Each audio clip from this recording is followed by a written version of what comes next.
This is only a one-day training, okay? And this one-day training will just enough to take you or equip you with certain skills in Power BI.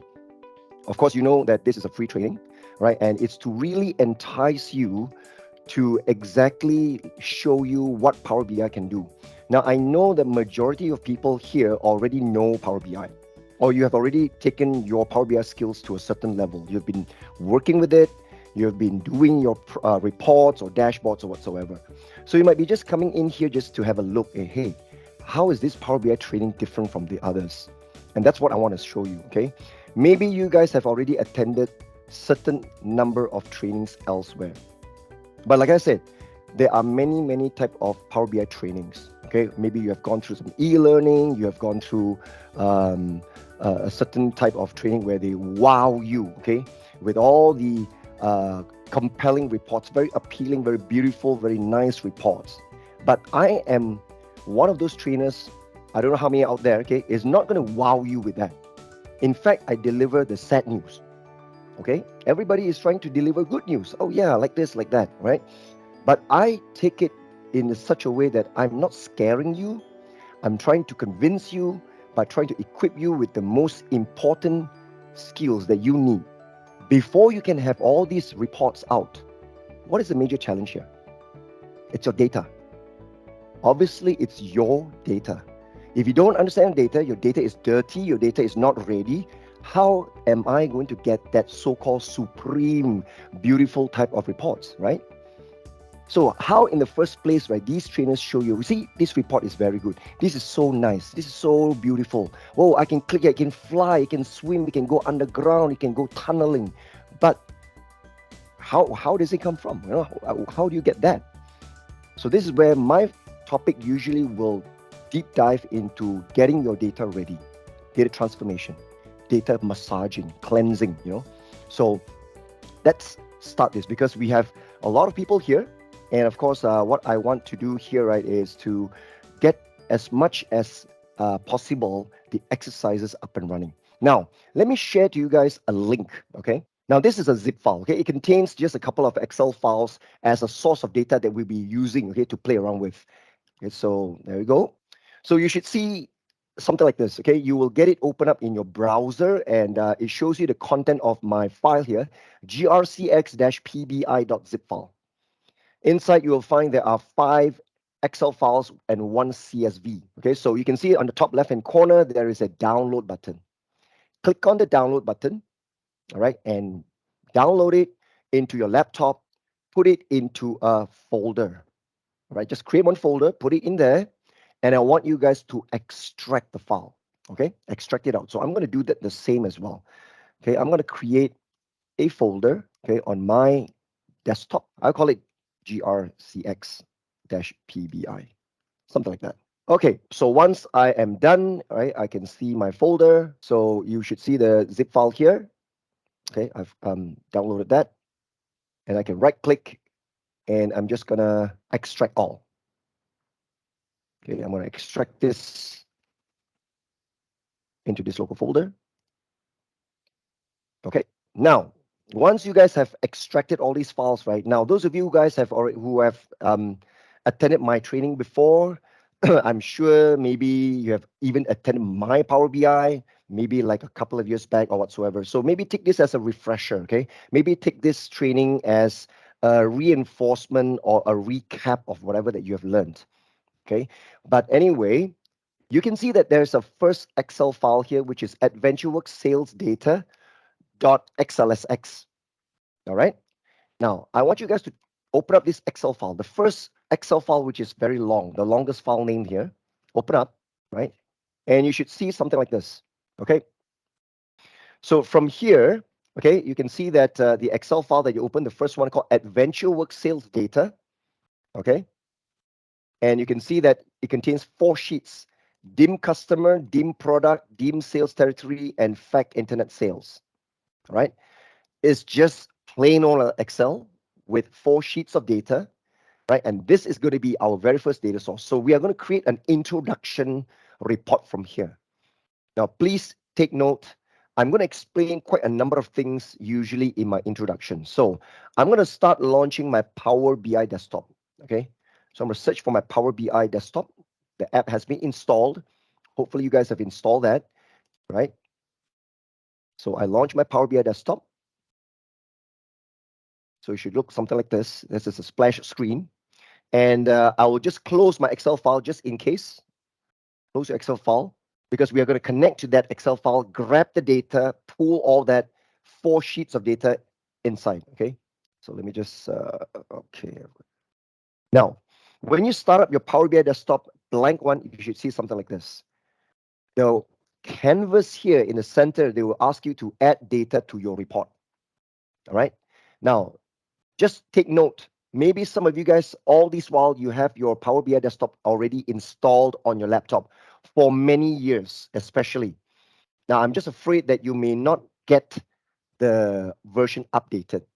Power BI desktop gets updated every month since, I don't know, the beginning of times, right? Now, I was one of the very first early adopters of Power BI. I was the first trainer in this region, right, to conduct a sneak preview during the early beta release of Power BI. That was in late 2015, early 2016 when they came out. Okay, so those were the days, okay, when Power BI desktop, it's called Power BI Designer.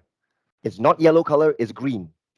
All right. So once they solidify and Microsoft actually came up with an official icon, a product icon image for this Power BI, it's yellow and black, right? And that's how it evolved until today. Now, you go to the help menu and you see the first button, About. This is how you check your version of Power BI desktop. All right. Under help ribbon, About, the first button, you can see this. You see, mine has been just updated with the latest version, April 2022. This is version 2.104, 64-bit, and April 2022.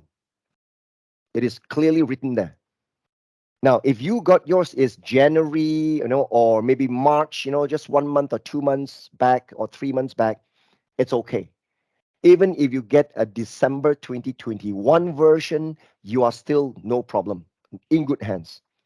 I am just afraid those of you who got, oh no, mine is version 2018. It was September or maybe June 2018. Now, your version is way too old. Your experience, okay, your interface will be slightly different from us, from mine here. Okay. So, but not to worry, the core functionality of a Power BI desktop is still there.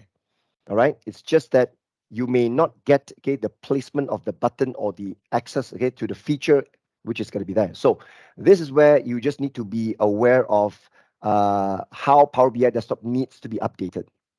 All right. So slowly, not to worry. This is how you check the version that you have, and the version that you can see from here, right? It's the latest version, April 2022. All right. So how to update the latest version? So you see, I'm just going to ask you to check whether on the bottom right-hand corner of your Power BI desktop, do you see some messages written here? There's a new version, click there to update or something like that. If you got your Power BI desktop downloaded from Microsoft Store, you have to go to your Microsoft Store to update it. If you manually download it from the internet, from the browser, you are required to update it on your own. Usually, they will put something here at the bottom. Pay attention to the bottom. There will be some messages written here, right? There's a new update. Click here to download, something like that. They will notify you if there is an update. So please be aware of this area. Okay, this here. All right. Usually they will write something here. Now, my version, my Power BI desktop was from Microsoft Store. So Microsoft Store update my version automatically. That's the beauty part if you get this from your Microsoft Store. Okay.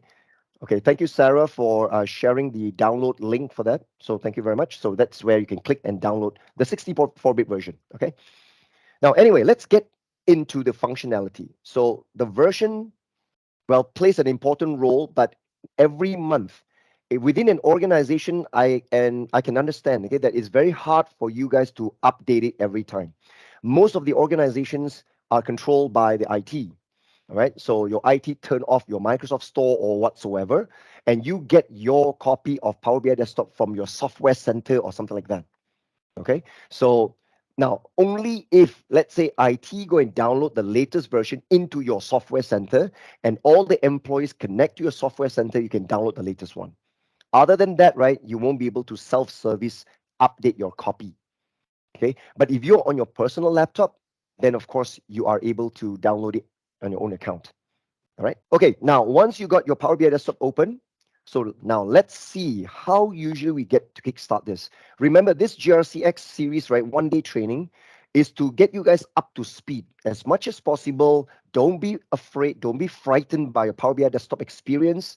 And you just need to know how do you kickstart your Power BI report. All right. So now, when I click on the Excel, can you see that at the top here and even in the center here, right? Add data to your report. So you can see that the very first button, the import data from Excel, import data from here. There are many, many choices available, right? So import data from Excel, right? You can click here, or right at the top, you can see the button Excel workbook. So again, you can click here or you can click here. Wherever suits fine, whichever you are comfortable with. Both will be able to open up this. You will get this dialog. And in this case, I'll go into my folder, GRCX PBI, and you can see my Excel files here. All right. You can all do the same. Either click the button on the menu, all right, on the ribbon at the top, or here in the center. Right. Obviously, you see, wow, so big. I will just click on the big one, obviously. Okay. So it should also open up this dialog. Browse to the folder where you store your Power BI, the zip file, okay, the files that you extracted. Can you see the AdventureWorks sales data? Now, please be reminded, right? There are many experiences when you get your Excel file still open, you won't be able to connect. So please remember to close the Excel file that you just now open up and have a look. Please close it first. Okay, the question is, what's the difference between the get data option and Excel workbook option on the menu bar? It's just many, many ways, right? So, if you want to get to a place, right, it's not just only one road. You can get to the same place by following many different paths. All right. So you can click here, this one, you can click here, or if you choose, you click this get data drop down, you also can find it here. All right.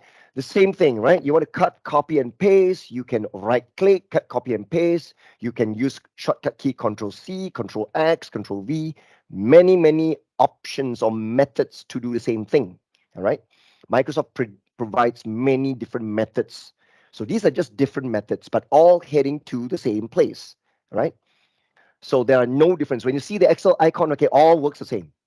Just don't be frightened. Okay, this is the same. This is the same. Here, get data here. This is the same. It's still getting Excel. All right, just providing you with many ways to do the same thing. All right. So I click import data from Excel. They still launch this. I click this Excel workbook button. Still do the same thing. I click the drop down get data Excel workbook. Click it. Still the same thing. All right. So whichever way works for you. So when I click on the folder which I've pinned, I can see my files here. Let's open up AdventureWorks sales data. That's the file. And click open.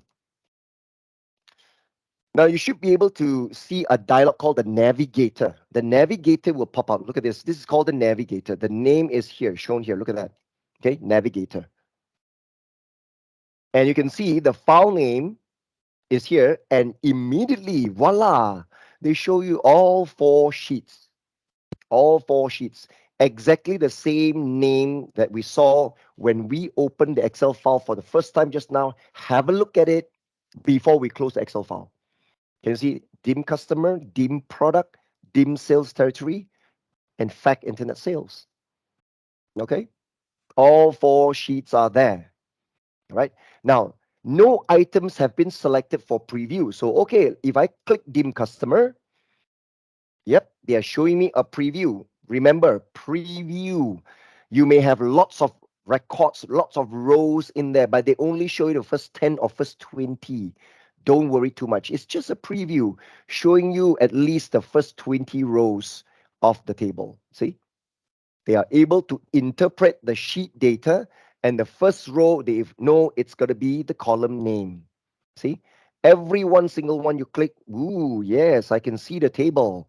Click this one. Yes, exactly. Click the last one. All right, yes. See? So Power BI automatically connects itself to the Excel file and able to fetch and understand there are 4 sheets with data. I am showing you all 4 of them. And guys, you know what we're going to do? I want you all to select all 4 of them. I want to import all of them. So each sheet will become a table. So let me show you. We just need to check and check and check and check. Usually, when they come up to this stage, right, I'll get an attendee who will raise their hands and say, hey, what is this? How can we select all? Now we got 4 sheets, and I really feel annoyed having to check, check, check, and check again. Can you imagine if I connect to an Excel file with 20 sheets and I want all 20 tables? I have to check and check and check and check 20 times. So sorry to say, okay, that there is no select all option here. Okay, we don't have a select all option. But actually, there is another way for you to select all of them, which is usually you right click on the whole file and you can see load. That's it. Just in case you just want to load all 20, don't worry, right? You don't need to, go through your sweat and blood, right? To check and check and check 20 times. If you got 30 files or 30 sheets, right? Check and check and check 30 times. That is ridiculous. All you need to do, the file level, right click, load. That's it. That's another way. Okay. So in this case, what we can do here for now, we got 4 sheets. Of course, we just check 4 times. I can still live with that. I don't think so. That's going to break my hands. So still okay. All right. And you can see right at the bottom here, you can see 3 buttons. There's a bright yellow color button, load. Then there are 2 more buttons with the white background, transform data and cancel. Now, what attracts us is the yellow color button. I want you just to click the load button right now. Okay. Click the load button right now. When you click the load button, you can see that they are now trying to load all 4 sheets, load the data into your Power BI desktop right now. Okay, so now what happens is right now, those of you who are following through, you already completed the loading, all right? How do you know that I've got all my 4 sheets loaded? Now pay attention to the right-hand side. The fields pane here, you can see all the 4 sheets are now interpreted by Power BI desktop as a table. 4 tables all there appearing here. Okay, guys, let me introduce, especially those of you who are new here. On the left-hand side here, you can see there are 3 buttons. Okay, 1, 2, and 3. Now let me label it here, right? This button here, right? This button here is called the canvas or the report view. Okay, we call this, that's the current view we are looking at right now. This is the view. Okay, this is the view that we are looking at right now. This one, this whole view here. Okay, the next one here you can see, right? This is called the data view. And the third button here is called the model view. All right, 3 buttons that you need to be well aware of. Because the panel on the left is such a thin bar, a lot of people miss that. Okay, everybody will always pay attention onto the right. Maybe you're right-handed, that is why you are more inclined to the right-hand side, because this part here, a lot of people pay attention. They always miss the left-hand side here. Very small thing. They don't even realize, oh, really? There are 3 buttons there? I don't realize. Okay, but anyway, pay attention, because this is how you switch your views. There are 3 views. All right, currently we are here, report view. Click the second button, data view. This is the view where it switches over to how you look at the data that you just imported from Excel, right? The third button here called the model view. The icon looks pretty much like a diagram, right? When you click model view, you should see a model, a diagram view for all the four tables. I'm going to bring your attention to here very soon, not now. I want you to click the second button, the data view. Look at how I can switch report view, data view, model view, report view, data view, model view. All right? Especially people who are new, don't be frightened because usually that's what I'm going to do. I'm going to explain to you, get you guys familiarized with the UI, the user interface. So please don't forget about all the small three stooges right at the side there, okay? Three of them there, okay, whacking each other, but you don't realize that they are there, okay? So here, the second button, data view. This is where you view your data. On the right-hand panel, you can see the four tables. Dim customer. I'm looking at dim customer right now. At the bottom corner, left-hand corner, you can see the total number of rows for this table. Now I know my dim customer, we've got 18,484 rows. Okay. As I click the next table, dim product, 606 rows. You see, clearly written here. All right. Every time you click a table, then bring your attention to the bottom left-hand side. So you can see this is a small table, 10 rows. The largest table is our sales table. Fact internet sales. We have got 60,398 rows, all from Excel. Okay. One, two, three, four tables. Every table you click, right, they will show you the data. Now, again, especially people experiencing Power BI for the very first time, you click inside the cell and you know what? You try to type. I'm not so sure how many of you guys can hear me. Maybe my headset has a noise suppression. Maybe you cannot hear me banging on my keyboard, but it would not do anything because the data, what you can see here, are locked. They are read only. Don't think that this is Excel, yeah? You can immediately modify straight away. No, you are not allowed to modify anything from here. You will learn about data modification, transformation later on. Okay? I can assure you that we've got an exercise for that. But right now, whatever you see is what you get. No modifications are allowed here. You want to modify, go back to your Excel and modify. Remember, Power BI Desktop is a reporting tool. You're meant to build a report from here. When you build report, that means you are reading data only. Power BI Desktop is in no position allowing you to send any updates here back to the original source and update or write back to the source. No, no, no. It don't work that way. Okay? Your source file, our source file, which is the Excel file, it is still intact. Whatever data that gets updated in the Excel, you can see there is a home ribbon. You can see there is a big refresh button here. The big refresh button here. Okay. I'm afraid that one arrow you miss that. I will just point four arrows pointing to the same button. Got that? Okay. So this refresh button, right, is when you click, they reconnect again to Excel and try to scan for any updates or changes or additional data, additional row, and they will then bring it in. That's the purpose of this refresh button. But whatever you try to modify here in Power BI, well, you don't modify directly here. You modify in another window, which you will learn when we do data transformation.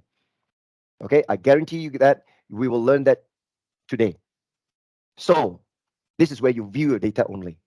Next, I want to bring your attention to the most important button, the last button here called Model View. The Model View will show you two expanded panels on the right, Properties, Fields. This panel. For now, I usually like to collapse it. Collapse it. Look at the arrows here, okay? There is a double arrow for the properties. There's a single arrow for the fields. Collapse it, collapse it. I want to see more. I want to focus more on the model. What do you mean by the model view? If you are using a very old Power BI, let's say version 2017 or version 2018, right? You will see that it used to be called relationship view. Today it's called model view. Now, you know what? Let me bring you guys up to speed. You can move this around. It's a model. Model means not the catwalk model. This is referring to your data model. You're looking at your data, and this is known as your DM, your data model. Now, I am yet to explain to you what is the model for.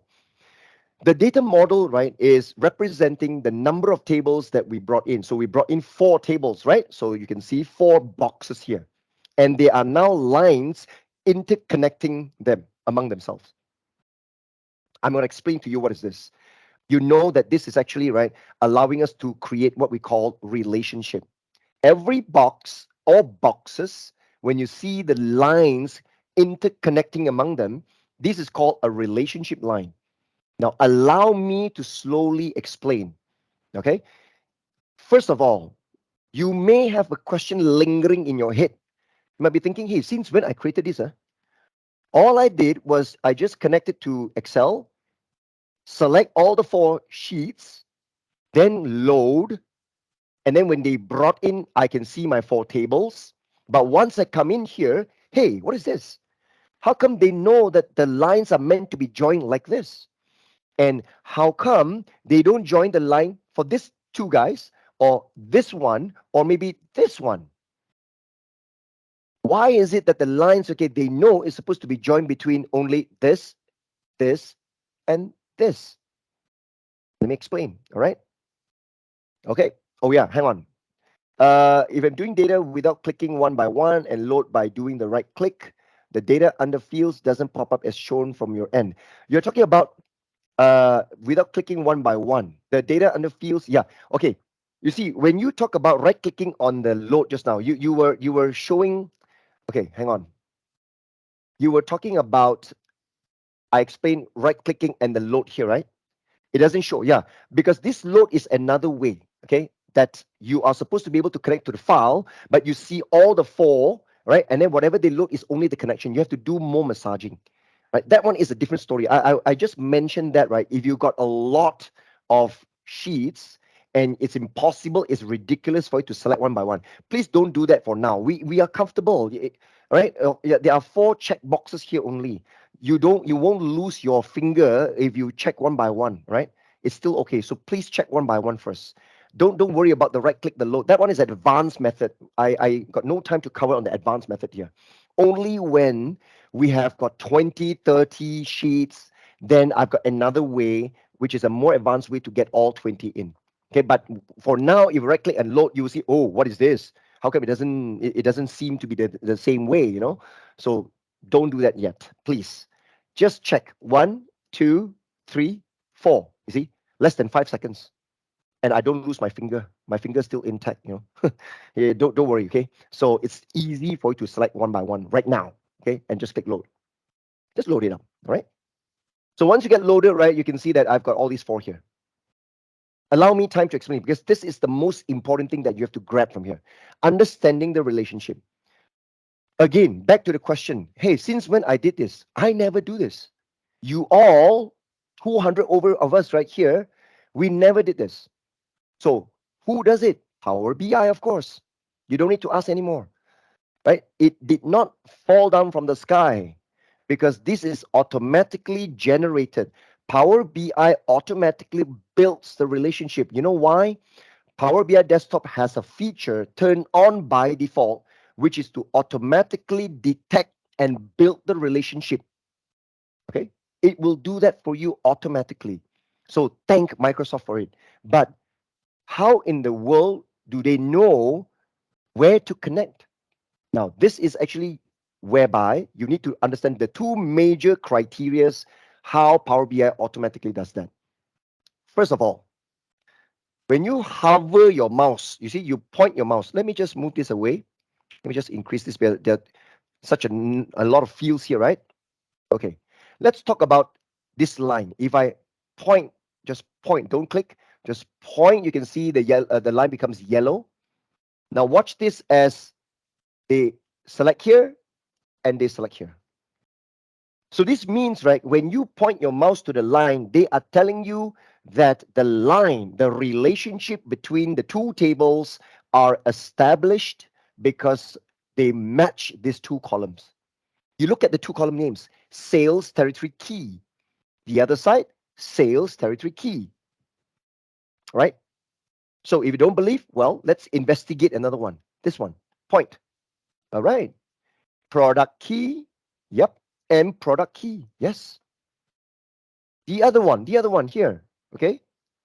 Customer key, customer key. All right. So all the keys here, customer key match with customer key, monkey with monkey, donkey with donkey, whatever. Okay, just joking. Anyway, so all the key columns, what are those? You might not understand key columns. If you're from IT background, then, all right, you know what are keys. But you know in a table, when we do data, right, every table you should get some form of an identifier or like an ID, all right? You may call it a product ID in your product table, customer ID in your customer table, territory ID, country ID, whatever ID, right? So the ID, right, is what we call the identifier. And in this case, my data here, we call it the key. Customer key is actually customer ID. Sales territory key is actually the territory ID. It's 1, 2, 3, 4. It's a number. All right. So question is, what happens if there is no same name columns? Okay, I'll get to that, Nicole. And what if the column name is different? Does MS also will auto link each key? All right, Eileen, I'll get to that. I'll answer both Nicole's question and Eileen right now. Right now, yeah. Listen carefully. It has something to do with my explanation of the two criterias how Power BI auto links this. Listen carefully, guys. Criteria number one, you just know it. The names of the columns, if they are the same, they match, then they build it. But no, no, no, no, no, no, no, no, no.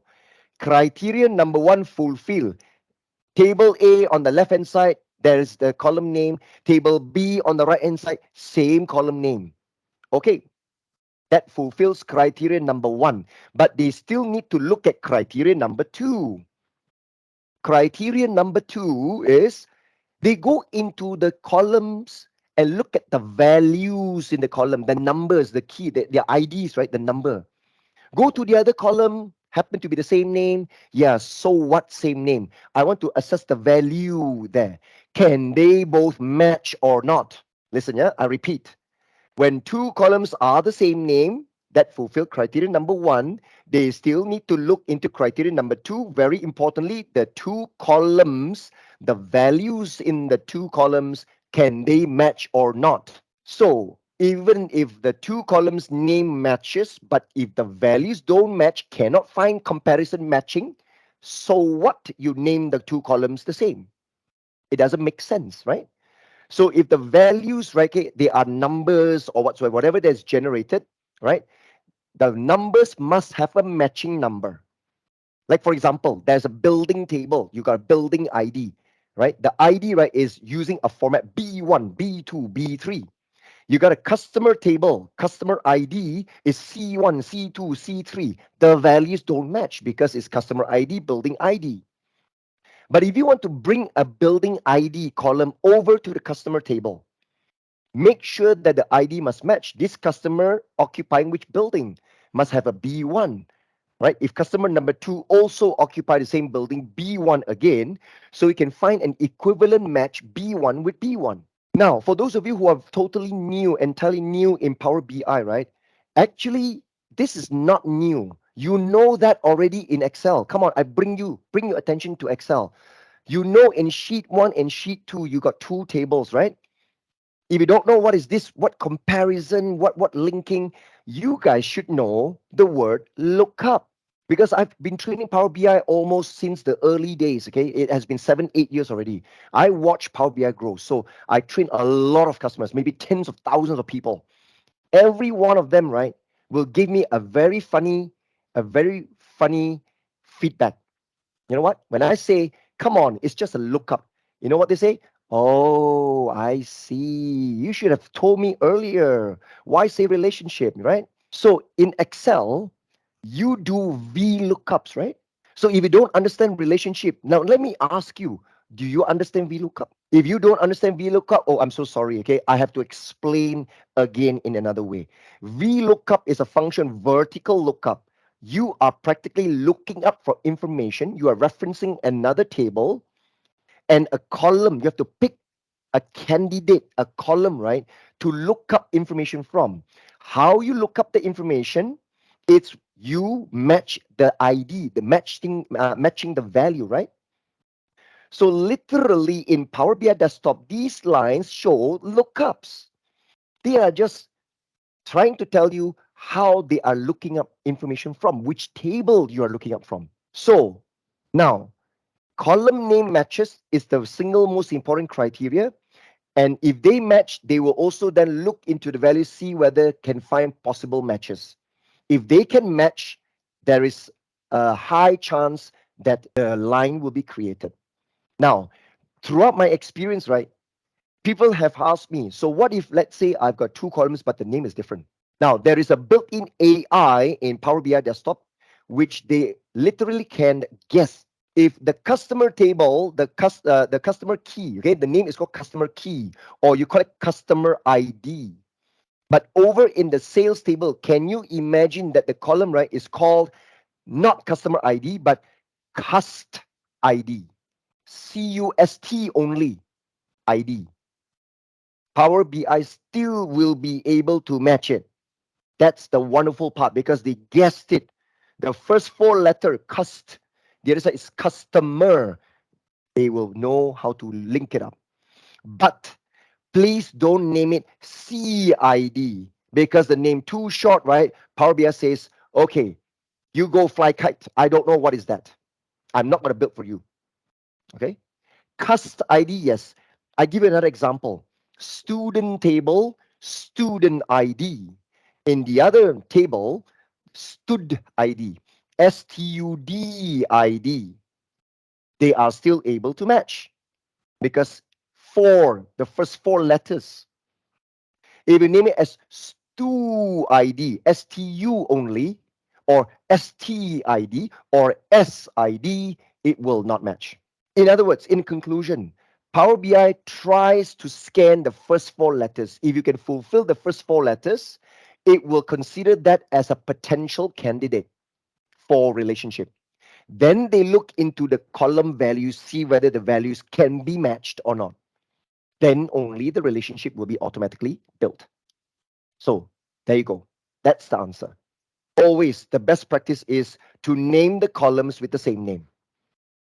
Even though I've told you, you may want to challenge Power BI Desktop, say, okay, I want to see whether what Gerald says is true or not. Is it stud ID or stu ID? You can try that. If the same column names and only some value matches, still no problem. Some value matches, some value don't match, is okay. At least minimum record, there are some values which can match. At least one value they can match, there is still a potential lookup. Remember that. You don't need all the values to be matched. Some values don't match, right? That means there is no filtering. They don't filter it. Can you imagine, right? I've got a table called countries. Okay. Countries table. Obviously, in your head, you understand that this is like a lookup table, right? People want to look up for the name of countries, they come to this table. So country ID 1, 2, 3, 4, 5, 6, 7, 8, and onwards. So every country will appear once, all the unique country names. You see, the word here is called unique.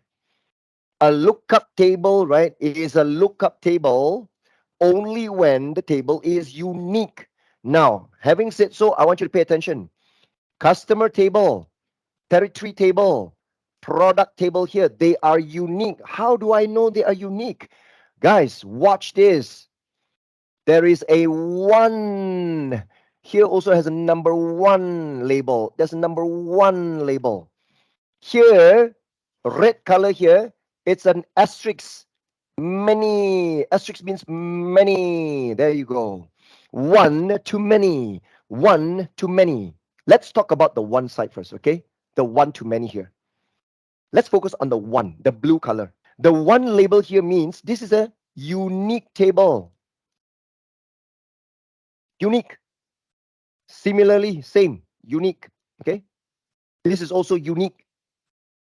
Okay, got it? So the unique table here means what? Every row in that table appear only once. That is why it is known as a lookup table. Can you imagine if a table I've got a lot of duplicated values? How can you look up? When you look up by an ID, oh no, they return so many rows. So which is which? A table can be successfully looked up because when you pass a value, an ID, use an ID and look it up, you can only find one returning record that uniquely pinpoints and return the data that I wanted. In Malaysia, where we are based from, right? To prove that we are a citizen of our country, we have a card, identity card. In US, you call it an ID, show your ID, identification document, right? So we call it an IC. We call it IC card, okay? Identity card. So what's on your identity card? What's on your ID? A unique number. There is no other citizen. There is no another citizen in your country with the same number as yours. Because why? You are unique. Every one of us are unique in our country. If an authority would like to find out who you are, looking at your number, your ID number, your IC number, or whatever you call it, they can immediately show all the information, who you are, okay, what's your date of birth, where do you live, and stuff like that. Am I right? That's called lookup. Your phone number is also unique. There is no other person. Can you imagine if you share the same phone number with another person? So who are you calling? You understand what I mean? Okay. So every time we are living in a world of data where you need to look up a unique piece of information that can uniquely identify you and you alone. So that is why in the countries table, all countries only appear once, right? So number one, okay, ID, country ID number one. If I know country ID number one, I go into the countries table, I check out what is country number one with the ID one. Oh, it's Australia. Oh, it's Azerbaijan. Maybe that's number two, right? So whatever it is, okay, from Australia to Zimbabwe, whatever it is, right? So A to Z, every country will have an ID, one, two, three, four, all the way to hundreds or 200. But the ID will not appear once more. But over now, check this out. Over on the red color box that I'm highlighting here, in my sales table, with all these asterisks, the star, we call it the asterisk here. They are saying that this table is called the many side of it. The one side of it is the one, the unique lookup table. The sales table is the many. Now, why many? Guys, observe on my screen right now. I want to switch over to my data view to show you the data. Let me collapse and show you my sales table. This is my sales table. Remember, sales table is the many. Now, look at the customer key column. The customer key column, right? Our customer key are all 5 digits. Now, obviously, I can't show you, right? It seems that all these are still unique. But another good example I can show is the product key. From my screen, you look at my product key, product ID number 528. It's all duplicated. Look at that. Why? Why so many of them duplicated? Because it's logical. This is a sales table. Sales table is a transactional table. Every time a customer buy a product, I have one row here. It's an order made. It's a sale, right? So what will stop the customer, right, or different customers buying the same product? So in this case, right, I can see 528, 528, 528, many products, okay, many sales came through, and all of them bought the same product. Different date, maybe different customer. You can see customer key, they are different customer key, different customer ID, but all bought the same product. But I can also tell you that the customer key, you will have duplicates as well. For example, let me click the drop down here, right? Let me try to select one of the customer ID. Let's say this customer ID. Okay, I click OK. You can see that. Customer ID 11083, there are 5 rows. That means this customer bought 5 times, bought different products. Look at that, on a different date, or maybe the same date. How I know? From January 13th, the same order, from the same order, it's the same order date, this customer bought 4 separate products. And on November 15th, this customer, the same customer, bought a different product, 572. So roughly from here, right, I can tell how the keys are used to filter this customer bought how many products, which date was that, what's the quantity, what's the price, how much is their discounts, if any, and whatnot. So the question again, is it possible to generate like a temporary table which is extracted from fact table and the temp table become as a dimension table? Now, that is actually the expert level topic, okay? Yes, you can do that, yes, but you use Power Query to do that, right? I'm afraid in this GRC Express training, right, I'm going to give you guys the essential skills, right, to get you guys up to speed, kick started.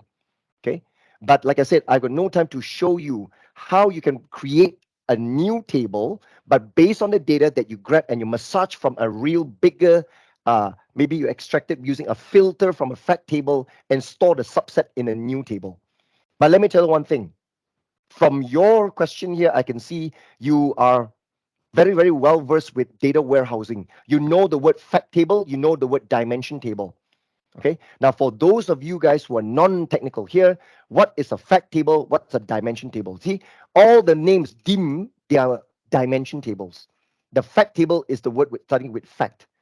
Fact table is a table that contains your your numerical data, your numbers. That's the measurable. That's a table containing the numerical data that I can calculate and that I want to project. Dimension table are the slicing table, the lookup. For example, customer, one topic, it's about the subject.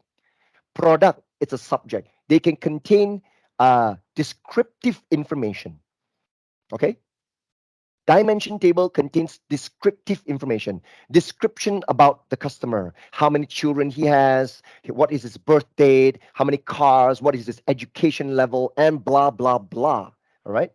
Product table, we describe the product, the model, the color of the product, the dimension of the product, the weight of the product, what is the unit price, and all that, right? So, but you want to extract from fact table, and then the temp table becomes a dimension table. Now, that is an immense feat, which I can tell you, usually we don't do it in Power BI because you're trying to translate, okay, numerical data to generate dimensions. So usually in data mining, we do that in data mining. We don't do that in Power BI desktop. Okay, so that's actually how it's supposed to be. We don't perform the feat. It's like you're trying to hit a very big pile, but you don't use a hammer. A hammer is used to hit a nail. A nail is good enough to be hit by a hammer. But you want to take the hammer and you want to hit the whole pillar. No, we use a piling machine, right, to do that. So when you have got a very huge, complicated job, you don't use a hammer to do it, right? So can you give example of a fact table? Fact table is, like I say, sales table, right? A sales table, any transactional table is called a fact table. The table will have numbers. Look at my sales table, data table here. Let me just clear the filter here. Let me clear the filter. See?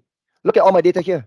All numbers, all IDs only. The key, right, kept coming from the lookup. I used the ID, right, to look up from the lookup table to find out which customer is this. So I only contain key. For example, customer key. This customer number 14870, who is this person? I go over using the relationship line, go over to the customer table, look for 14870. Okay, that's actually Michael Jackson, and he lives here, Neverland, and whatever it is, right? So you can see that that's actually what the keys are used for. So fact table, you don't put in descriptive information in the fact table. Even if you put in descriptive information like the model name, all right, maybe the color, you are wrong if you put the columns here because the column must be supposed to be in their dimensions. So fact table will be all your transactions. Every order that comes in, it's the fact. Okay. Every table that you see a lot of numbers that you usually measure, you calculate, that's a fact table. That is why we call it facts and figures, right? The English saying facts and figures. Why do we call it fact and figure? Because fact is figure, figure is other fact, right? Factual data. compared to textual data. Textual data means they are descriptive, they are alphabets, they are meant to describe something about that subject. That's in the dimension table, the lookup table. But business people, let me try to address on a business side. You will call the dimension table a lookup table. Very easy put, right? Layman terms, lookup table. Just don't worry about what dimension. What are you talking about here? Come on. Can you speak English, please? So it's going to be lookup table. You look up information from there. All right. There are other terminologies on a lookup table. Some people call it a dictionary table. Yet again, dictionary table is supposed to be a name that is widely used by IT people. If you are a developer, you're a software developer, you are a programmer, right? You know what's a dictionary. Obviously, dictionary, you look up a word from dictionary, right? So that is why dictionary, look up, dictionary. So can you guys now grasp the concept of relationship? All right. Now, apart from the one and the many here, right? So can you guys also check this out? Orange color here. The little arrows here that I'm now coloring with orange, the arrows here. This arrow, you can see, they are standardized consistently pointing towards, there's only one way. It is forever, okay?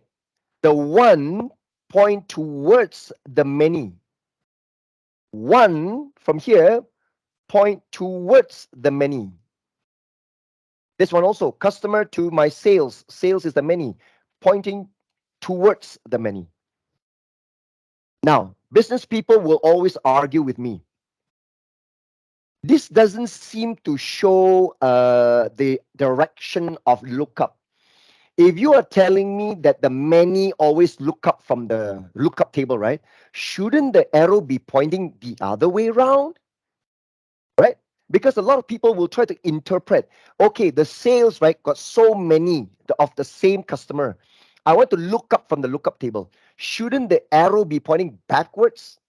Like this? Like this? This? Because they thought that the arrow is showing lookup direction. But ladies and gentlemen, I want you guys, right, to know these arrows are not lookup direction. Instead, this is what we call a filter direction. Which table will filter which side? The many does not need to filter the one, even though there are instances when you need to filter the one. But majority of the time, if your table is a lookup, every row is already unique. Do I need to filter? I don't filter. Okay. One will filter the many because there are so many records there of the same customer, the same product. I want to filter using one particular ID. I go over to the many side, I filter the whole lot, and then I grab a handful of rows. One will filter the many. Many will look up from the one. Look at the two jargons here I'm using, the two terms.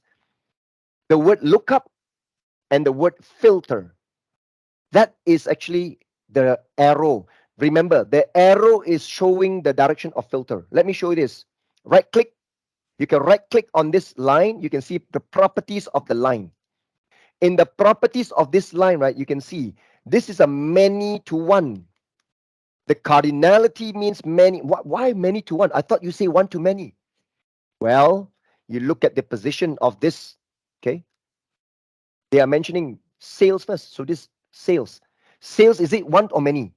It's supposed to be many. Product, oh, this is one. So there's many to one. That's why they are reading top to bottom. The table in question here is sales with product. If the top is product, the bottom is sales, then it's one to many. But the top right now, they're mentioning the sales first. So it's many to one. Ah, come on. One to many to one is just the direction where you stand. If you stand on the left, you say many to one. If you stand on the right, you say, yeah, one to many, right? Come on, it's just left pocket, right pocket, something like that. Now, the most important thing that I want to catch your attention to, right, is this cross filter direction. It's single direction. Single direction will forever and ever and ever one point towards the many. You cannot get a single direction whereby the many arrow point back to the one. Never. Unless you change it to both. Single change to both. When your cross filter direction is both ways. So from a one-way street, I'm now changing to a two-way street, both ways. Check this out, guys. I click OK. Check this out. The arrow is now two ways, forward and backward. Even though I can tell you there's no point doing this, but I'm just demonstrating it. I'm just proving something. But I'm going to change it back to single. What I'm showing you here, the arrows, the direction can be changed. You only enable two-way cross filtering each other. I filter you, you filter me. Only when you are in a many to many relationship. If this is a many to many, I'm not going to dig my own grave and jump into it. I'm not going to dwell in many to many. Many to many relationship is one of the most complicated relationships. I always advise my attendees never ever get caught in a many to many, depending on how you design your tables. But I can tell you, out of my 20 plus years in the training industry, I've been exposed to so much data that I cannot avoid having many to many in a certain whatever, in a given perspective. I will still get a table that I imported into Power BI. When this is many, the other side is also many. And I cannot escape, because based on the column design, how the columns are structured, the relationship must go into a many to many. So until then, only I have to consider changing a cross filter direction. But if you are in a very healthy one to many, I say one to many is healthy, right? Because this is normal. This is default. By default, we are always in a one to many world, okay? One teacher, many students, okay? One person, many products. One student, many subject. One subject, many grades, right? But one husband, one wife, of course, okay? Sorry. All right? So, but anyway, okay, the double arrow here, the both arrow here, this direction, is very, very scarce, very rare. But you can still change it when the time comes, when you need to do this too. Okay, so right click, go to properties. I'm going to switch it back to single. When I change to single, I click OK. They will know that the arrow must point forward. From the one point forward to the many, one filters the many. Okay, DAX versus Power Query, which is better to create dim table? Okay, now you are asking me about uh, DAX language, okay, and Power Query. DAX, right? Data Analysis Expression, DAX, a language. It's a formula language. This is referring to an Excel look-alike way of writing a formula for the purpose of calculation. Now, let me pinpoint again back to the question.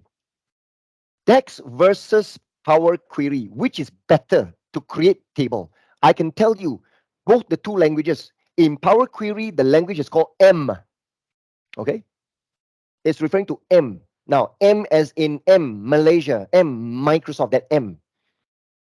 If you are a James Bond fan, right, you know M, same thing, right?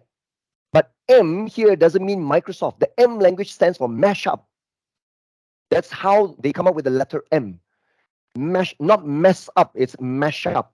Mashed potato, mash, MASHUP, mash up. So M language is a much more complicated language compared to DAX. Now, to answer your question, depends on which side you're coming from.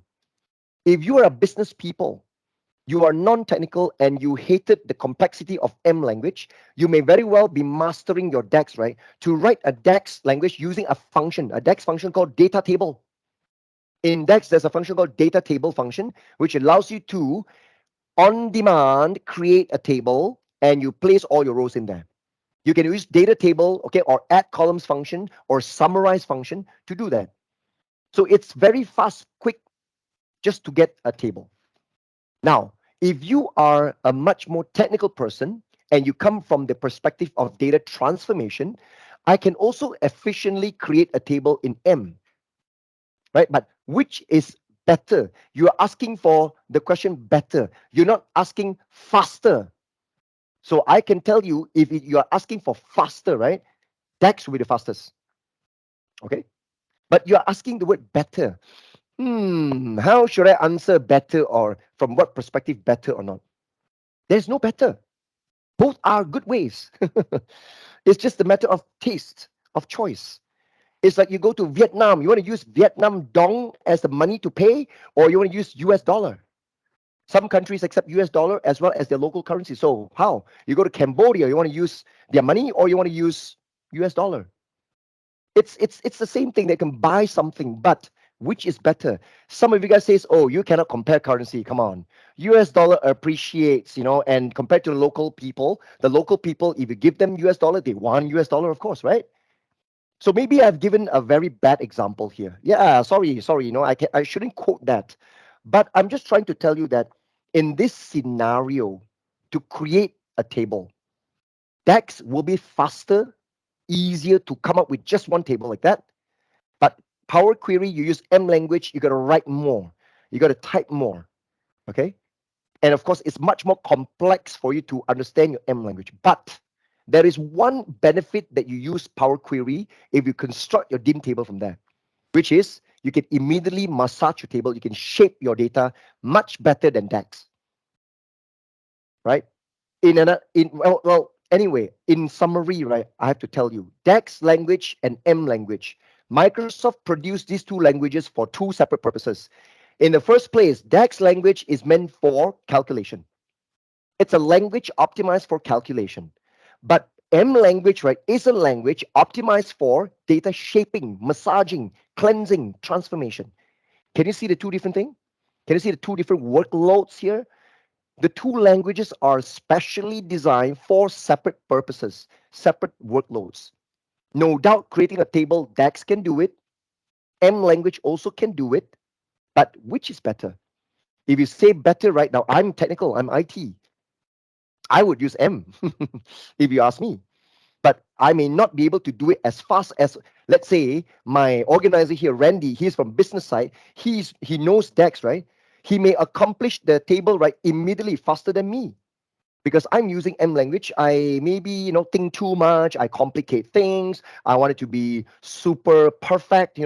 I chase after perfection, but he will complete first. You get what I mean? So yeah, I think that's enough for me to answer your question there. Okay, so there's no better in this case. Both can achieve the same thing, but it's just a matter of taste. Where do you want to hit to? Would you want to come up with a table that allows you to massage further? You still ended up going into Power Query and massage it there, right? So some people says, yeah, why not? I just use Power Query. Don't bother DAX. Because sometimes DAX, right, very easy to come up with a table, but after that, you want to merge columns, you want to append something, you still do that in Power Query.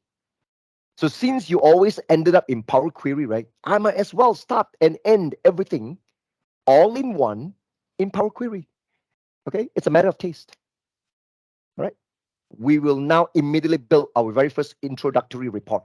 I'm going to show you how the report can be built and why the report are so smart. They're able to know that this customer from Australia, the sales is so and so much. How come they know the value? Okay, I'm going to show you.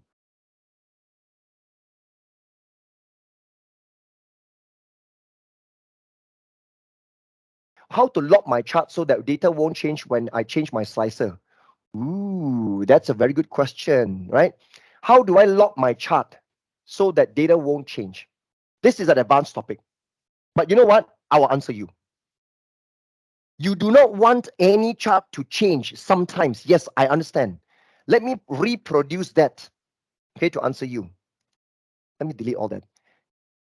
Hang on. I want to produce two charts to demonstrate this. First of all, I create a slicer first, yeah? To produce this, I want to create a slicer. I slice by my product color. Okay, these are all colors of my product. All right, I put a slicer here. Now, by default, if I choose a slicer, right, they will slice my entire page. I'm going to now create two separate charts. Direct sales amount here. I've got a chart number one. Maybe this one by gender. By gender. Okay, male and female. Okay, one chart. Next one, I click the empty area at the bottom. Okay. And I want to use sales amount again. Second chart here. This one I want to do by country. Let's say by country. Okay. Now, if you want to lock certain charts, you see right now when I select silver, all of them are sliced. Yellow, gray, gray no color, no sales, right? Blue, black, see? Both of them are filtering. Okay. So for example, let's say even if I want to change this to maybe a different chart, maybe a bar, just to differentiate. This is a bar. Red, white, red, white. Now, you know what? I want to freeze this guy. I don't want this to move. Even though I slice, I only slice this. I don't want this to move. How do I do that? Okay, the answer is very simple. When you select one of these charts, okay, you select one chart first. You can see at the ribbon at the top, the ribbon, there's one called Format ribbon. Go to the Format ribbon. Okay, you can see there's the first button called Edit Interactions. Okay, Edit Interactions. In the Edit Interactions, see what you get? When I click, it's a toggle button. When you click once, they will show something here. When you click it, it goes off. It's a toggle. Turn on and turn off. Now, what am I going to do here? When I click Edit Interactions, okay? Now, what you are going to do is like this. You select the slicer first.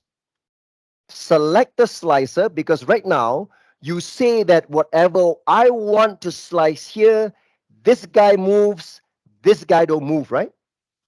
So watch this. Can you see this one? None. Currently, they are all filter, filter. Can you see currently black color here? Filter and filter. That is why when I select this, they are both responding. They're filtering. Now what you do is that this one, you say none. You turn it to none. This guy filter, this guy none. So now when I slice, only one person move. The other guy is frozen. Look at that. Look at that. This is what you want, right? This is what you want. Okay? And so when I slice, only this gets filtered. This is showing still grand total. Cannot move because here none. If I switch it back to filter, then they are now going to be filtered. Now they're responding. Back again, back to normal. The other way around, this guy says none. So now when I slice, only this move and the other one don't move. Look at that. Okay, look at that. How do I create a slicer with date range? Okay, with a date range. Now, let me throw away this on my slicer. I want to show date range. Let's say I drag and drop the order date. Now, order date appears like this. When you drag and drop order date, they show every single day, every date. So you can click again. I told you drop down here, right? You can see that before or between. See? It's all here in the slicer formatted. You want to drop down, you want it to be after a certain date, or you want it to be drop down on a slicer, you can format that. Okay. Why can't I see the x-axis adjustment? You are talking about what adjustment is that? The triple dot, okay, must be selecting which chart you want it to be, and then triple dot here, and you can see sort axis, right? Okay, so select the chart first.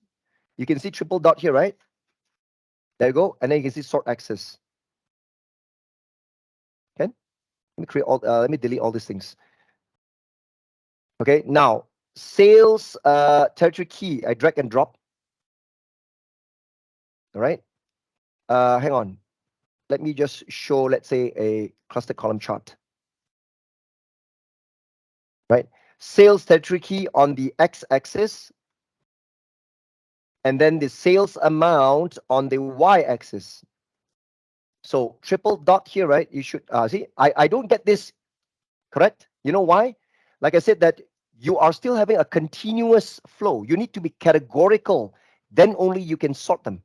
You see, you are now having this problem, right? Can you see triple dot? I don't have sort access as well, right? This is again spanning from Stephanie's question. Make it categorical, then you can sort it. No categorical, you can't sort it. Okay. So again, format here, format your x-axis, you expand it. Make sure you change it to your categorical here. Okay. So make sure that it's categorical, then only you'll be able to see a sorting. All right, so back to the matrix, how to display year at the column. All right, so now, like I say, you always need to pay attention to your wells, okay? Whenever any visual, pay attention to this part, okay? This part, pay attention here. Where is your column? Where do you drag it? Because you drag the year into the rows. That is why it's on the rows. Sales amount is on the values, right? Country is on the columns. See that? So if you want the year to be on the column, the country to be rows, you swap it. Drag country to the rows and year to be on the columns. Okay, there you go. You swap it here. Always pay attention to this part.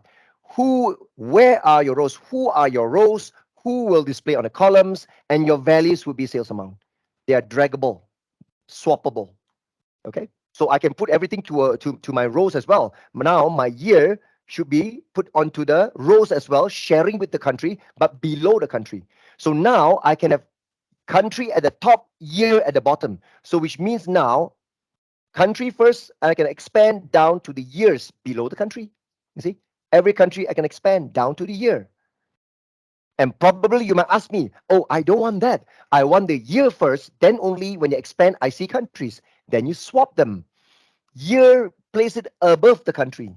So country now below the year. So year first, expand down to country. Look at that. Okay. So year first, expand down to country. That's the matrix in your Power BI desktop. Now, I've been showing a lot of um, design issues, and all that. But you know what? I haven't even started doing any report here. All right. So why not we start building all report? Okay. I want to create this report, one page with 4 charts.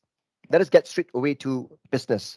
I want you to split this right here into 4 quadrants. One chart here, the second one here, the third one here, and the fourth one here. Okay. I want to produce 4 charts here. So the first chart, I want it to be, again, everything will be reporting sales amount. So I want you to drag and drop sales amount. And I'm going to be doing a sales amount by the order date. I want you to drag order date. Can you see now? Because the order date, when you drag and drop, they only show the year. Can you see that when you use order date, right? Because below the order date, there are 4 levels. They produce automatically a hierarchy of 4 levels: year, quarter, month, and day. These are done automatically. Okay, this is what we call a date hierarchy. The hierarchy allows you to perform drilling down and drilling up effect. Watch this right now. If you have a hierarchy of year, quarter, month, and day, right? Look at this particular number of buttons. Anyway, let me talk about hierarchy. Okay, just now I've been robotic, so I am meaning to explain to you about the date hierarchy. You can observe here very well year, quarter, month, and day. Okay, that is why I can see year first. But what about the lower level? Quarter. After that, month. And lastly, day. Now you realize that when I have a hierarchy, there are a few more set of buttons appearing on the top right hand side here. The one with the down arrow, with the double down arrow, and the one with that looks like an Aquaman trident there. Okay, but Aquaman's weapon is not like this. This looks like a dessert fork. Okay, like a fruit fork, a branching. Okay, a fork button. Now watch this. What are these buttons for? I begin with the first drop down. Okay, the first single downward pointing arrow. You hover your mouse. It says click to turn on drill down. So I click. I turn on drill down. I click again, I turn off. Click again, turn on. Click again, turn off. I can do this whole day. I'm not going to do that. Okay, that looks stupid, you know. What I'm trying to tell you, right? That's a toggle button. Toggle button means you click the same button again and again, it will turn on, off, on, off. All right, you know that. So when I turn on, okay, what happens is when I see year 2020, when I click on one of the bar, they're going to drill down to the 4 quarters, the next level, the 4 quarters for that year. That is what happened when I turn on drill down. Drill down means any single click on the bars will bring you to the lower level. For example, quarter 3 of year 2020. I single click right now, they bring me to the 3 months of the quarter 3, July, August, September. And a single click on August will bring me to the 31 days of August, August 1st until August 31st, every single day transaction.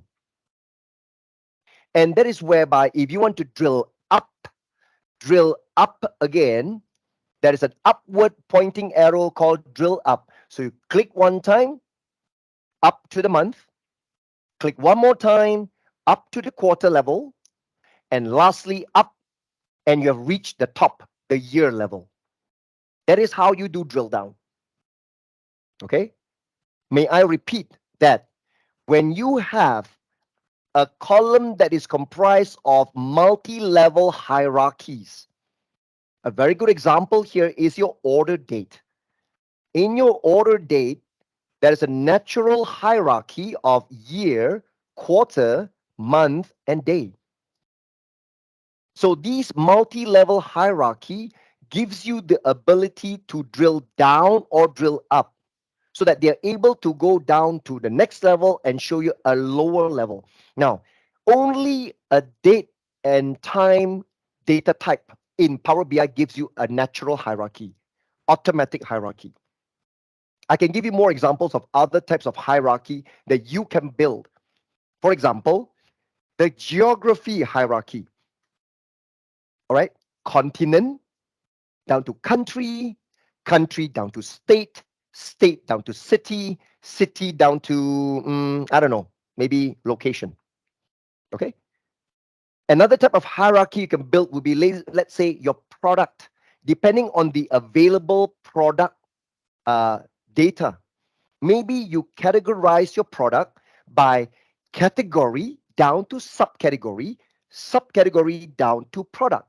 So there you go. You've got a 3-level hierarchy. You can see category first, you drill down to subcategory, subcategory drill down to products under that subcategory. Okay, so that's called a hierarchy. But you know what? Some people have been telling me this drill down is good when we are doing on demand analysis. I want to pinpoint. For example, I see year 2020, I've got the highest sales. So I click inside. I want to look at the 4 quarters, how they do, how they fare. I see quarter, the last quarter is the highest. So I click inside quarter 4. I can see now the 3 months they made up the highest quarter sales. But so what? Some people has been saying, yeah, that's for investigative issue. Okay. For an investigative or explorative way of reading my data, I can see very well. But for projection, I have been hidden away from the rest of the other months and all that. What if I don't see all 12 months? How can I see all 12 months? So let me show you. I'll drill back up to the highest year. Okay. Now in the year 2020, I go in. Let's say I want to pinpoint 2020. I want to only look at 2020. So I go drill down one level to the 4 quarters of 2020. But you're looking at 4 quarters. Now you know that the next level would be month. If I click any one of the quarters, I can only see the 3 months of the respective quarter. I can't see 12 of them. The only way to do that is from this quarter level, the next level is month, you click the double downward pointing arrow. There's a double downward pointing arrow next to the after the drill down button. You click this, and there you go. You are looking at all 12 months below that quarter level. So as you hover your mouse, let's say June, I can see this June sales, right? This would be December sales. This would be November. As you drill up again, this will be back to the 4 quarters. Okay? All right? Again, double drill down. See? Now, what if I show this once more? I drill up all the way to the year. Now I can see 4 years. Year 2021, so low with only $45,000 sales. I don't care. But I can see it now all 4 years. What if I don't drill down one by one? From the 4 years, I double arrow. I click the double downward arrow immediately from here. Now I'm looking at 4 quarters. Now, guys, because I started from the parent level 4 years, I never select any one of the year. Immediately from here, I click the double downward arrow. So now tell me, this Q1 sales here, it says 5.5 million. This Q1 belongs to which year? 2018? Or is it 2019? Or is it 2020? The answer is all. Okay? All years. Yes. Okay? Very good. It's all years. So this is a combination of year 2018 quarter one plus 2019 quarter one plus 2020 quarter one plus 2021 quarter one. It's cumulative. Okay, it's sum of all 4 years quarter one together, sum of all 4 years quarter two together, and so on. Now here comes the trick. What if I want to see QOQ, quarter over quarter? Don't show me cumulative quarter one, cumulative quarter two. I want to show QOQ. This is where, right, I go up again to all years. I don't click the double downward arrow, but I click the forking arrow, the forking button, the last one. Expand all down one level. When I click this, you are now looking at all the quarters starting from 2008 quarter 1, 2, 3, 4. Then 2009 quarter 1, 2, 3, 4. 2020 1, 2, 3, 4, and finally only quarter 1 2021. That is how you click the fork button, the expand all down. Okay, I always call that cheekingly, affectionately, the Aquaman trident. Okay, so we can see all quarters. If I click once more again, I'm looking at MOM now, month over month. How we started all in January 2018 all the way to January 2021. Because if I go up here, okay, I click double downward arrow, I click again double downward arrow, again I can see 12 months. But this is January for all year Januaries. 2018 plus 2019 plus 2020 plus 2021 Januaries. These are all the Februaries, the Marches, the Aprils, the Mays, you know. But if I want to show MOM, I have to click, go back up again to the highest level. I click the fork down one time. I fork further down. This is MOM, month over month. And because it's month over month, I can comfortably use a line chart. There you go. Remember, I also have a course called Advanced Dashboard and Reporting Design Strategy. I always talk about the top 15 golden rules of effective and efficient dashboard design. One of the golden rule is to tell you that line chart usage is only for timeline and nothing else, right? I'm sure a lot of you guys should agree, should know that. You don't use line chart, right, if the x-axis is country. For example, if I drag and drop country here. So, am I saying that the sales are dropping? No, because this is country, it's not timeline, right? It's nothing chronological about this. So you cannot use a line chart in this case, right? So you must have date and time, or date or time in terms of line chart. Okay.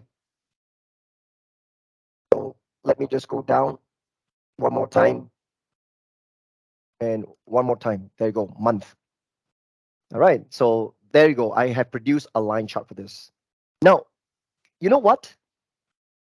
Let me, since I'm talking about the date, the hierarchy, all that, right? Let me go drill up and drill up again back to the highest level, even though it's a line chart.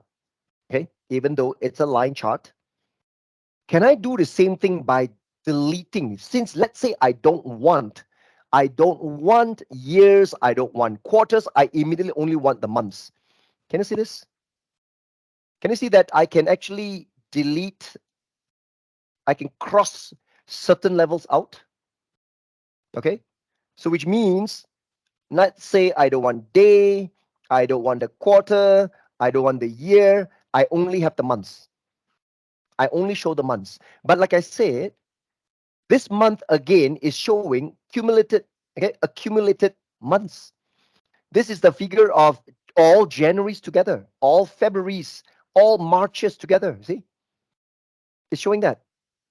So it doesn't, it is not the MOM. If you are month over month, right, you still need to have at least a higher level. For example, a quarter. So you must go and get back your quarter. Where's my order date? I expand that. You can see in the hierarchy, I need a quarter again. I just need to check the quarter. So from the quarter, I need to click the Aquaman Trident again. But if you click Aquaman Trident, you still shows you quarter one, all those things, right? So the best way to go about it, right, is that you need to get your year as well. I think let's do this. Let me click on order date. I do my date hierarchy again. I get back all this. I just delete off the day, and from here I just expand and expand. There you go. Okay. So after you remove that, you have to add it back from here, from the order date here. All right. Okay. Is it possible if we can customize or add dummy text on label or whatever, so that I want to show 12 months on the chart, but somehow one of the month doesn't have any data? Okay. You know what? That one depends on your data exclusively. But I'm not so sure whether do I have, for example, right now, I do have data for year 2020, but year 2021, I only have 1 month of data, right? So let me try my best to show this. Let me get back to a column chart like this. Let's say right now, I want to filter off. I use a slicer again. I add a slicer. The slicer, I want to slice by the year. I click the drop down here to show a list of years. So there you go. I've got this year here.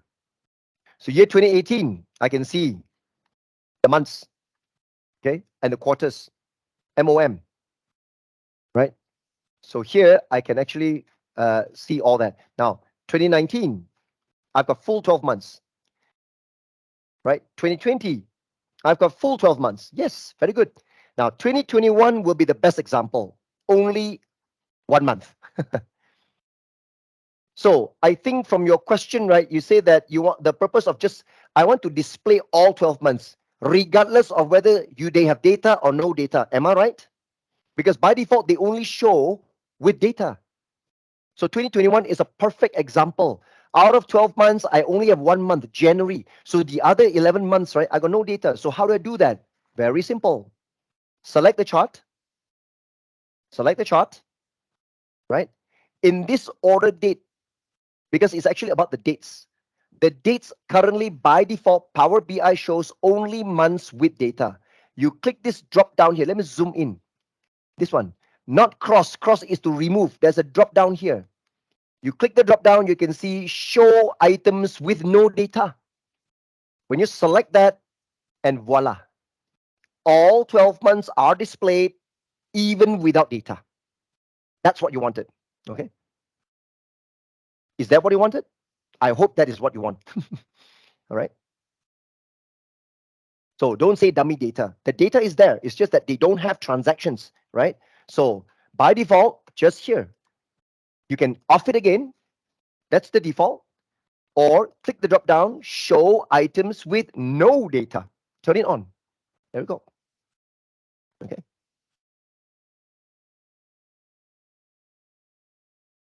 Okay, cool. Again, guys, we haven't even built any report yet. I've been showing you guys quite immense amount of stuff, right? So I hope that it answers most of your things here. So you know what? I want it to be a line chart, guys. I'm sorry. I want really this is to be a line chart, right?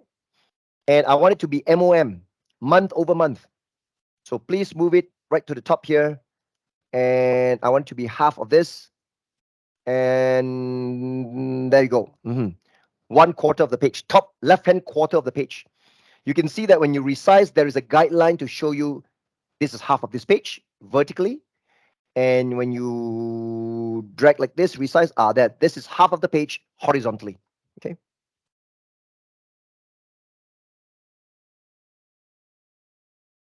Okay, this is only workable for two different tables that connected through model, right? If solely from the same table, let's say fact table, show item with no data will not work. Well, yes, because it's from the same table, right? The data are all from within itself, all right? So, but anyway, right, you can see my date is from the same table, huh? Okay? You need to know that, huh? I'm using the order date, right? The order date is from the same table as the sales amount. I'm not slicing this by another table, okay? So because they know which row, right, do have data. So the dates is directly within the sales table. So these dates, right, obviously they know there are no more dates listed after January 2021. The only transactions stops at January 2021. Okay. So even that, so I can still say show items with no data, and they're still able to expand until the end of the month, end of the year. They will still show me February, March, all the way to December 2021. Okay. So if you have a separate date table, your dates are stored in a separate table. Make sure you must have a relationship. Okay. So currently my dates, right, are all within the same table. I don't have a date table. It comes from a column together with the sales amount from the same fact table. Right. So show items with no data will work beautifully. They know, all right? They should know. Because what you are wondering may be, hey, yeah, because my date, right, only stops at January 2021. Now, how in the world they know after January is February? Well, this is factual. Power BI obviously knows the calendar. They know the calendar starts in January, ends in December. So they will generate all the 12 months for you. That's the hierarchy that is built. Okay. All right. So that's your first chart. Yeah. Now, the next chart, guys, let's quickly build this. So once you've got the chart like this, I want you to click always remember to click somewhere else empty area before you embark on the next chart. Because little do you know, a lot of people make this mistake. This chart is still selected and they are too excited. They cannot wait to create a second chart. So they thought that, okay, I'm going to begin with a column, cluster column. When they click cluster column, ooh, I made changes here, right? It's making changes directly to the same chart. So please ensure once you finish a chart, click outside of the chart, click elsewhere blank. So now you are ready to build a second chart. So the second chart right now, I want you to select sales amount again. You will place it at the bottom. I'm going to move it to the top here. Okay.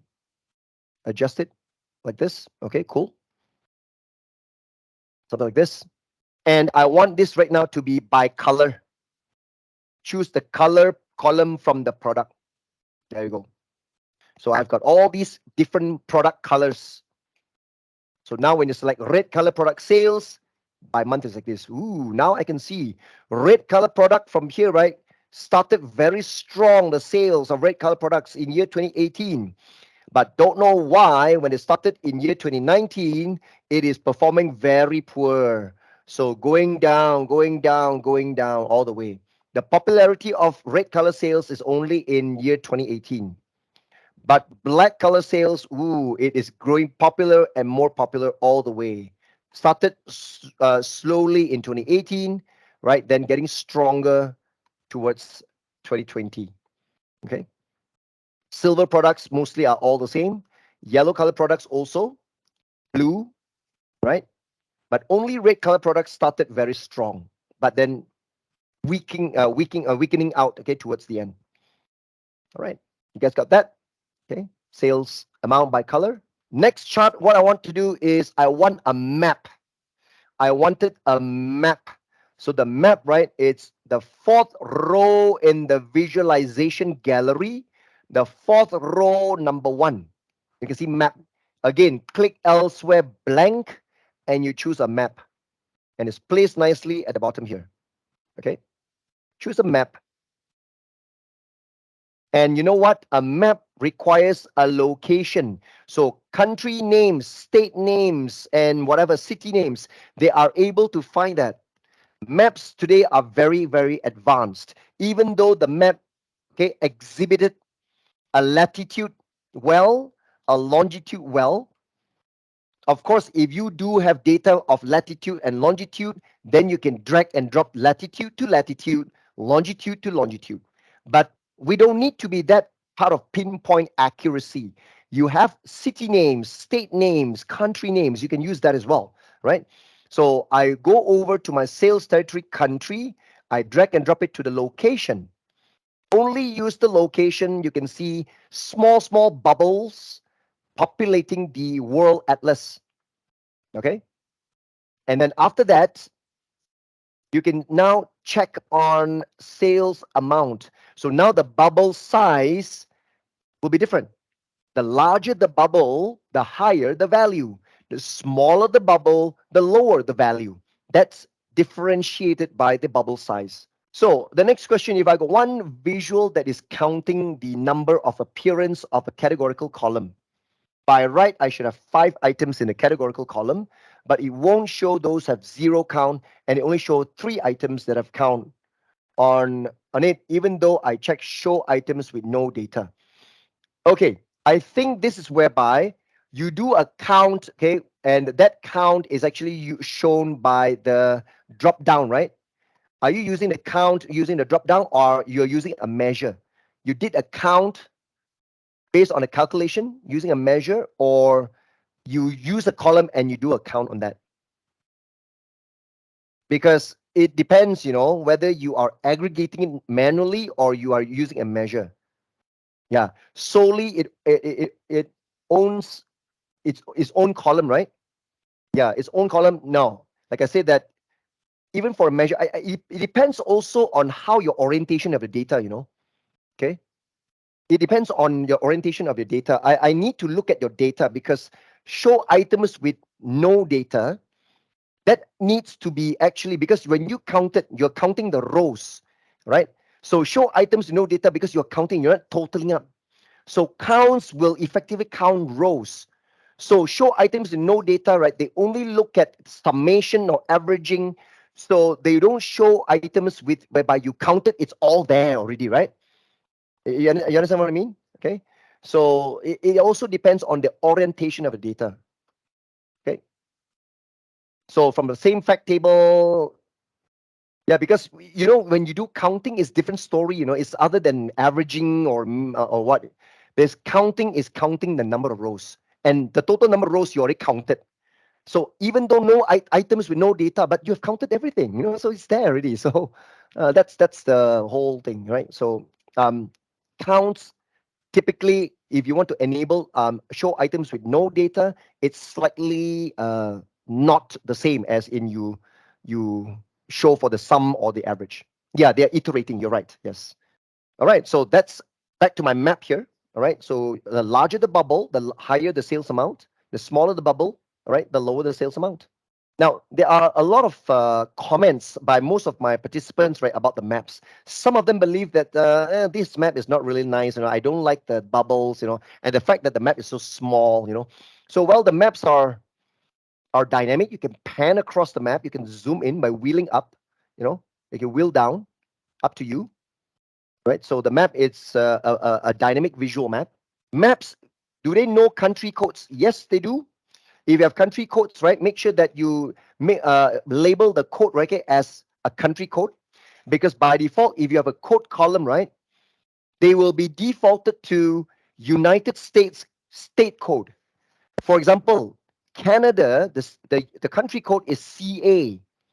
But if you never tell Power BI this is a country, not a state, if you drag and drop the country code called CA, the bubble will appear in the state of California, which is also CA. You must advise that the code column, right, will be country and not state. You must label them. How you label them, for example, I don't have a country code here, okay, but I'm just going to simulate. Let's say you selected the column, right? The best way to do that in your data view. In your data view, you look at your data. Let's say country column. I know this is not a code column, but when you select the column, can you imagine this is code, right? US, Canada is CA, France is FR, Germany DE, Australia AU, and all that, right? So select the column. Can you see data category is uncategorized?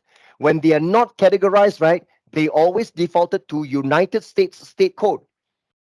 So state like US, UK, they will know how to pinpoint, because if they cannot find the American state code, they know it's country code, right? Countries like JP for Japan, there is no such state code. So they know they will drop the bubble in Japan. But DE for Germany, right, is the state of Delaware in United States. So DE will be in Delaware.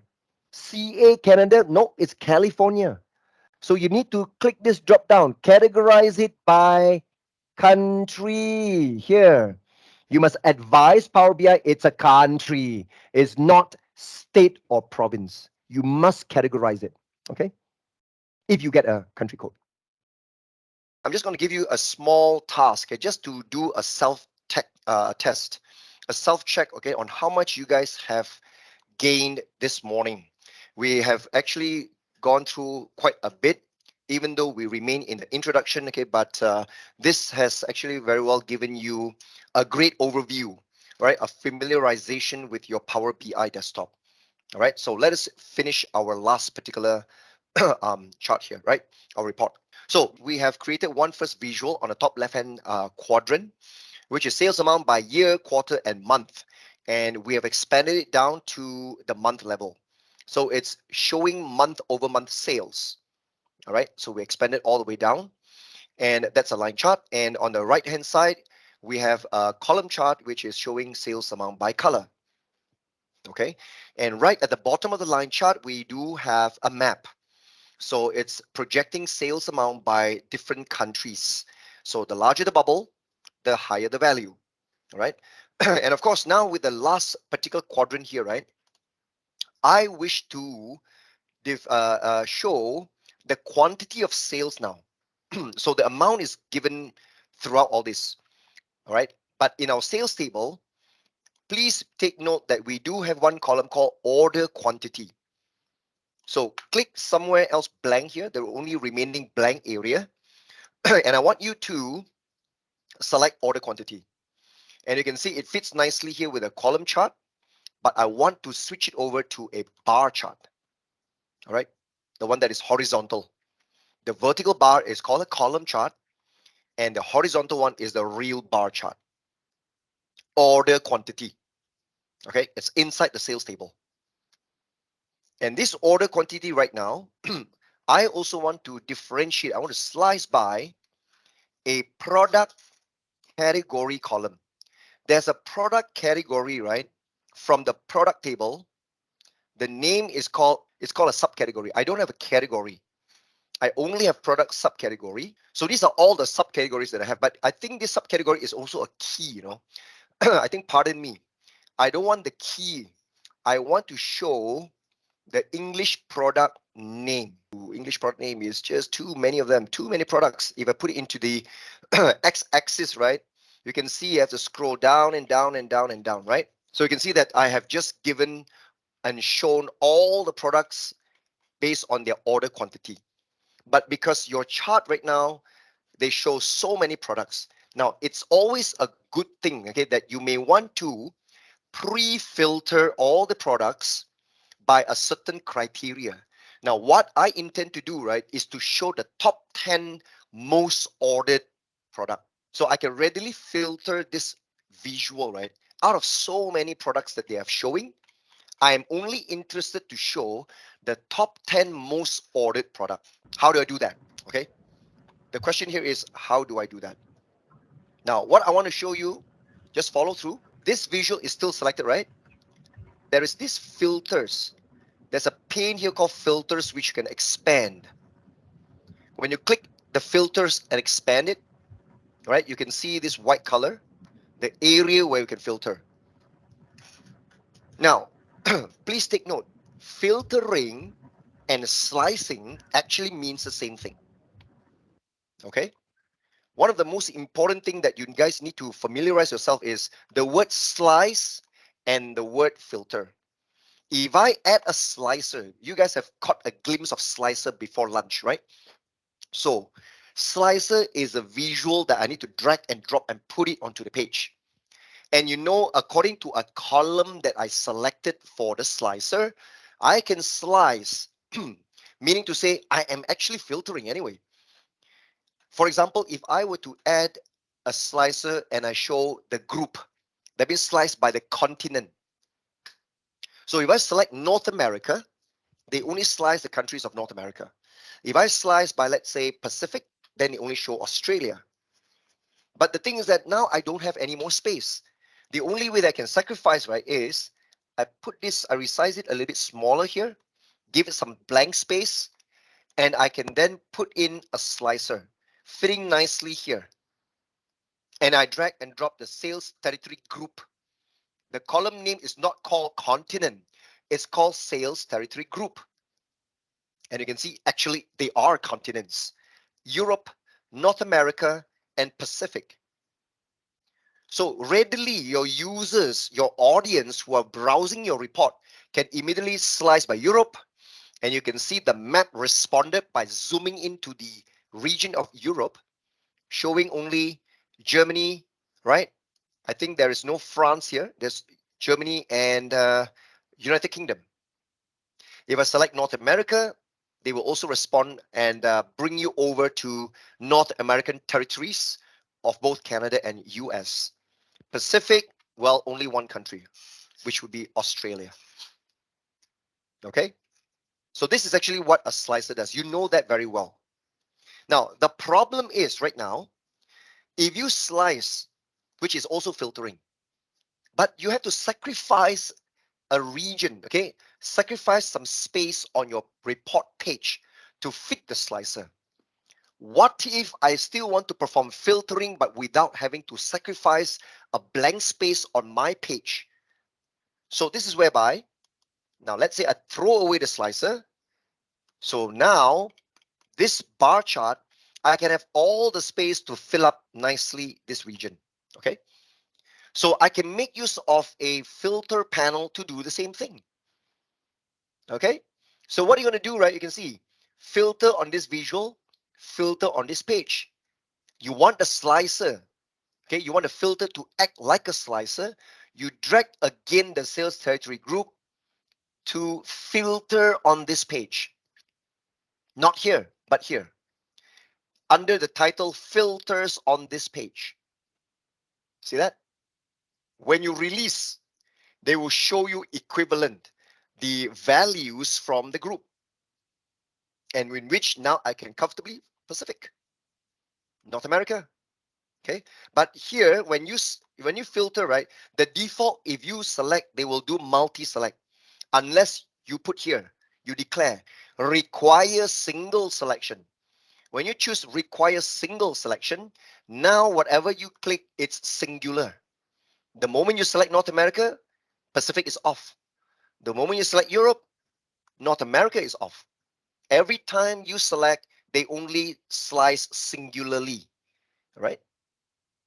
So this is behaving exactly like a slicer, but without having to sacrifice the real estate on your page. So if I always get this question, from my audience, that, hey, what's the difference, a slicer and this filter? It's the same thing.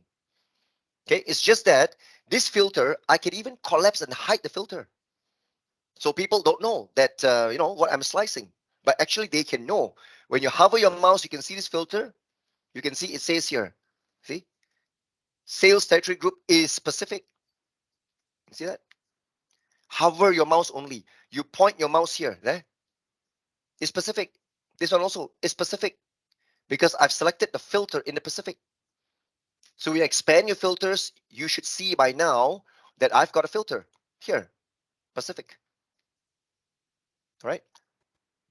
So if you are wondering why is my bar chart different, like I said again, every time when you have got a visual, pay attention to this region.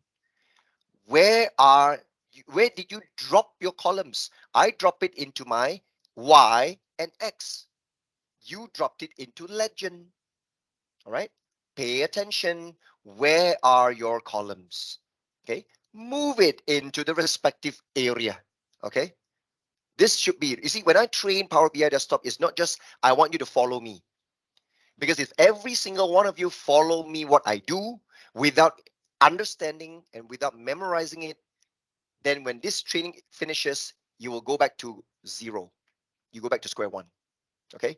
So always memorize, make it a habit. Okay. So that's why I always try to get your attention, try to remember and understand where should I go to. And in fact, I always want to make it a habit. I instill habitual practice.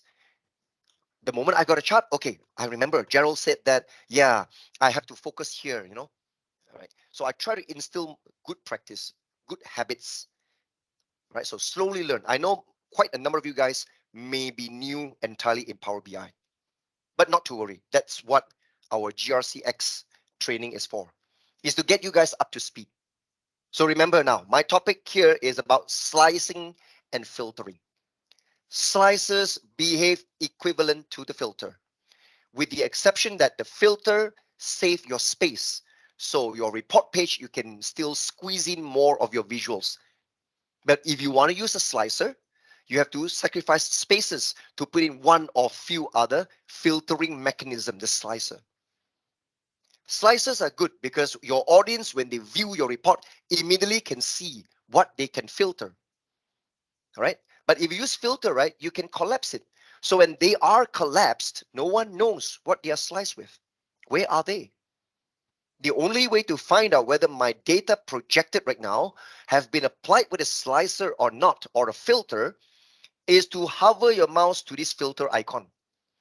Then I know, oh, now they are showing me Pacific only. Here is the same thing. Oh, yes, it's only Pacific. Every one of these visual has been filtered with the Pacific. Okay. So, which means that they can now explore and expand the filters to switch over to North America, let's say. And now when you hover your mouse here, it says North America. The sales territory group is North America. But you know what? This is just because I want to jump into the topic to compare between slices and the filter. But let us solve our main problem here.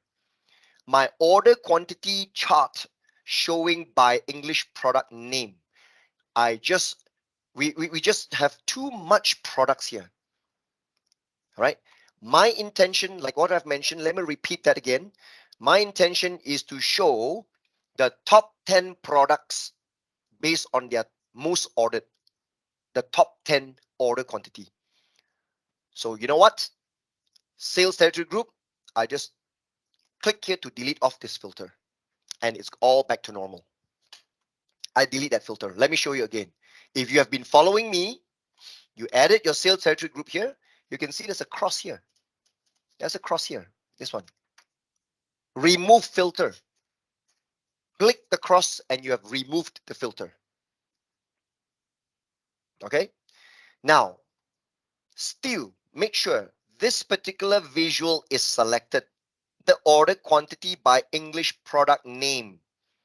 I wish to do a top 10 filter. So it's going to be filters on this visual, only this visual, not the rest. This is the region here. Filters on this visual, filters on this page, and filters, okay, on all pages. There are three separate areas of filtration.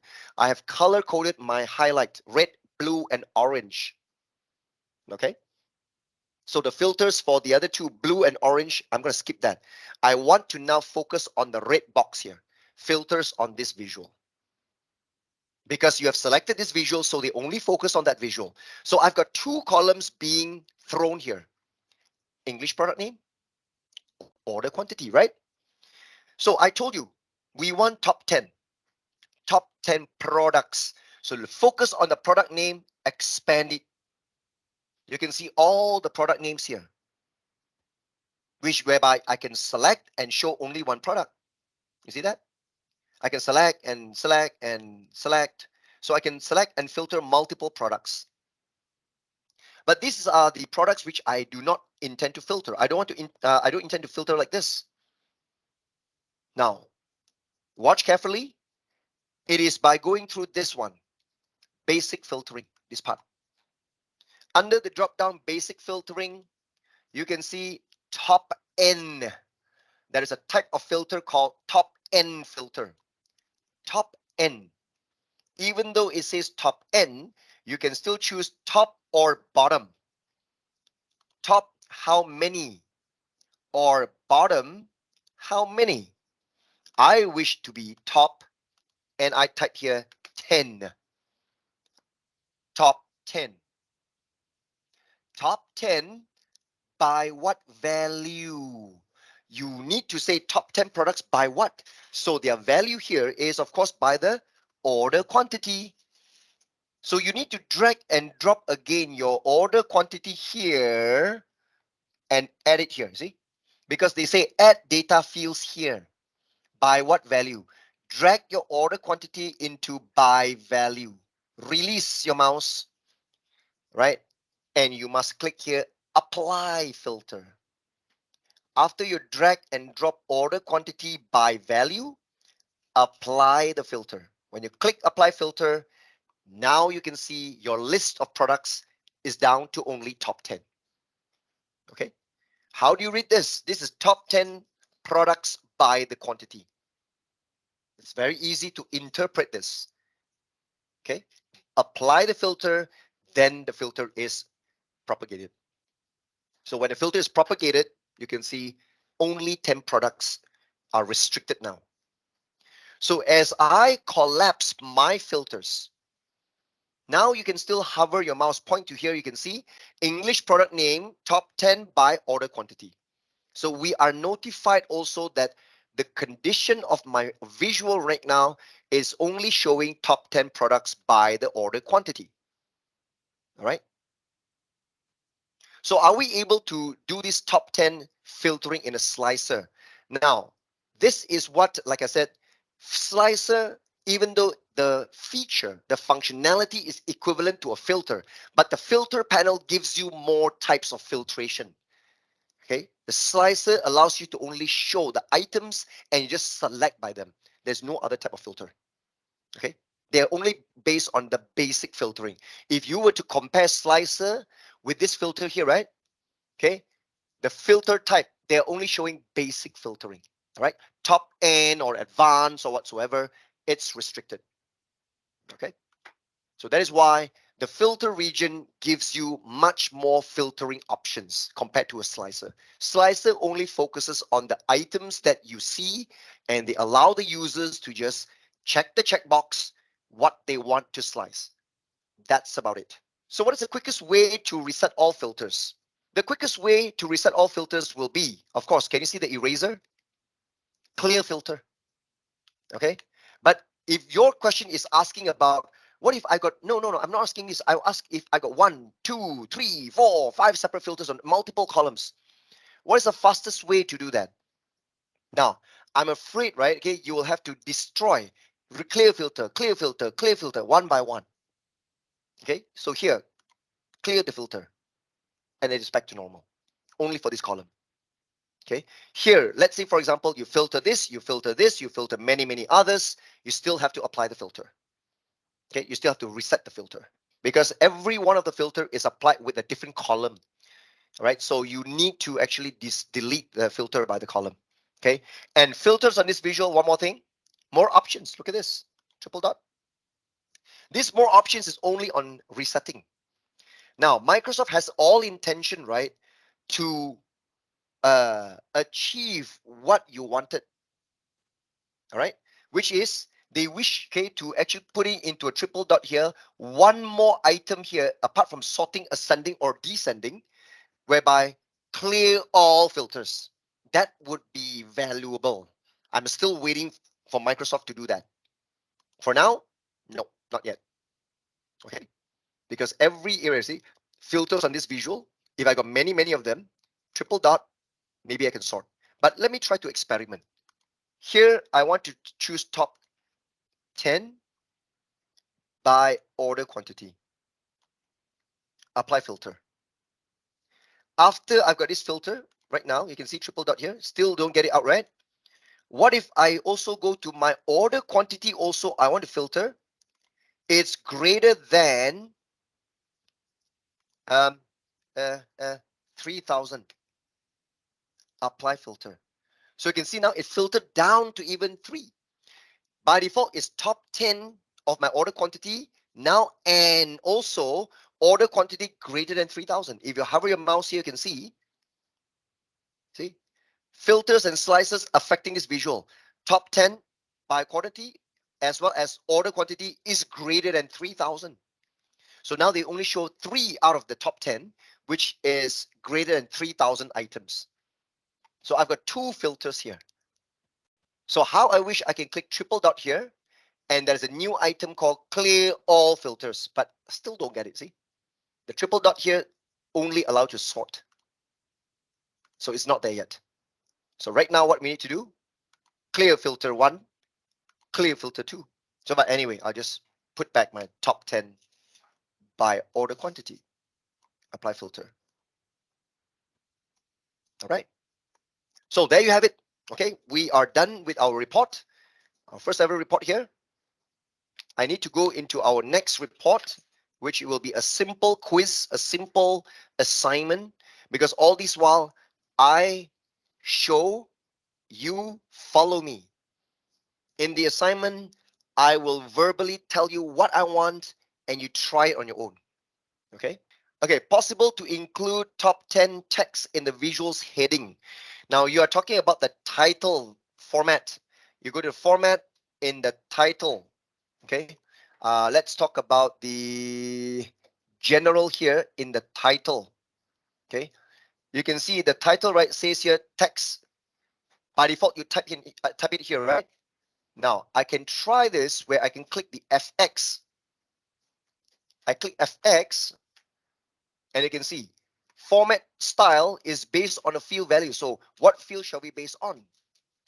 So currently, right, you can even choose, you can't really choose much of a thing to compare, is using field value, but you can also try to do conditional.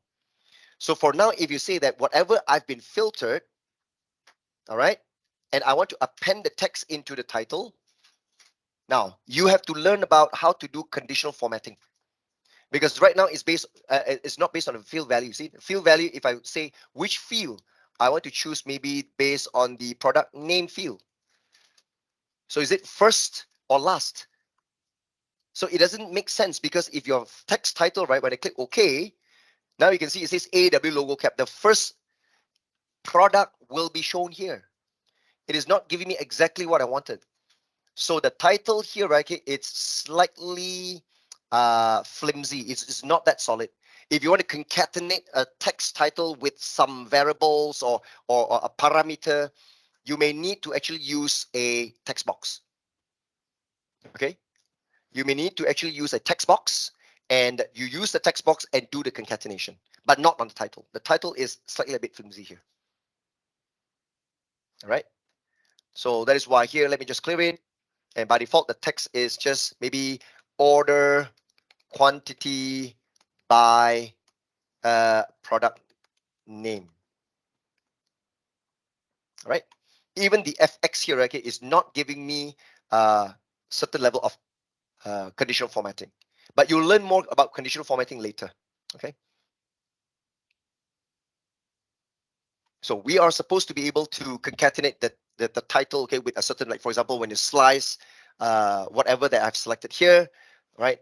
Of course, you should want your title to also project that, okay? But there is another way to go about it, which is using a text box. Okay. Now, you know what? I have just violated the one of the rules, okay? One of the golden rules of report or dashboard design. I've just violated that rule. What rule is that? Let me tell you this. The rule says do not overwhelm your audience with either too much graphics or too much numbers. I have just violated the rule that, my report here, everything is a chart. I don't see figures at all. You always need to balance, right? Okay, your particular report with some numbers at the same time with some graphics. Now I want to see a number, right? I have to hover my mouse, for example, to the black color, and I can see, oh, okay, this is that much. Okay. And what about this one? Oh, this is 4,000 over units. Oh, when I hover to this country, Australia, okay, this is the value.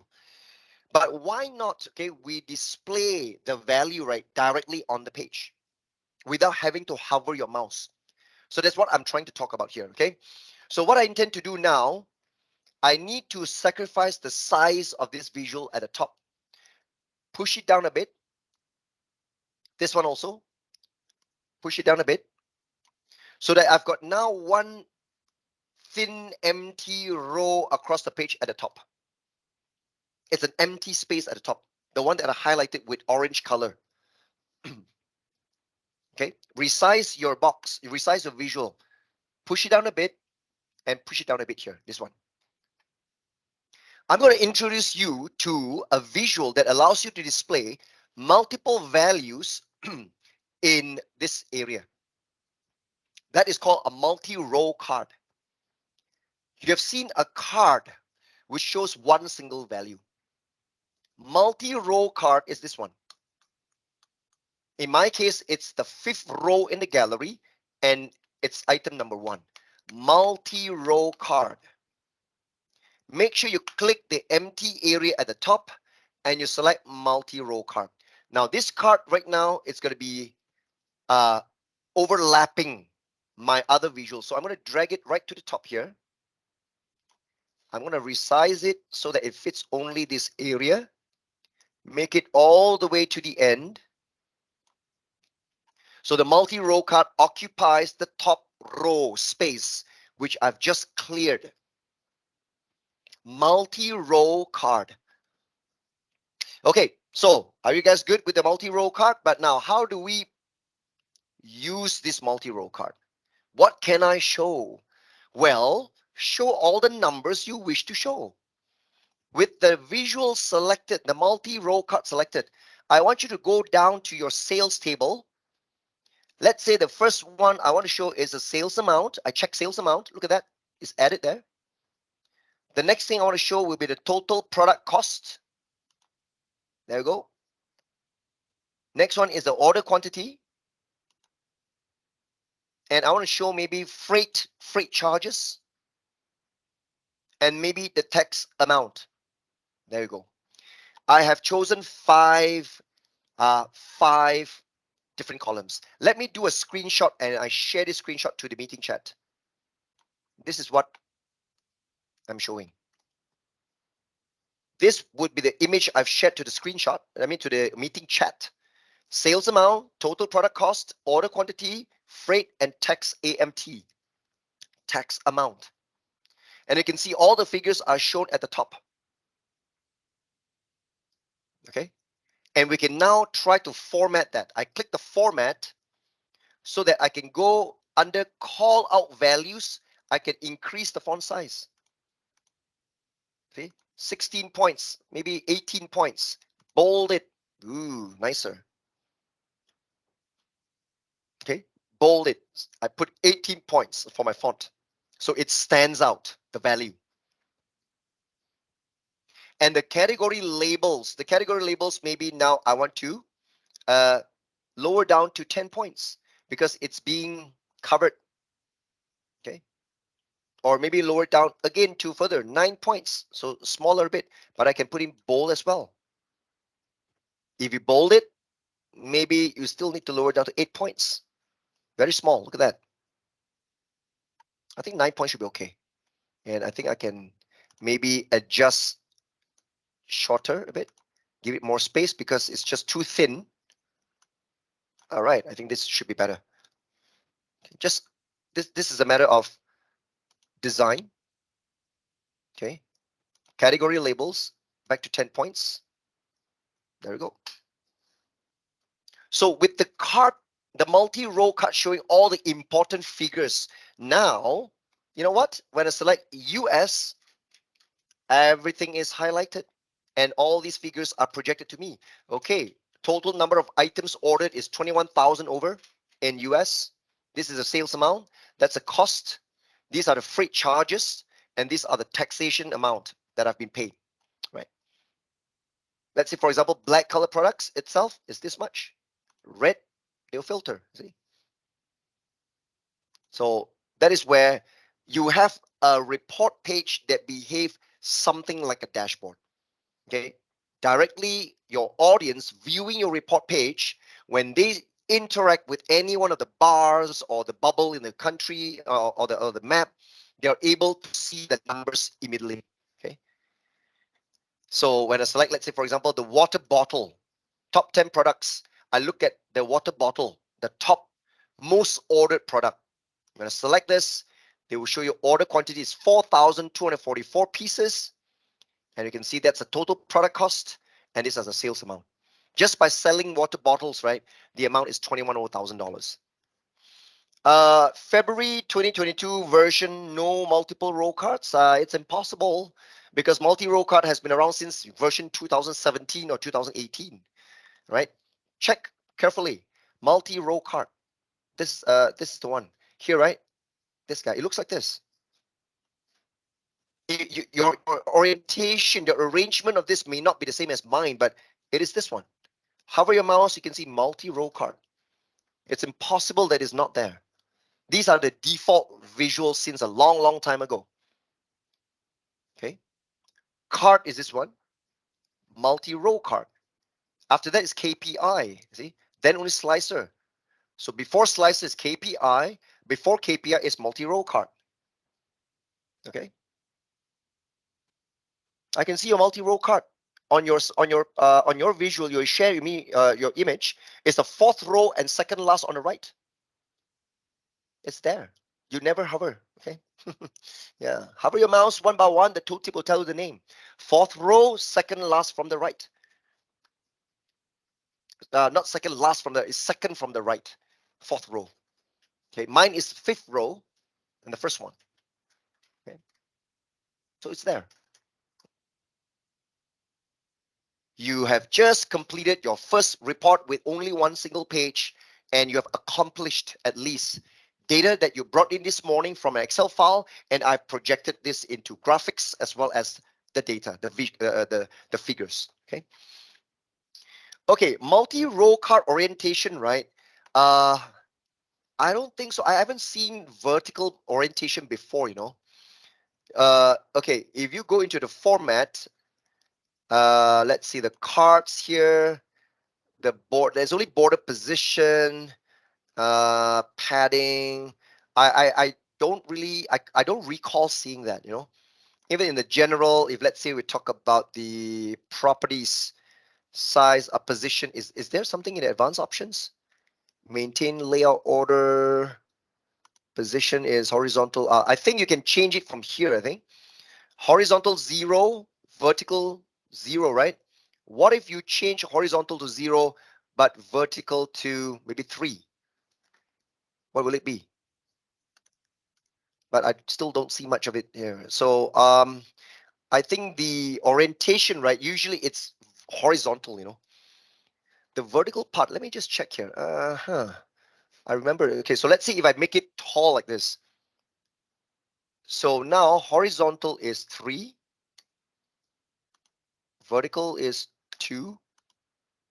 So still doesn't really change much of the effect. I think the position, right, okay, it's not really giving me anything, even though if I change it's 3 or 2, right, or 2 horizontal and 3 vertical.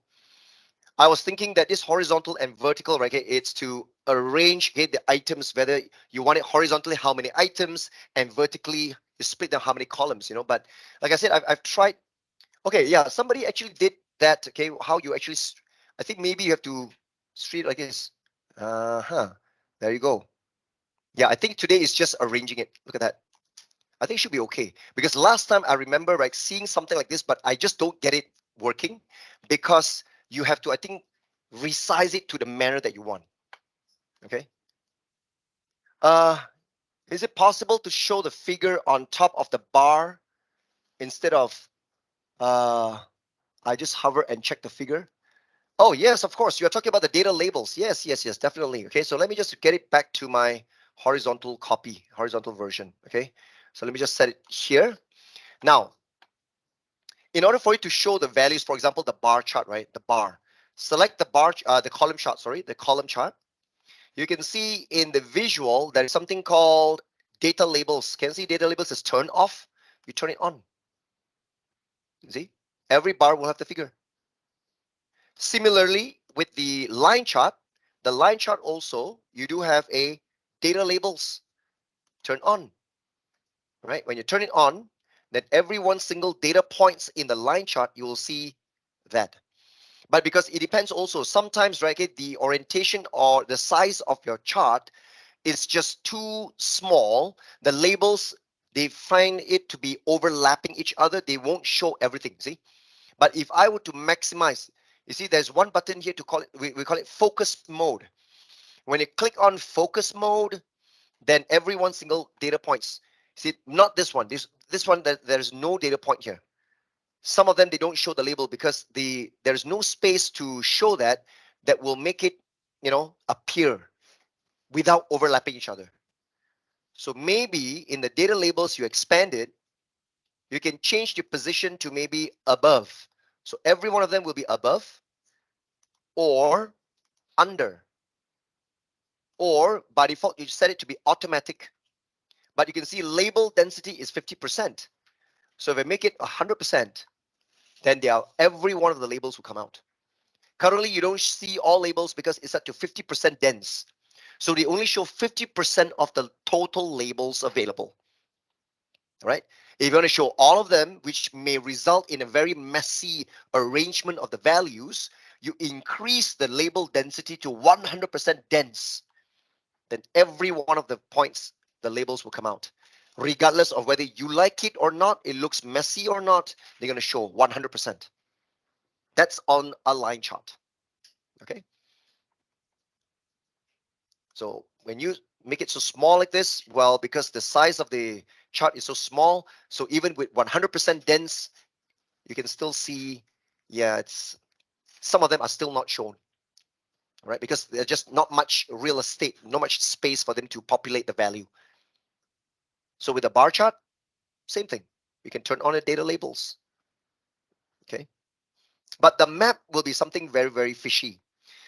The map data labels, right, is not called data labels, it's called category labels. So when turn on, they show you the country name instead of the value. It's because that is the reason why they call it category. It's not the data value. So this is only showing you what country is that for people who are a bit poor with geography. So they only show the country names. But for the bubbles, you can only change the bubble size because sometimes the bubble is just too small. You can increase the bubble size to maybe 3 pixel. Okay, let's not do this because the bubble size, the ratio is just too big. The default is -10, if I'm mistaken. The default is -10.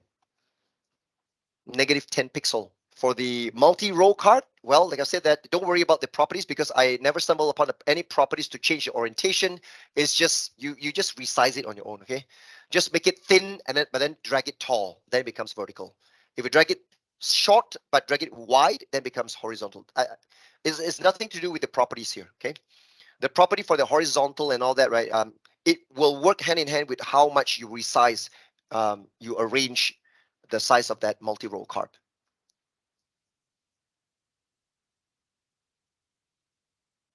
Your multi-row card is showing multiples.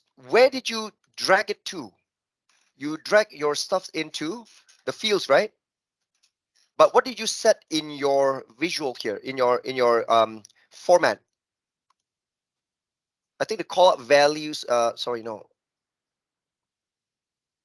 In the general, I think. Wait, hang on. Where was that just now? In the general there. Did you change anything here? Like, for example, maybe the position. But usually, I don't think so. You will get. You're supposed to actually total up, right? Your multi-row card. Can you check your property settings? My horizontal and vertical still maintained to 0. And if you have dragged it correctly, right, okay, into the fields, it should be like this. It's supposed to total it because all these are numbers, so when you put it into a card, they're supposed to automatically sum it. And make sure, okay, that every one single field here, when you click the drop down here, it should be sum. Okay. Every one column drop down, sum. This one drop down, all sum. Okay. Every single one, sum. You didn't sum, right? Yeah, correct. So because when I see, right, every one single row is showing their own value. So I was thinking that in the fields here, in the drop down, you did not summarize, so you have to make sure that they're all auto sum. Drop down here, sum it. Okay. But it's strange because by default it's supposed to sum. That's the default. That's the reason why every column you do have the auto sum icon decorating that. Save this file, and you know what? You can quit. You can exit Power BI Desktop. And now I would like you guys to launch a new Power BI Desktop. Now, sometimes people start asking me, hey, Gerald, why do you want us to close the Power BI Desktop before we launch a new one? Can't I just keep it open and I launch another new one? Well, of course you can, right? But remember, especially in day one, and especially people who are still very new to Power BI Desktop, if you have too many Power BI Desktop copy open, you might be confused. So I don't want you guys to confuse yourself, right? So whatever that you are done, you exit, you save, and you close that Power BI Desktop, then you launch a new one. So you focus only on one to avoid confusing yourself. Okay, that's reason number one. Reason number two, if you say, no, I'm very sure-footed, I won't be confused. So you don't worry about that. So number two reason why you should close before you open a new one, it's on a technical issue. You see, Power BI Desktop is a very resource-hungry program. You are manipulating lots and lots of data. Every new open Power BI Desktop session, whatever data that you are massaging, they are kept in memory. If you launch 1, 2, 3, the more Power BI Desktop you open and open and open, and you connect and connect to different source of data, your memory will fast become full. And your laptop will become slower and slower, and you get lots of issues. Okay? So please take note. So technically speaking, even though you might be very diligent, you are very sure, you may not be easily confused, but for technical reasons, I wish you guys to finish the report, close it, then launch a new one. So at least you maintain optimal operation and performance of your laptop. All right, guys, are you ready? Okay, I open a new one. The old one, the introduction, we have just completed. Save it and close it. You launch a new one. I'm going to give you guys your first assignment. Remember, this is just exactly what you guys have done this morning until now. Just to do a quick check on everyone here, whether you have learned something, because you guys have been following me. Now I'm going to instruct what I wanted, and you try to see whether you can accomplish that or not. So once you have opened this Power BI Desktop, Okay, listen carefully. All right, I'll repeat a few times, of course. I want you guys now to connect to another Excel file called AW data. You will see there are 3 sheets in that Excel file. I want you to load all 3 of them. I repeat, now this new Power BI desktop session, I want you to connect to another Excel file by the name AW data. I believe that's the second file after our first file just now. Inside that file, once you connect it, you should be able to see 3 sheets. I can remember the sheet name. It's called salesperson, it's called store, and there's one called top 10 selling products. Please select and import all 3 of them. Load them up. Select all 3 and load. Do it now. Let's see how much you guys can remember. Let me show you now. Import data from Excel. I will do the same thing, yeah? AW data, open. I'm going to select all 3. Salesperson, store, and top 10 selling products. 1, 2, 3. And load. So I found all 3 tables already imported. The first habit that I want you guys to always do, right, is once you finish imported the table, immediately go and quickly click the model view and quickly want to see the relationship. That's a good behavior. That's a good habit. What is this? No relationship. Because this is your mission. Okay? This is your mission now. Some of you guys may want to take the challenge. Okay, go manage relationship. Okay? You want to click manage relationship, you try to auto detect and see, I can bet my head on it, it says found no relationship at all. Your mission is to tell me why. That is your assignment. This is to test whether how much you guys understand relationship. Explain to me why aren't there relationship even when you click auto detect. Power BI says no, I cannot find anything. So what's going on here? Dim and fact. Well, dim and fact is just a matter of names for the table. But right now, the table name is just business name. Salesperson table, store table, top 10 selling products. What do you inspect? Okay, no common value. Somebody says no common name. Yeah. First forwards can't match. No common key. Okay. Thank you very much. Thank you. Most of you guys are really, really good. Okay, you found that. You found the answer. The answer says, oh yeah, I've scanned across, right? Okay, no common column names. Are you sure? Because I saw business entity ID. At least between salesperson and store, right? I found the same column name, business entity ID. Am I right? So even with business entity ID here and business entity ID here, which is supposedly they are able to connect, all right? But how come Power BI did not detect that? The column names are the same, whether it's numbers or no, it's okay. It's okay to, as even though it's numbers or not numbers, it's supposed if the what is the second criteria? Figures doesn't match. Yeah, exactly. If you go over to a data view, if you investigate, explore the data, you will find very well, okay, easy. For example, salesperson, look at the business entity ID. The IDs are all unique. It's really a lookup table. 274, 275 until 290. All right. But over to the store table, look at the same business entity ID, but the IDs are starting from 300 plus onwards. Ultimately speaking, you know by now, this is proving what I've told you earlier. Criteria 1, criteria 2. They match criteria 1. Both business entity ID column names are the same, but criteria 2 did not fulfill at all. The values between the 2 columns do not match at all. Thus, Power BI Desktop is not going to be so stupid and blindly create the relationship for you. They don't do that. That's the answer. Majority of you guys found the answer. Everybody has been so diligently trying to race against time, trying to compete, typing out the answers onto the meeting chat. I thank you for your participation. Very good. You are all correct. Okay.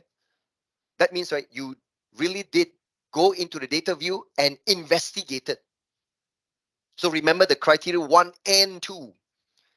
Two column names matching, but the values cannot be matched, right? So even if you forcibly click the auto detect in the manage relationship, they are not going to detect anything. Okay. So this is done on purpose. So let me tell you the answer now, guys. In the model view, this particular 3 tables are meant to be standalone. They are meant to be standalone. Every one table is by its own. You can see every one table, it's their own unique and also a fact by itself. They are not meant to be related. This is a special scenario. And we are going to produce a report whereby 3 tables, I want you to produce 3 charts. Each one table, one chart from them. So remember, since there are no relationships, it will be normal when you try to click one of the chart, one of the bar, or one slice of the pie, the other charts are not going to respond. They're not going to be filtered because they do not come from the same thing whereby they are related. No relationship. Okay, unless you produce 2 charts that come from the same table, then there will be some filtering. Okay, all right, good. Let's dive straight into your report. Remember, I also want you to place 3 charts, one here, one more here, one more here. Visual number 1 come from table number 1. Visual number 2 come from table number 2. Visual number 3 come from table number 3. So beginning with the first table, guys, listen carefully what I wanted.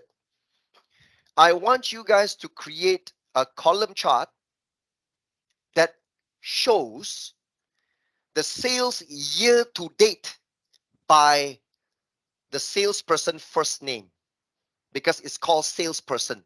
This table is called salesperson. So every row shows the salesperson and their own sales data. It's going to be showing sales year to date by the first name of every salesperson. Do it now. I believe when you get a column chart, the column chart by default should be sorted in descending order by the sales year to date column. All right. It shows a column like going downhill. Okay, it's like a staircase, all the stair steps, right? You're going down. If I'm not mistaken, if I can remember clearly, the top 3 is Linda, Jay, and Michael. If I'm not mistaken, correct me if I'm wrong. It's correct, right? That proves that I haven't done anything here, but I can remember it because that proves I've trained Power BI like how, I don't know, thousands or tens of thousands of times over the 7-8 years here.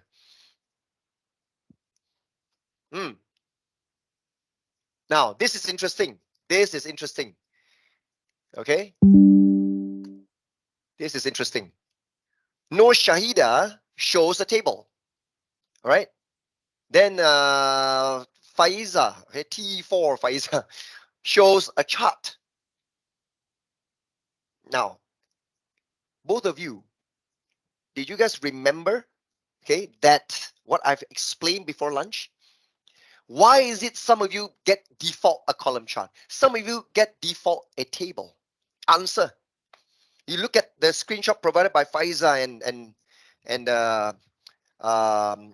Noor Shaida. Why is that so? Noor Shaida says, okay, Noor Anisha says what? Amount first. All right. Eileen says because sequence of selection. Yes, most of you guys. Well, you guys are all good, man. Very good. Okay. I told you earlier. Let me repeat that. Let me reiterate that.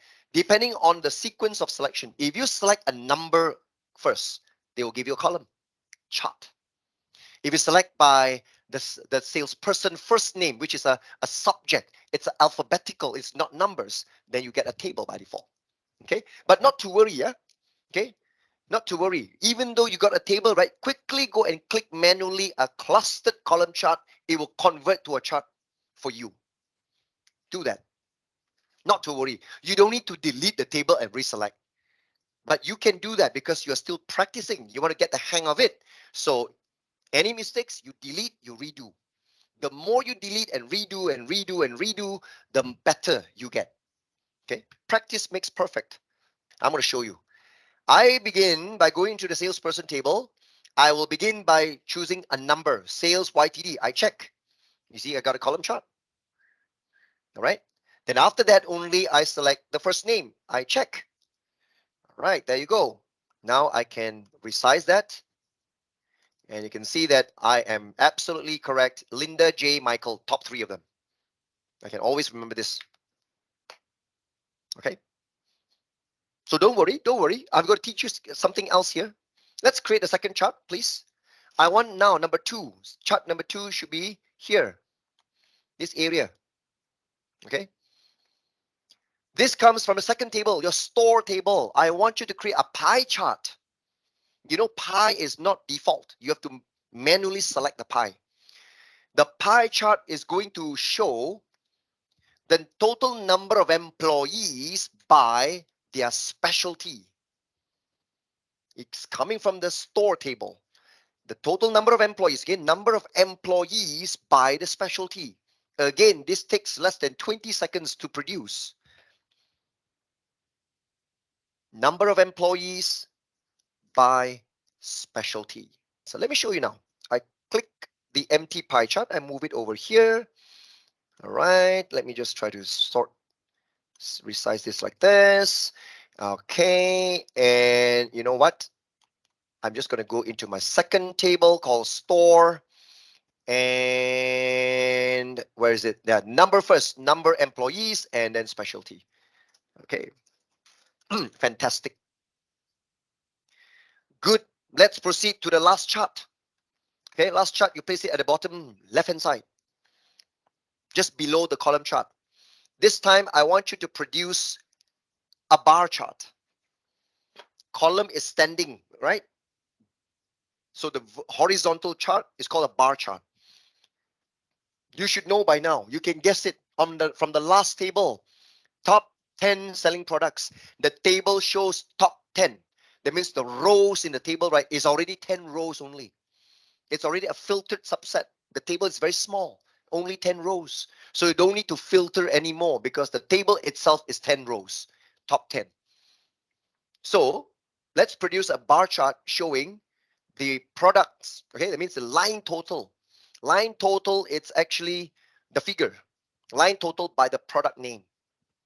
Again, you can do that in less than 10 seconds. So let me click a bar chart here.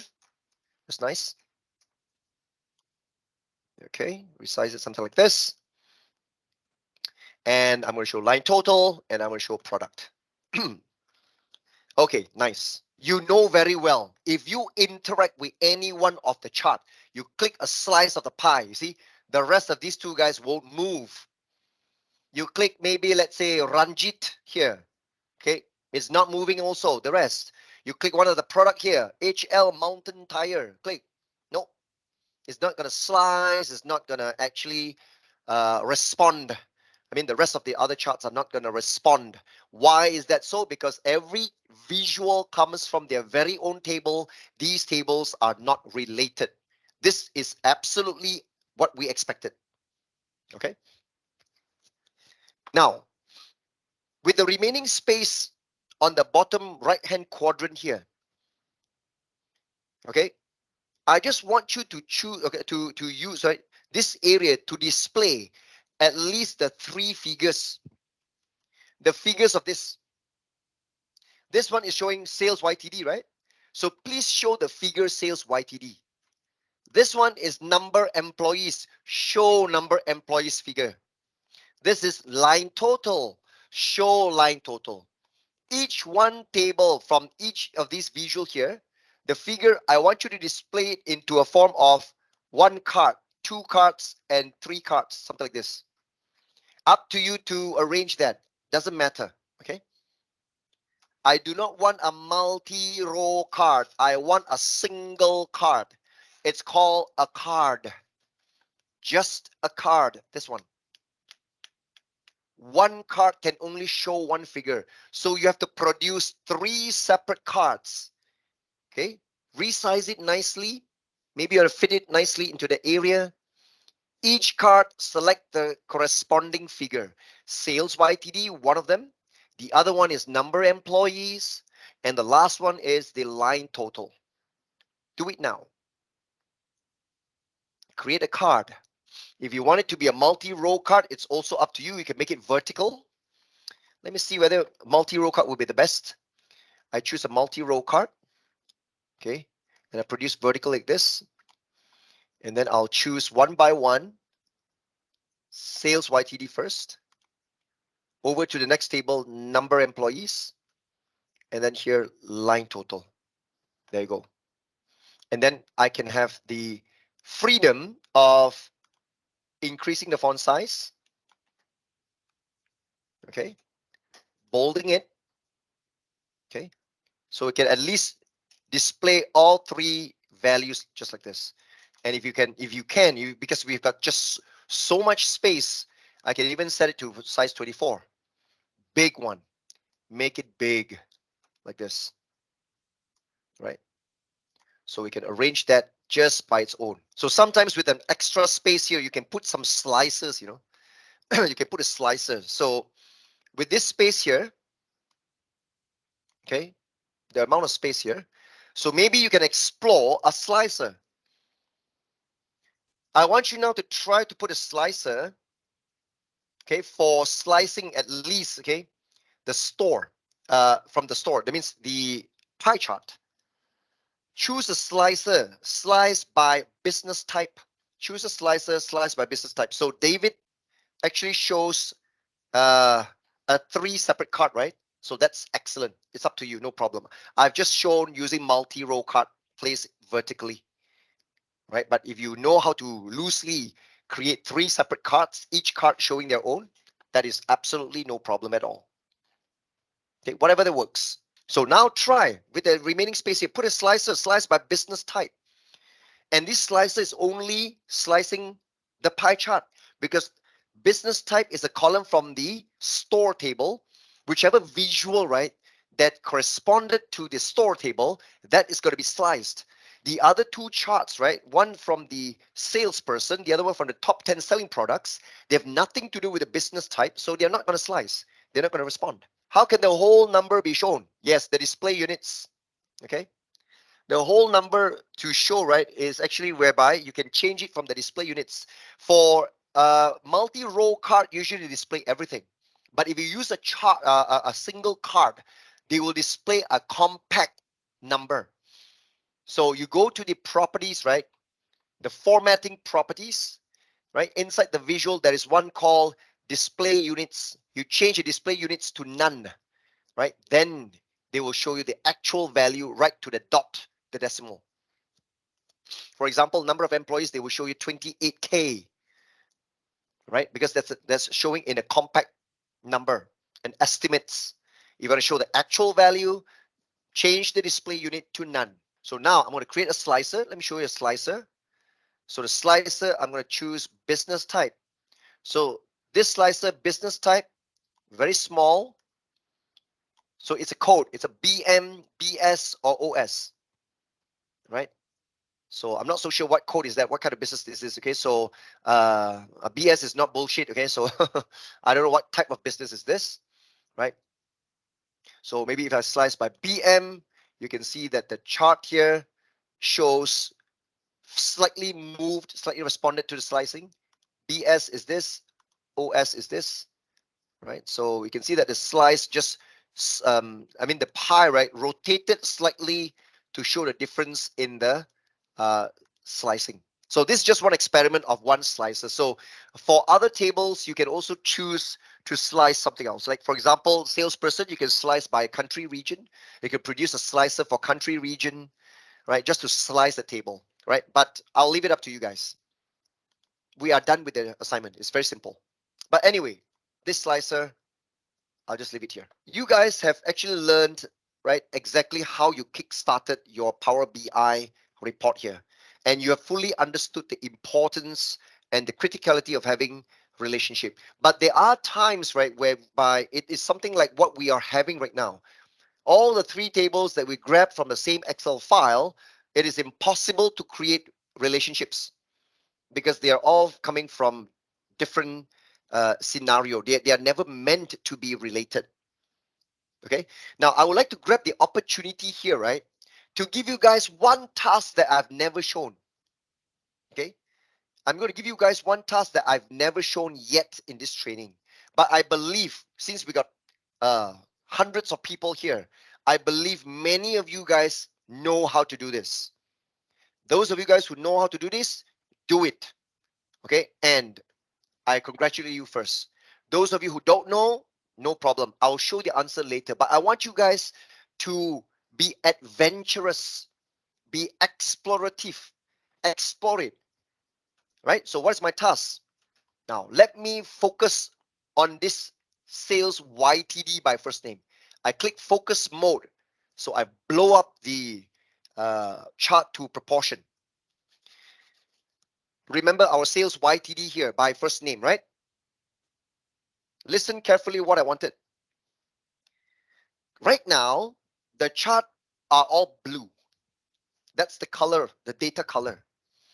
I want you guys to explore how can we conditionally format only salesperson who has exceeded 3 million in sales year to date. I want them to be colored differently. It doesn't matter what color you choose, okay, as long as it's not blue. The others which are still not up to 3 million, if they're 3 million and below, remain the default blue color. This is going to be the topic of conditional formatting. I want you to format the data color. Any one of these salesperson whose sales YTD is greater than or equals to 3 million, I want you to provide a different color to these bars. The rest will remain blue. And you know what? Let me warn you. It's called conditional formatting. It must be based on a rule.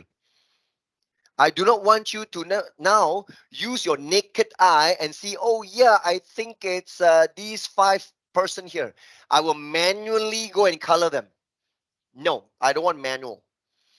Because one day, let's say this Jose guy right now haven't hit 3 million, but who knows in the future when he hits 3 million and above, you have to manually go and change his color.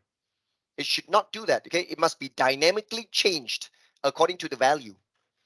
Conditional formatting. Do it now. I'll give you 2 minutes. Those of you who knows how to do it, yes, that's good. But those of you who don't know how to do it, try to explore the format of this chart. Try to experiment. How can you achieve that? Greater than or equals to 3 million, color them differently. It doesn't matter what color you choose, as long as it's not blue. A few moments later. Okay. All right. So let me show you now. Okay. Let me show you now how it can be done. Now, I told you my condition that those of these salespeople, whoever has attained 3 million and above in their sales YTD, I want to color them differently. So it will be in the format, okay, and in the format here, under data colors, right? So under the visual, look at the, okay, it's supposed to be in the columns because these are all columns, right? In the columns, when you expand, you can, that's where you can find the colors. You see, default is still blue, right? It's blue, of course, but there's an FX here, formula expression. And when you hover your mouse, the FX says conditional formatting. You click the FX, right? In the columns, you see colors. Click the FX. You see there are many choices of coloring your bars. The first one shows what we call a gradient style. In the gradient style, you can choose the lower the value, one particular color, but the higher it goes all the way to the maximum, another color. So for example, the lowest value, they shown something like a cyan color, and then the maximum color here, it's the blue. So if you do this right, okay, you will see a increasing gradient like this, okay, from the lowest all the way to the highest. But remember, that's not what I wanted, you see. What I wanted is not gradient. So you change the gradient style to rules. So you can see rules here. Using the rules, that's where you can find the condition to evaluate. So if the value greater than or equals to, that's what I want, right? And you type here 3 million, 3,000,000. That's 3 million, not percent, but number. It's not 3 million percent, okay, but 3 million number. Now, the first time when Microsoft gave us this, right, I find it really awkward. When I set this condition, but then I still cannot click OK. You know why? Because there's an and another condition. Based on what my knowledge about most of the products from Microsoft, the and or supposed to be choosable. Okay, it's supposed to be an option, but now they fix it as an and. Now, how can it be that the value is greater than equals to 3 million and at the same time less than 0? It cannot be and less than 0. But the problem is I cannot change and to or something like that. I cannot even destroy the second expression. So later on, I found out that if you want to ignore the second expression, the 0 here, just erase entirely. Just erase the 0 entirely. You can see the watermark shows max. That means as maximum as can be. Then only you can see the OK button is there. Right? So it is actually a bit of a strange way. So that person who gave us this interface, I think he might have been warned, or I don't know what is he doing. But this is a weird way of constructing a Boolean expression. Don't you think so? I believe since we've got 100 over people here, I believe most of you guys or some of you guys couldn't agree with me better, right? This is actually a really strange way of doing things. So imagine I told you, if not, right, if the 0 is forever here, you say, hey, how come I cannot click OK? And how do I destroy this? There's no deletion, there's nothing. So when I just erase this, then only realize, oh, okay. I just need to erase the 0, make it max, then I can choose a color. I choose this color. Then I can click OK. All right. So that means if you want this part, and you don't want this part, okay, you just need to erase. If you're trying to assess lesser than, then you put a number here lesser than, but this one, you just erase it. So either one, you see, you choose either one. So now when I click OK, and there you go. Okay. I've got the first 5 bars, okay? Linda, Jay, Michael, Jillian, and Ranjit would be greater than or equals to 3 million. The rest who haven't attained 3 million, they are all remaining blue. Okay. All right. So I think most of you guys found the answer. That's excellent job. Now, do you know something valuable, something powerful here in Power BI? Because the original times when Power BI Desktop was first introduced way back then in year 2016 or even 2017, the time, I realized one thing. A lot of people complain about this, which is right now I have chosen this, right? And I have actually formatted it in such a manner. And I have also chosen to turn on data labels. I've got my data labels here. In the data labels, let's say I would want to increase the font size of the value to 10 points and I bold it. Okay, let's say I've done all the hard work formatting this. Okay. Now, suddenly I choose a table. I click a table and it became a table. All right. And then I will say, oh, okay, excuse me for my language, but that's me. I will say, oh shit, I have clicked the table. I want to return to my clustered column chart. So when I click the clustered column chart, it all goes back to the original where I need to toil, sweat, and blood to go and format again, to turn on the data labels. But look at what happened today. They remember your session. They remember your previous chart settings. They will retain your chart settings, even though you have switched over to a table or you switch over to a pie chart. And suddenly now, on second thought or on third thought, I want to change back to my clustered column chart. They still retain all my formatting. This is excellent news. All right, I will say kudos to Microsoft of doing this, because back then a lot of people will be pointing their AK-47s at them and shoot out all their bullets. They say, what is this? If I accidentally click a different visual and when I click back, what, I have to do it all over again? I lost all my formatting, I lose all my formatting and I got to redo. But right now they remember it. Okay, but please don't save and close. And when you reopen the file, you try to change and you intend to swap back. Now that's a different story. Because when you save the file and you close it, everything in the memory is gone.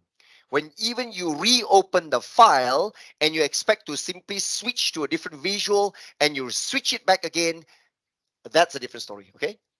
So only when you continue within this session, you switch to different visuals, every visual, they will be able to remember your setting. Okay. So that's actually good. So even if I switch over to this, sorry, if I switch to this, if I switch to pie chart, and then if I switch it back over, I still get back my original formatting settings. Okay, good. Now, you know what? I want to show you more. Okay, this is a conditional formatting for a column chart, right?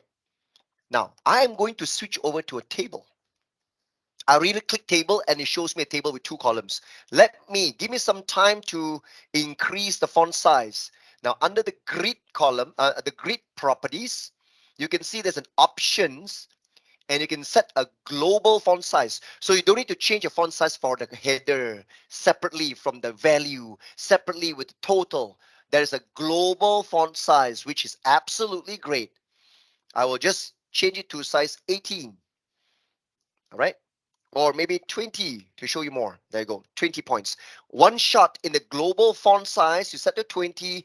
Everything else will follow that font size, including the header, the value, and the total.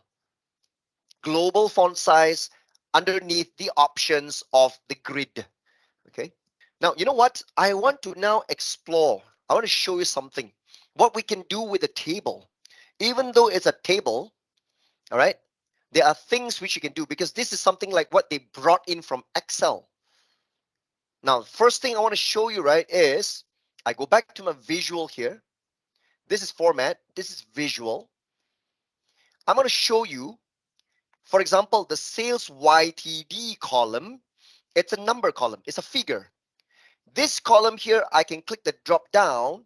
You can also see conditional formatting. I want to show you data bars. When you click data bars, you turn on data bars, just click OK. And now you can see a mixture of the bars as the background color of every single cell in that column. The lower the value, the thinner the bar, right? The larger the value, the more they fill up the entire cell. So that's called a data bar. But with a data bar like this, right, maybe you want to consider changing some of the font here. Maybe the color of the bar should not be that dark. I can go back to my conditional formatting for the data bars. And in the data bars, the positive bar, I want to show a lighter blue, possibly. Okay, I click OK. So that's called a data bar. You guys should have seen this many times in your Excel, right? But this is not what I wanted. Okay, this is not what I wanted. I want to show you something else.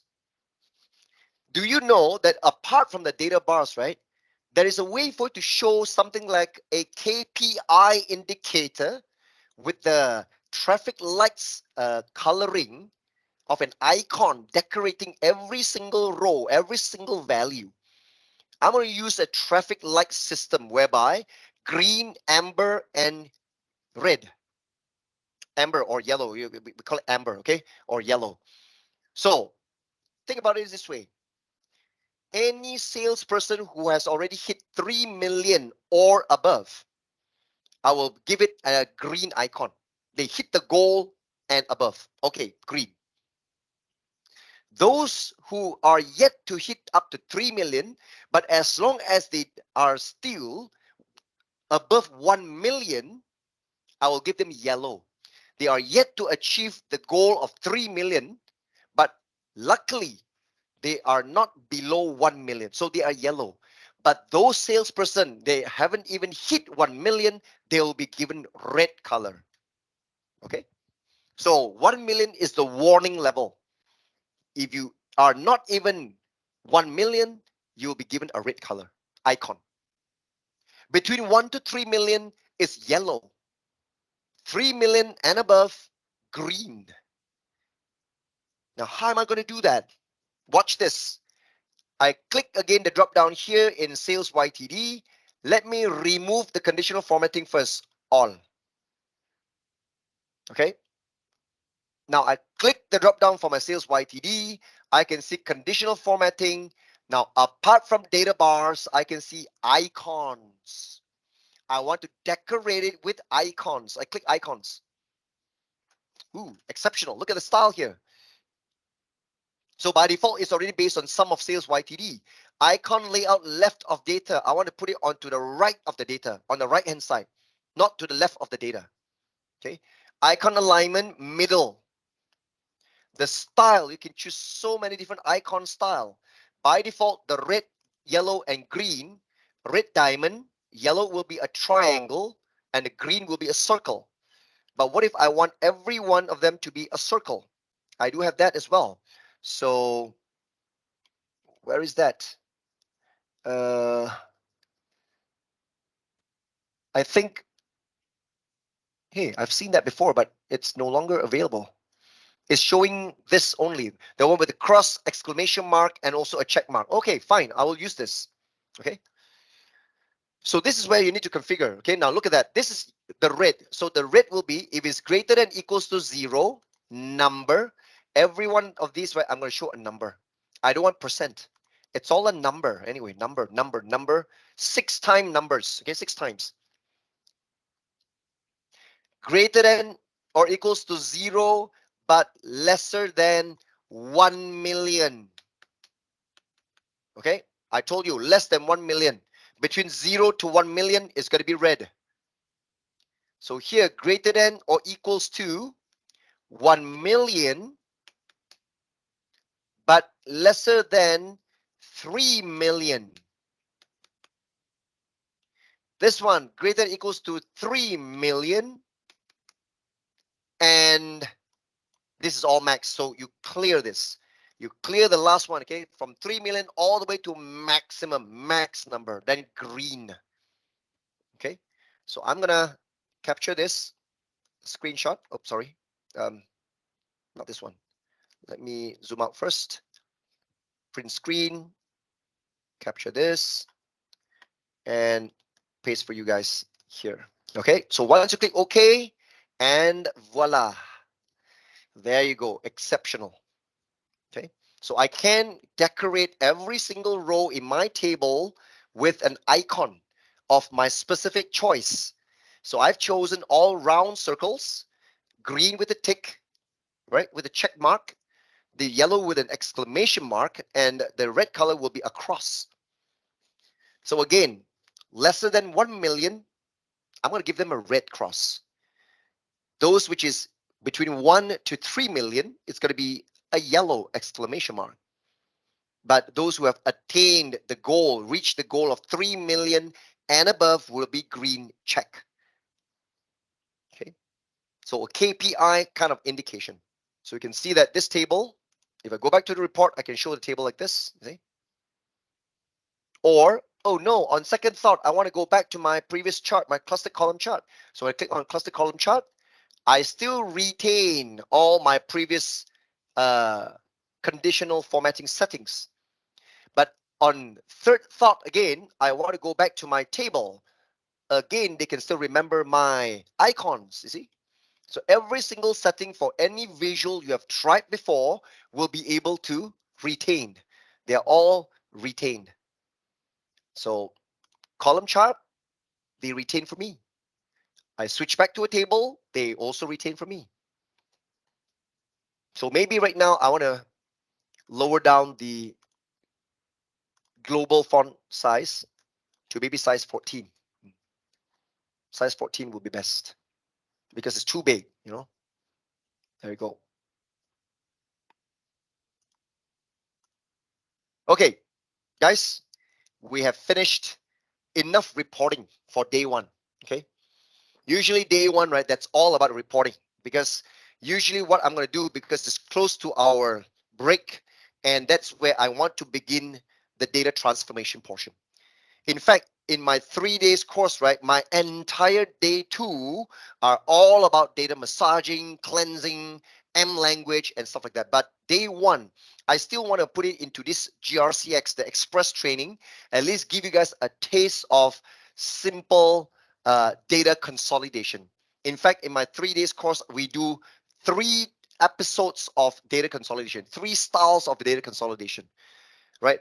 I've got people asking me, what if I've got 100 Excel files, 100 tables? I want to consolidate into one super table. Can I do that seamlessly?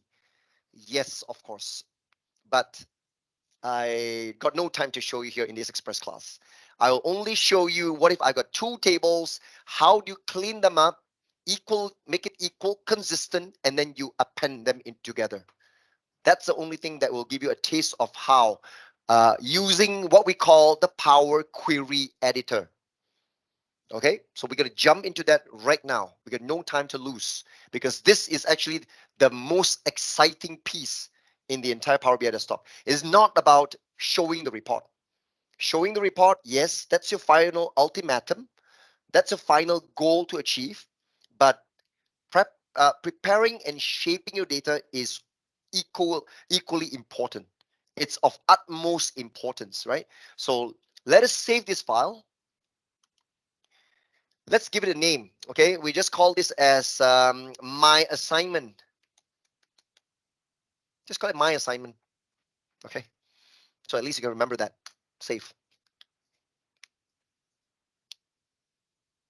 All right, let me introduce you guys to our scenario for our data consolidation. So I'm going to close this Power BI desktop, and I wish you guys to also follow me to launch a new Power BI desktop, a new one.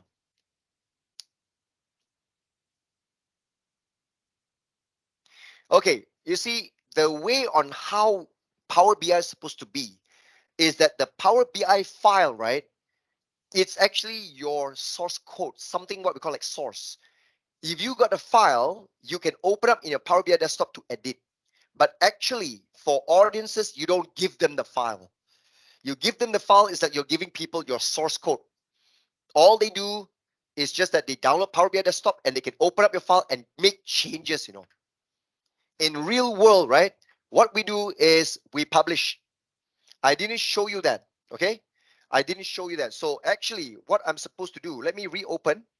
Let's say my assignment.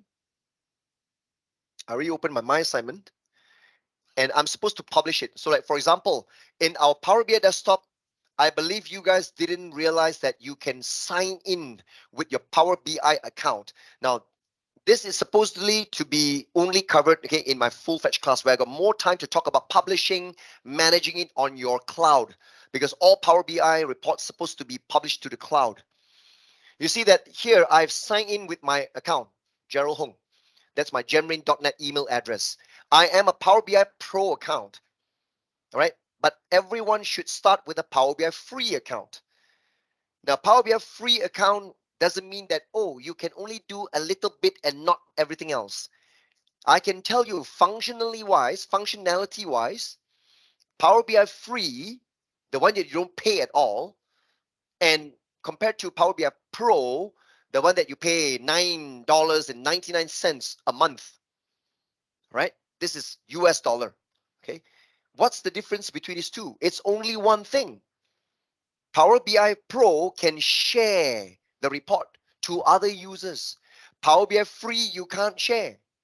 When you publish your report, you only publish to your own account. The audience is you, yourself and own yourself only. Okay, you and yourself only.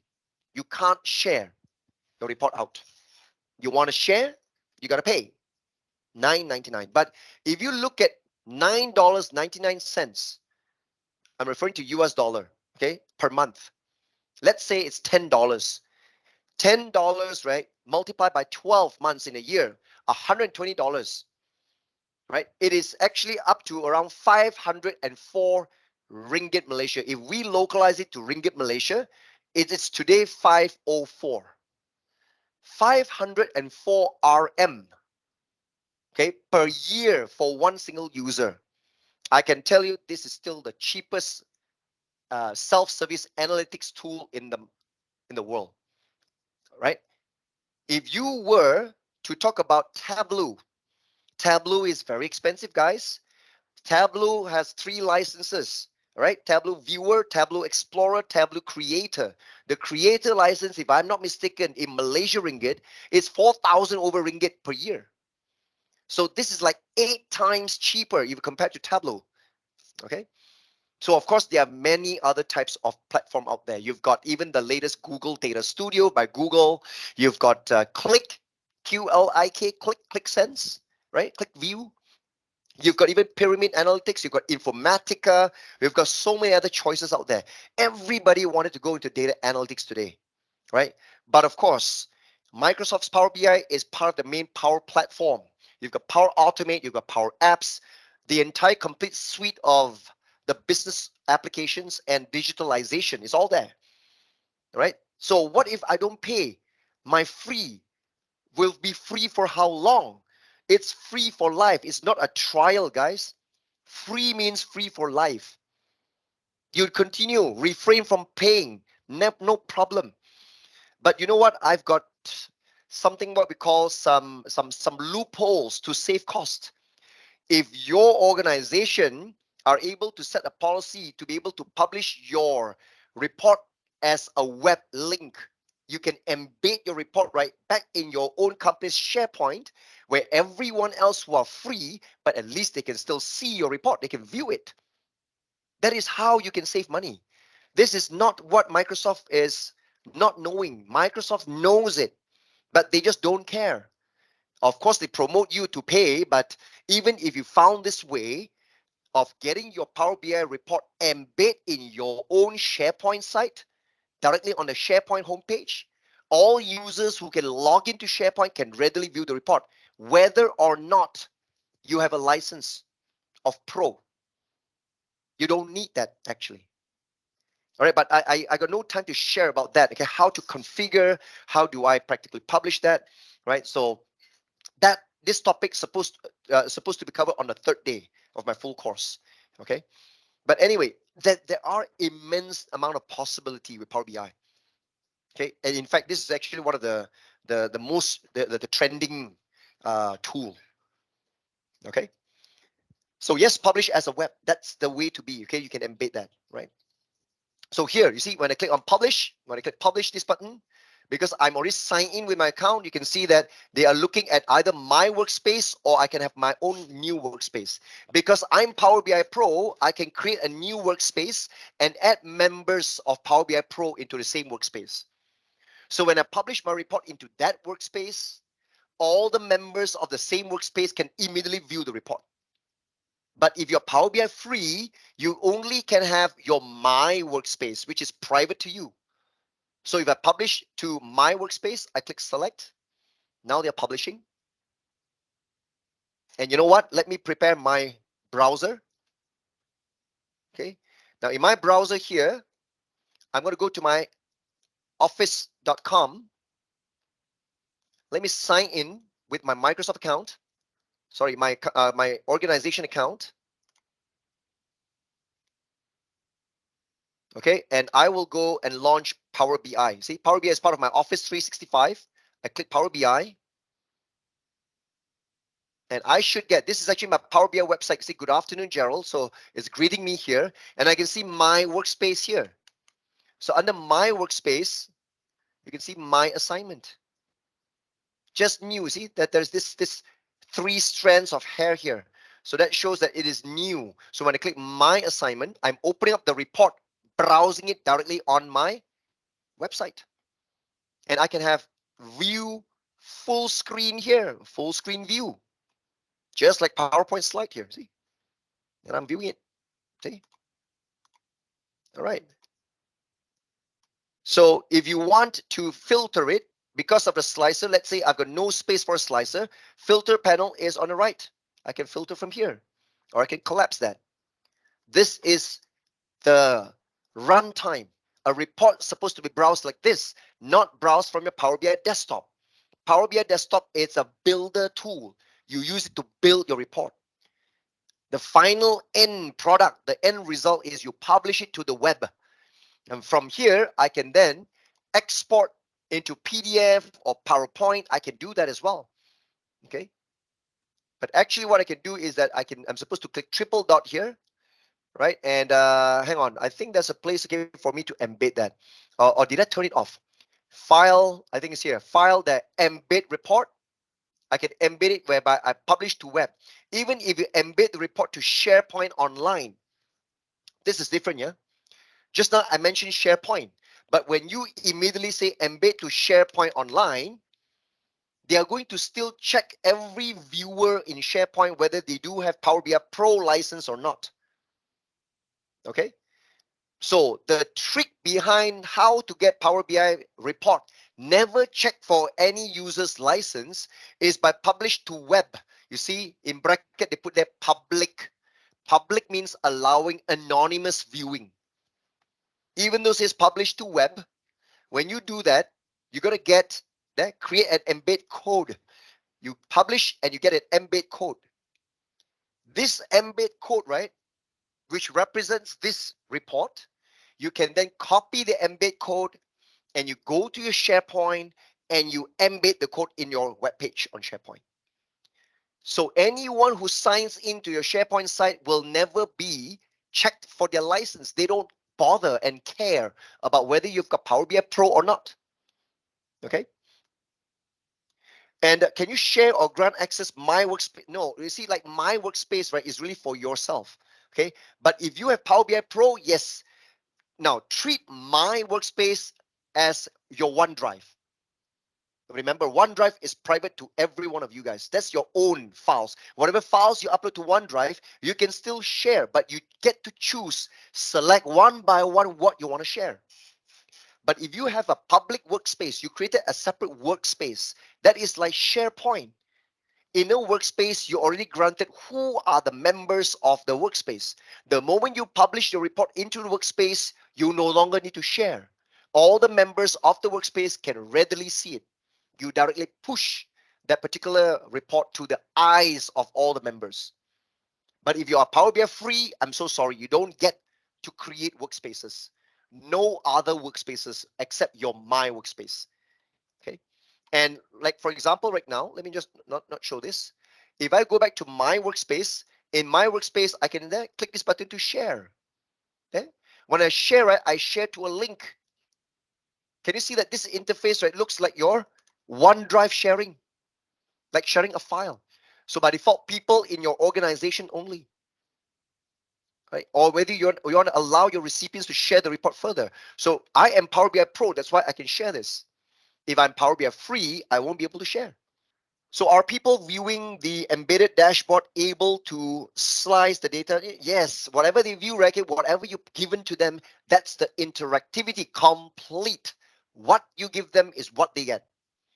It is not just purely viewing them like an image is not an image, my dear, right? What makes Power BI really, really powerful is it's a report. Whatever you share them as a report, you are going to be allowing them the slicing and dicing and clicking and filtering, whatever. Okay. So unless you output it as a PDF, then it's a different story. Then it's a static one. Even if you embed it as a PowerPoint slide, then it's the whole image captured and pasted in a PowerPoint slide. That's a static image. But when you share a report, it's a live report. So that's all about the sharing that I can at least spare some time to get to talk about. All right. So anyway, I want you guys to Open up a new Power BI desktop, right? Now, what I'm about to show you is referring to our files that you extracted this morning, right? Can you pay attention to two separate Excel files? Remember, we're going to do data consolidation. Europe file and the North American file. There are two separate Excel files.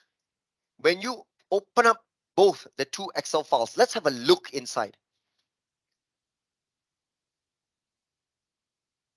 Okay, question, how to set the data is auto update load in Power BI without opening it. All right, like I said, that is called a schedule refresh. Okay, once you have uploaded or published your Power BI up to the cloud, there is a setting for a data set, right, called a schedule refresh. Schedule refresh in Power BI, right, it's only every day 8 times. You have to select the hour and you have to install Power BI gateway, right, to be able to connect back to your Excel or your whatever data source. So every period of the interval, okay, let's say for example you set to every day 1 a.m. once, and after that maybe 4 a.m. another time to connect and try to refresh. So with the schedule refresh, right, you need to go through a gateway to connect to your Excel file, try to read all the updates. If there are any updates, they will then refresh it. That's another story. Okay, again, that's advanced. Third day of usually I share that how you practically set up schedule refresh, but you need a gateway. Okay, if I may show you, point you to the correct direction, let me reopen my Power BI again.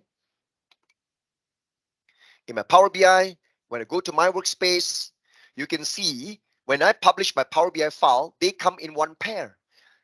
Okay, you guys might be surprised. Hey, yeah, how come it's one pair, huh? Because one of them is a report, one of them is a data set. From one PBIX file, when you publish it, they will split into two separate items. One representing your report that you view, the other one is the back-end data model that you published. So the data set is the running compiled version of your data model. All the tables, the data is here. So can you see that I've got a button, click here to refresh now. This is manual refresh. But when I click refresh now, I won't be able to refresh. Okay, you see, I've been given a problem here. See, look at this. There was an error with your data set. Click to view the details. I'm going to click this to view the details. They will tell you schedule refresh has been disabled. Look at that. So I have to set it. Triple dot here. I'm going to go into settings. In the settings of my data set, can you see that I've got schedule refresh here? But when I expand schedule refresh, everything is disabled. Why? Why is it disabled? Because again, gateway connection. You need to have a gateway. You have to install a special software called a gateway on a server, create the connection, go through the gateway, then only you'll be able to enable scheduler refresh. Look at this. The settings are all here. This is the advanced portion of managing your Power BI. Okay. So it's all configurable directly on your Power BI website. Yeah. Okay. Anyway, now enough of that, because we are going to go into this particular topic of data consolidation. This is actually what should be covered in the GRC-X series here. Now you can see that there is an Excel file called Europe. There is another Excel file I opened called North America. Okay, so I've got Europe, North America. So I switch Europe, North America, Europe file, North America file. All right. Now, okay, there's another question. What is the example? What is the example of Gateway? Gateway is a software. It's free download. All right. Since you still want to dwell in that, okay, okay, I gotta sacrifice the time here. I gotta go into that to show you, okay. So the gateway is a piece of a download. So look at this. There is a download button at the top here. Click this download button. This is where you can download Power BI Desktop as well. Can you see Data Gateway? So when I click Data Gateway, they bring you to this page where you can click Download Standard Mode or Personal Mode. There are two modes of gateway. I got no time to talk about this, guys. All right. So it's a long process. It will take a half a day to cover this whole thing. All right. So gateway is supposed to be handled by IT. IT configure the connection and then directing the users to go through the gateway to do the refreshing. All right. So it's free. It's free of download, no problem, no licensing issue. Everything Power BI here is all free. But you can download that from here on your Power BI website. Okay, here at the top you can see download button. Power BI for mobile, paginated report builder, analyze and exit. These are all components of what else that comes with Power BI. Power BI desktop also can be downloaded from here. Okay, so that's your Power BI website. You should get this Power BI service right registered into your Office 365. So it's part of my Office 365 anyway. All right. So hope that addresses this for now. But in the meantime, like I say, that we got no time to spare already for the rest of the topic. I need to get into this because this is what I want you guys to learn, right? Transforming data. What do you mean by transforming data? My table here in this Excel file looks all right. What do I mean by transforming? Now, guys, check this out. I'm showing you the North America Excel file with only one sheet, North America. And you know what? This is a table. You can see that it's formatted as a table because I can see every column has a drop-down button that allows me to filter and sort. This proves that it's a table. And furthermore, when your cursor is inside the table, you can see there's a table design ribbon, which shows you the table name. So this is a sheet. This is a table, okay? So now within this particular table, with the table name here, if I switch over to my Excel, right? This is still North America. If I switch over to Excel, this is Excel, my Europe, okay, my Europe file. See, sheet is called Europe. The table name is also called Europe. So there is a sheet data that is also a table because they have selected the whole range and formatted become a table. All right. Earlier on, when we use the other Excel files, they are all only a standard sheet. You can see that there's no coloring and every column has no button to drop down and allowing you to filter or sort. So ultimately, what you saw earlier, that's just a range of cells with data. Power BI still can grab those and interpret it as a table. But now it's even better because in my Excel, I've already pre-selected all the range of my data and I formatted it as a table and given it a table, a proper table name right at the top here. Okay. Now, if you were to quickly switch between Europe and North America, you will soon realize that the two files from the two tables from two separate files are identical. Don't you believe so? Don't you agree? Identical in the form of structure. Column names are all the same. The number of columns are the same. The name, okay, the sequence of the columns are the same. The only difference would be the data. Okay, every row would be sales data from respective continents. Europe, the countries are all UK, Germany, and France. North America, you've got US and Canada. Our mission is very simple. I wish to get these two tables right to be consolidated into one master table. You don't need to calculate. I'll tell you the answer. There are 1,000 rows in North America, and there is also 1,000 rows in Europe table.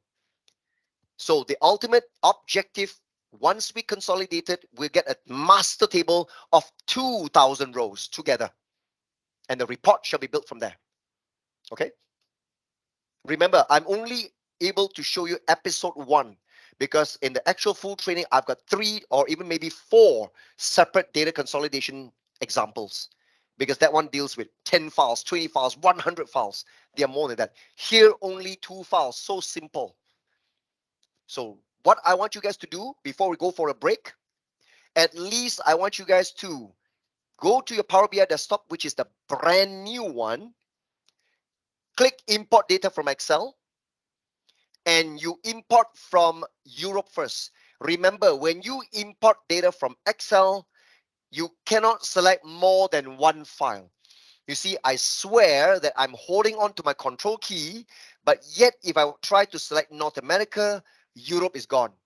See? Even though I'm holding on to control key, but they only allowed me to select one file at a time. Can you imagine if I want to consolidate 10 tables from 10 separate files? I need to open 10 times. Import from Excel, select file 1. Import from Excel again, select file 2. Import from Excel, select file 3. And so on so forth. That is super tedious.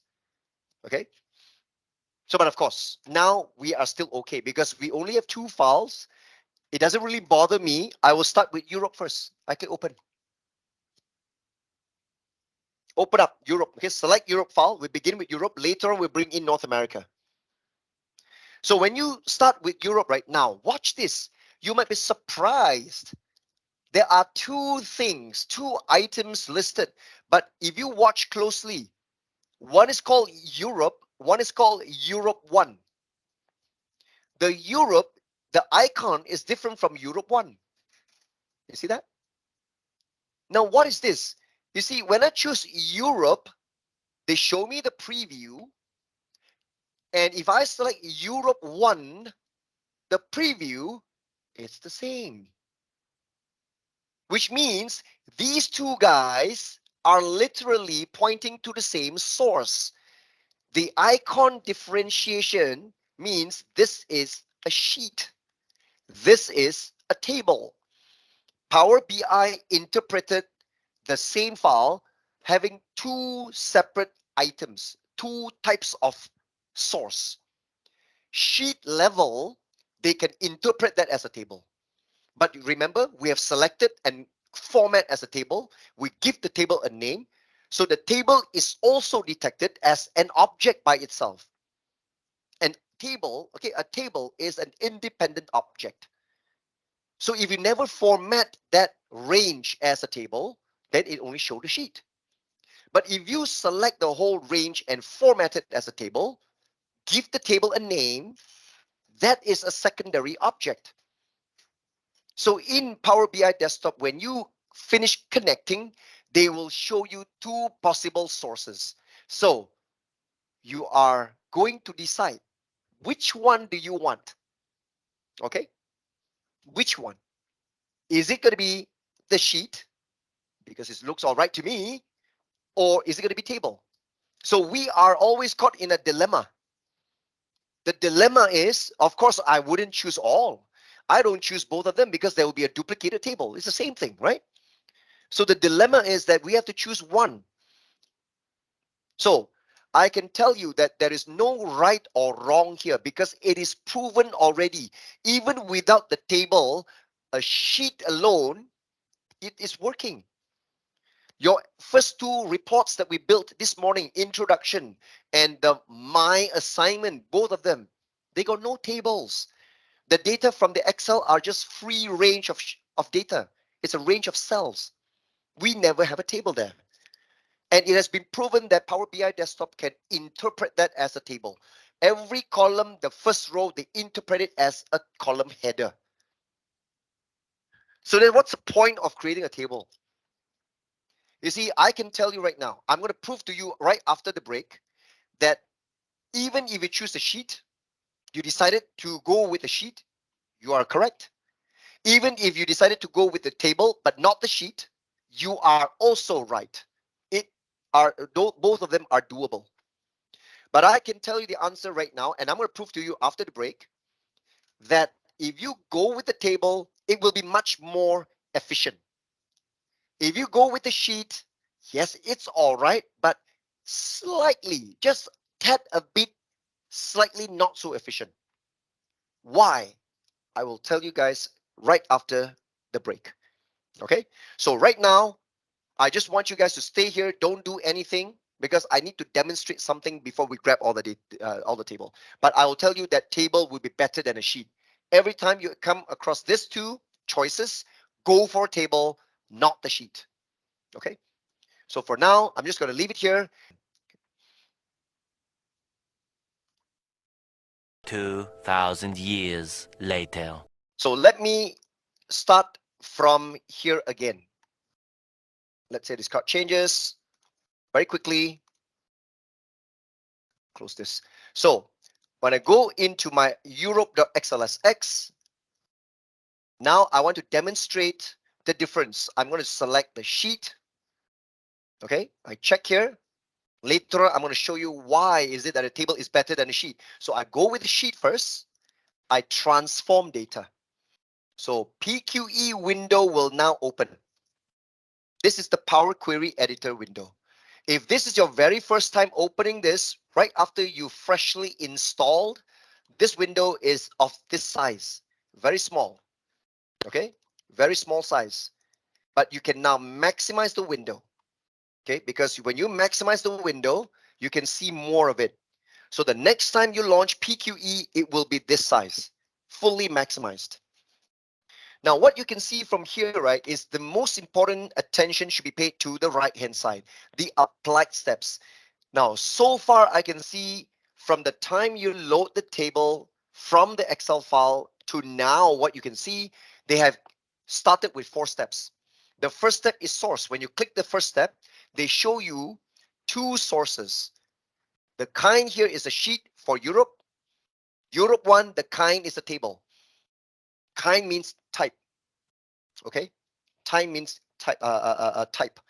So it is not like, oh, you are very kind, not that kind, you know. What kind of data? So this is a sheet type, this is a table type. Now, because I know that I've selected Europe, so by the next step, you can see they can understand the sheet.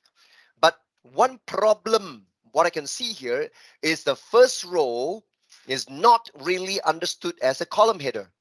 So every column by default, no column names yet. That's the reason why the third step, they have given us a promoted header. So Microsoft took the liberty to promote the first row to become the header. So you see, by the time I click the third step, yes, the first row has been promoted to become the header. Okay, then when you promote it to become a header, by default, every column Power Query Editor also will automatically choose a proper data type for every column. That is why the last step is called change type. Because as of the third step, promoted header, every column, you can see there's an icon ABC123. ABC123, every single one of them. That means every column, they still don't know what is the correct type to identify them. So by the time when change type happens, the last step, every column, they automatically detected the type ABC. See, this is text. ABC, all text. And product key is 123. Look at that. And it is number. Text is left aligned. Numbers are right aligned. So look at that. Okay. So you can see here, this is decimal. So 1.2, the icon 1.2. Order date, due date, ship date, they are dates. They behave like a number. They are also right aligned, and the icon is a calendar. You see, every column type must be explicitly defined. And you can see numbers along with the dates, along with the time, they are always right aligned. And in addition to right aligning the numbers, they are also italicized. Text, the font are regular font and left aligned. Numbers are right aligned and the font is italicized. Look at that. This is how clear that you can differentiate textual data with numerical data. So best practice is every time you massage your table, make sure every column must be given a proper type. So Power Query already given us a proper type. Everybody clear here? This is how we started. And from here, we can still further massage. Whatever we want to do here, every time you click something, you perform a particular activity, you will get a new step being recorded. These steps here, this part here, is like a CCTV recording every single movement, every single activity that has taken place. because these steps allow you to move forward. And if you make some changes, you can delete the step to undo it.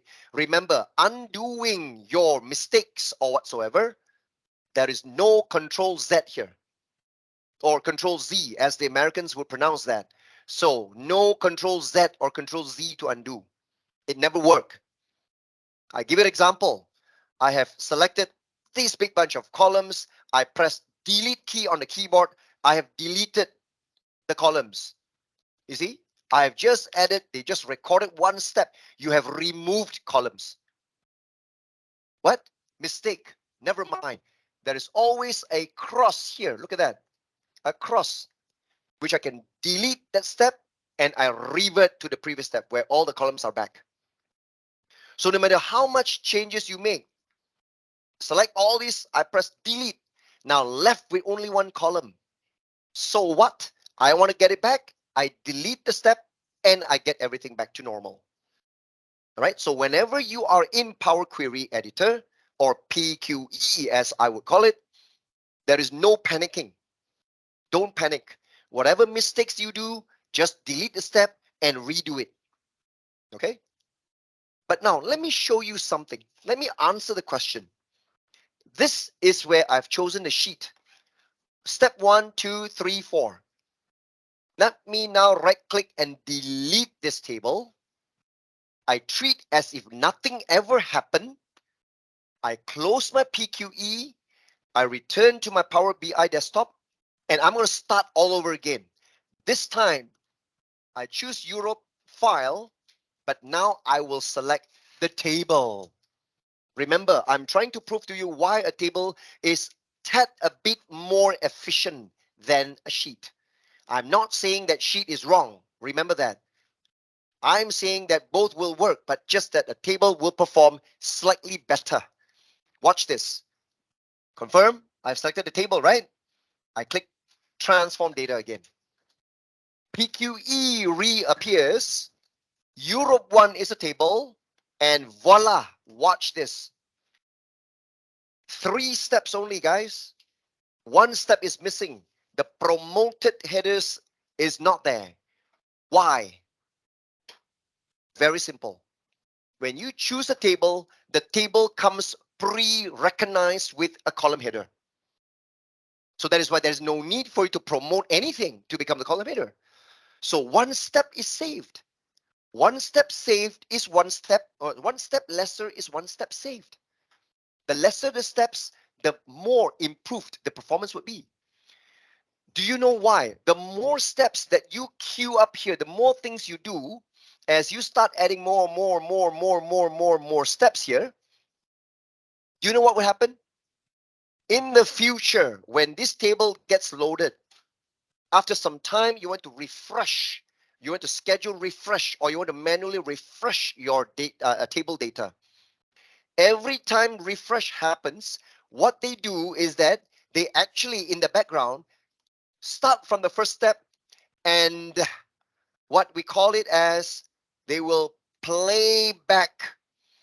They will play back every steps that you have here.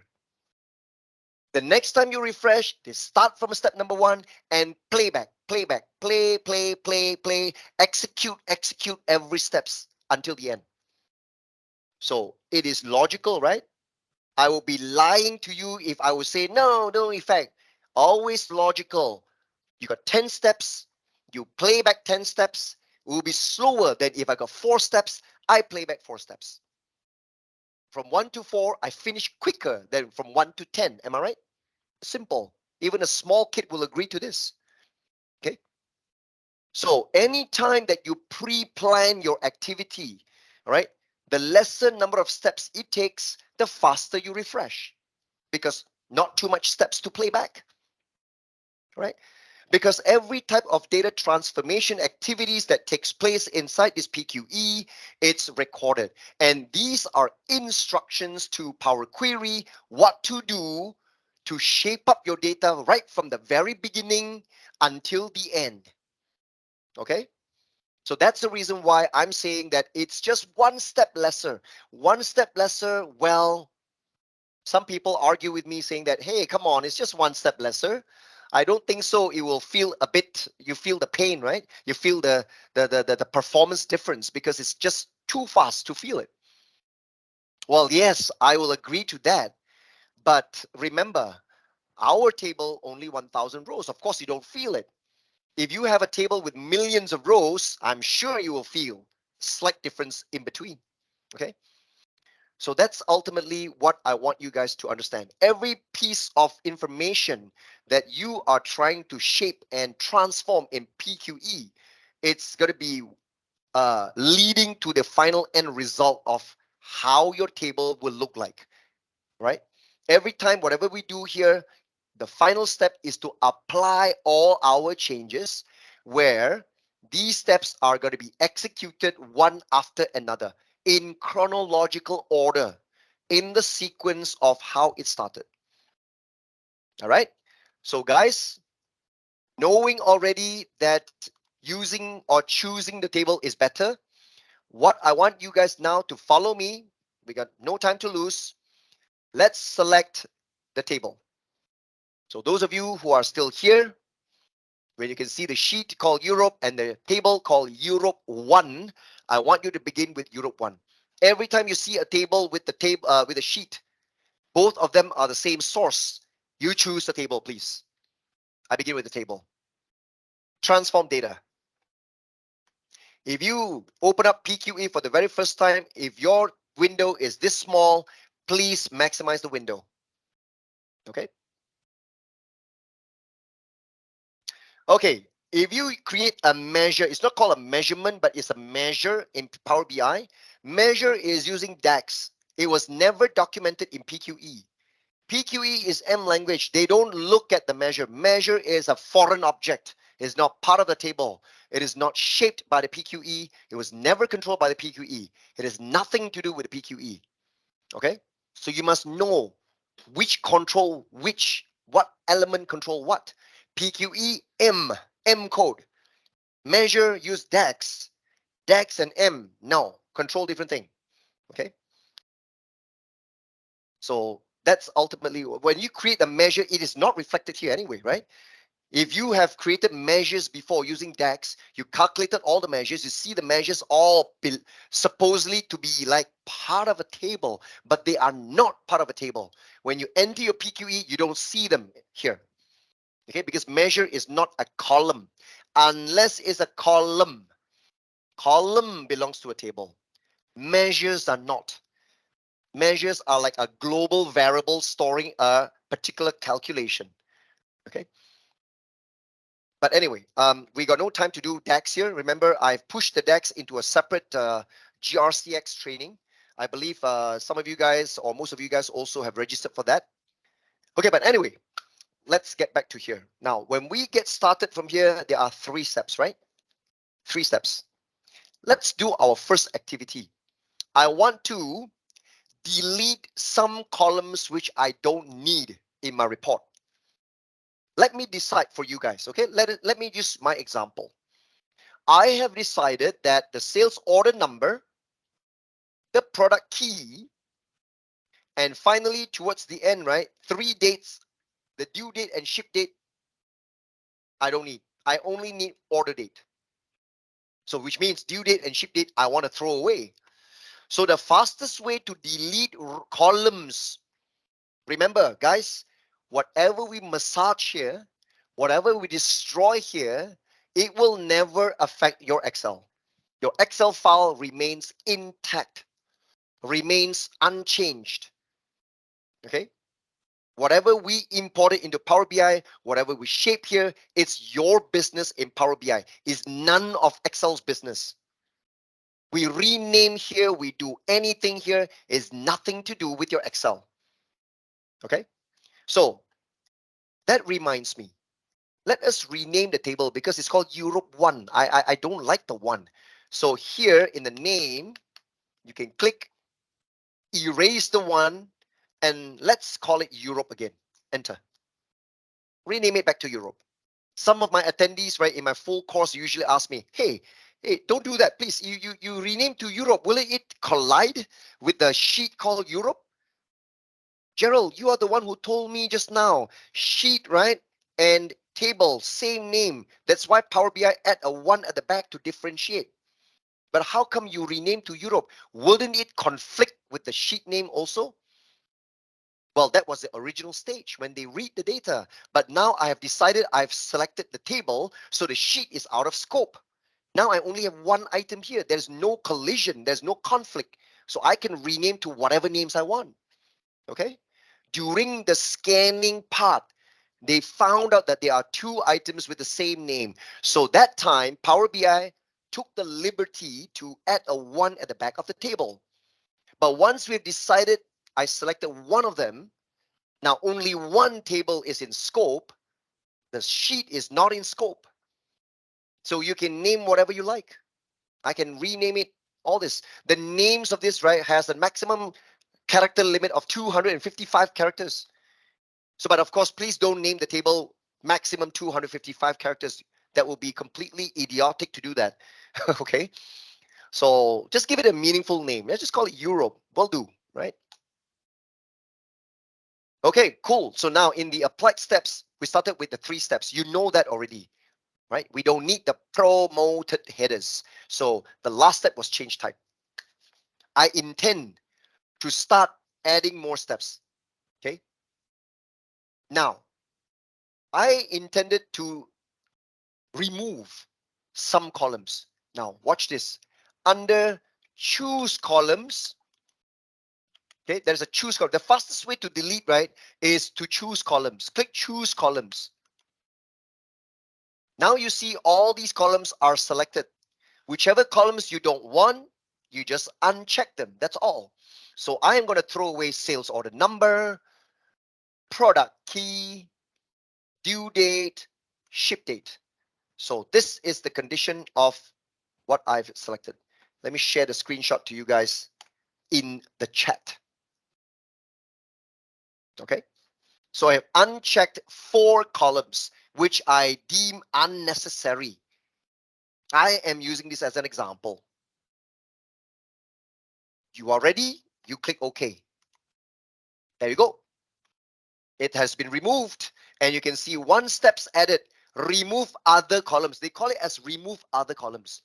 Because when you choose the columns, you remove by unticking the columns that you don't need. This action is considered you remove the opposite. You remove the columns that you untick. Okay. So good. I've just removed 4 columns from here. If you have a mistake, oh no, shit, you just yell the S word, the shit word. I made a mistake.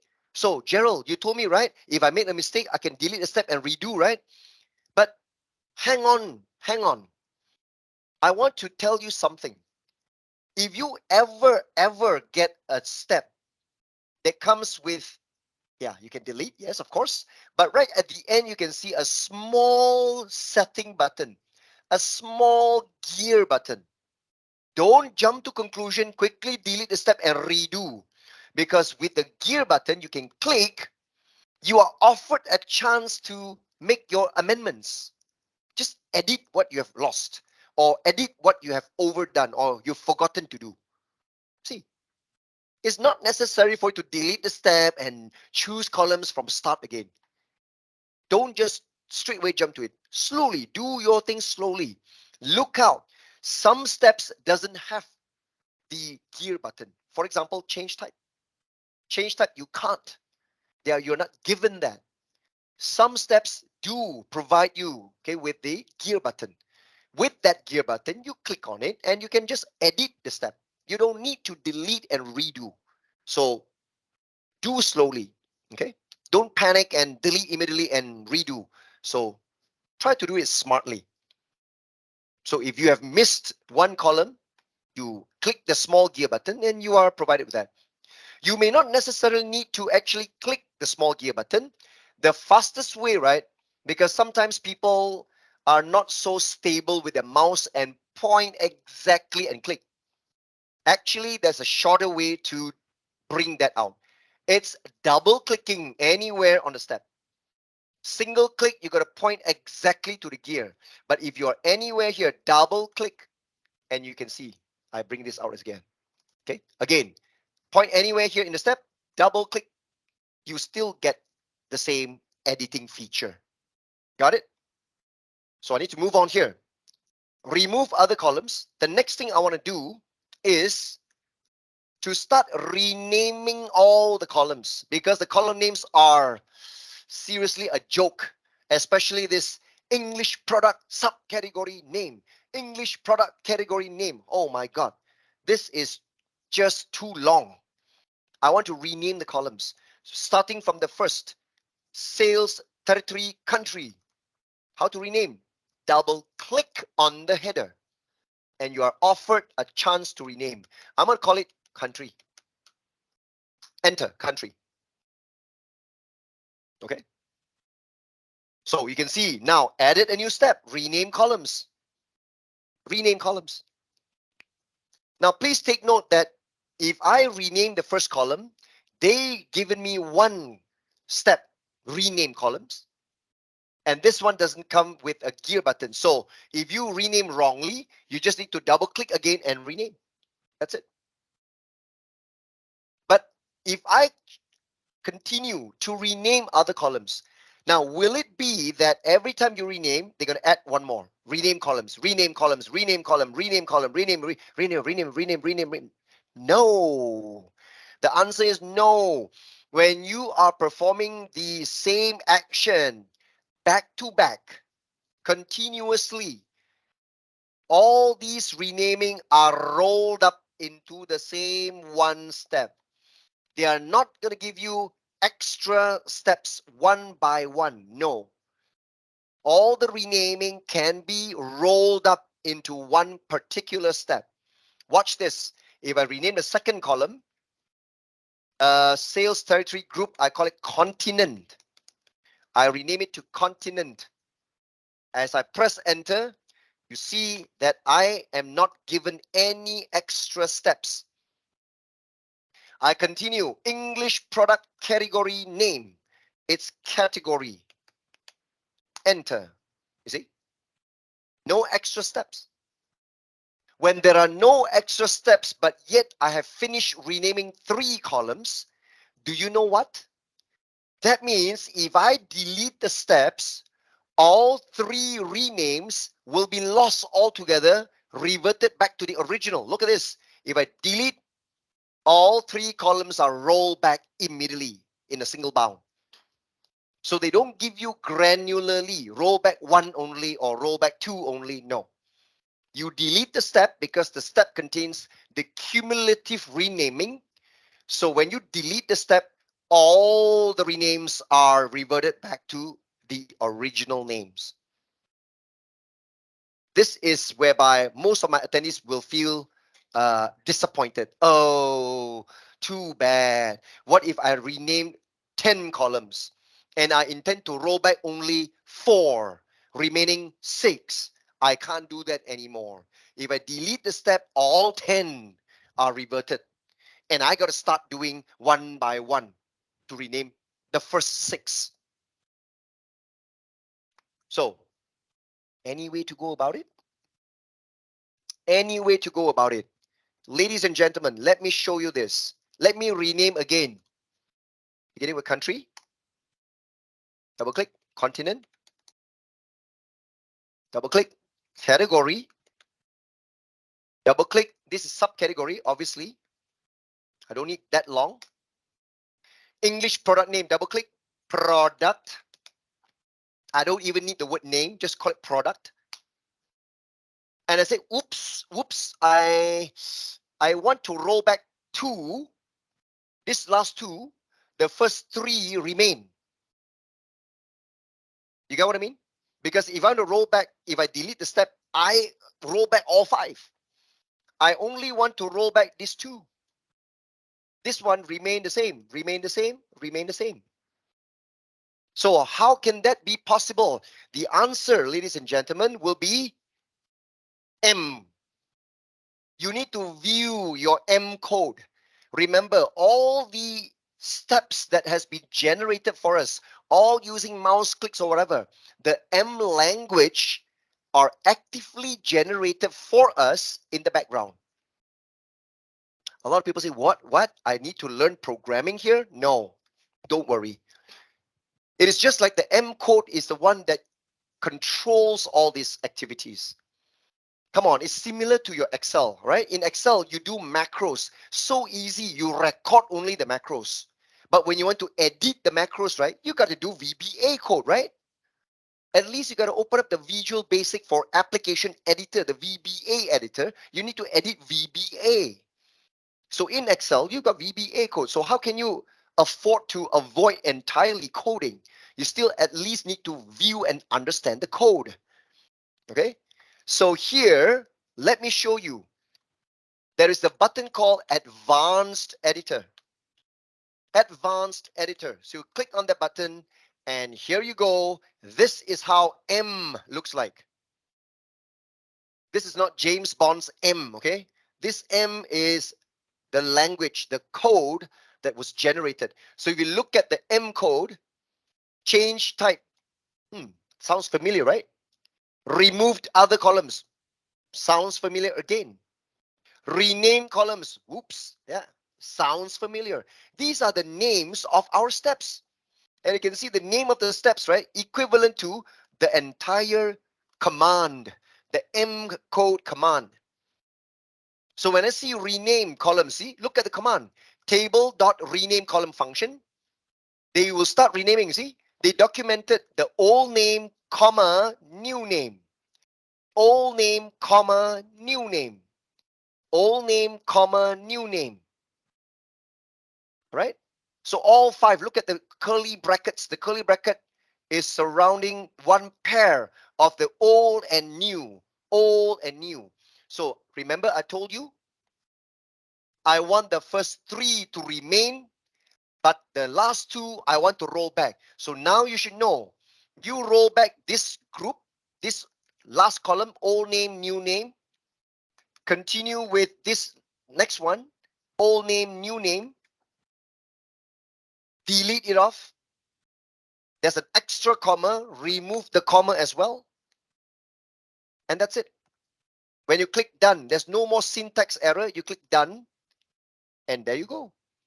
I get the first three columns renamed, but the last two columns, I roll back. I control it from M. Now, maybe, guys, I've forgotten to show you this. You might be thinking, hey, how come your M, this advanced editor, looks different from mine? Mine is different because now it looks same with yours, right? I don't have the line numbers, and the line is very, very long all the way. I scroll left and right, left and right. Mine was formatted to show in a much more cleaner manner. Number one, display options. First, I want to display the line numbers because I want to show every line what's the line number so I can easily identify them. I want to display and show the line numbers. So now every line has a number on the left-hand margin. Next, to alleviate the extremely long line that you need to scroll left and right, you will click display options and you can enable word wrap. Enable word wrap. So if a line which is too long, they will automatically word wrap down to the next line, continue and continue. They are so smart. Every line which will word wrap continue from the previous line, number one, they are indented. At least we know, oh, these are all continued from this line. And number two, any lines which is a continuation from the previous line, no extra line numbers are generated. At least we know now, we're not confused. They are new lines. They are the same line as line number 4. These one are same line as of line number 5 because no line numbers generated. So they're smart enough to do that. So you are not going to be mistaken that for a new line. Okay, so word wrap, at least you don't need to scroll left and right. All the lines can be seen in one screen, one view.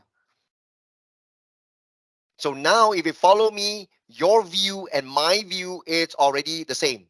Display options whereby line numbers are displayed and word wrap is enabled. Okay. All right. So it's here. There. Rename columns is shown here. Rename columns. But you see, it is very confusing for newcomers, especially when inside the advanced editor, they are showing you everything. They are showing you everything. So what if I want to focus only the problem on line, this step, only this step? So ladies and gentlemen, there's another way to view specifically only that line so that you don't need to view all the lines. This is where you turn on the formula bar. In the view tab, can you see formula bar unchecked? That is why you check it. Formula bar is shown. Uncheck, no formula bar. Check it, formula bar is shown. Now, when the formula bar is shown now, look at this. I select change type. They only show the M code for that step. If I select remove other columns, this is the code for that step. So you know that you want to roll back certain things in the rename columns. I click rename columns. This is where you can see only the M language for that column. Look at that. See? So you can make your editing here. You don't need to expose yourself to so many code, which can be so messy. At least in your eyes, it looks messy.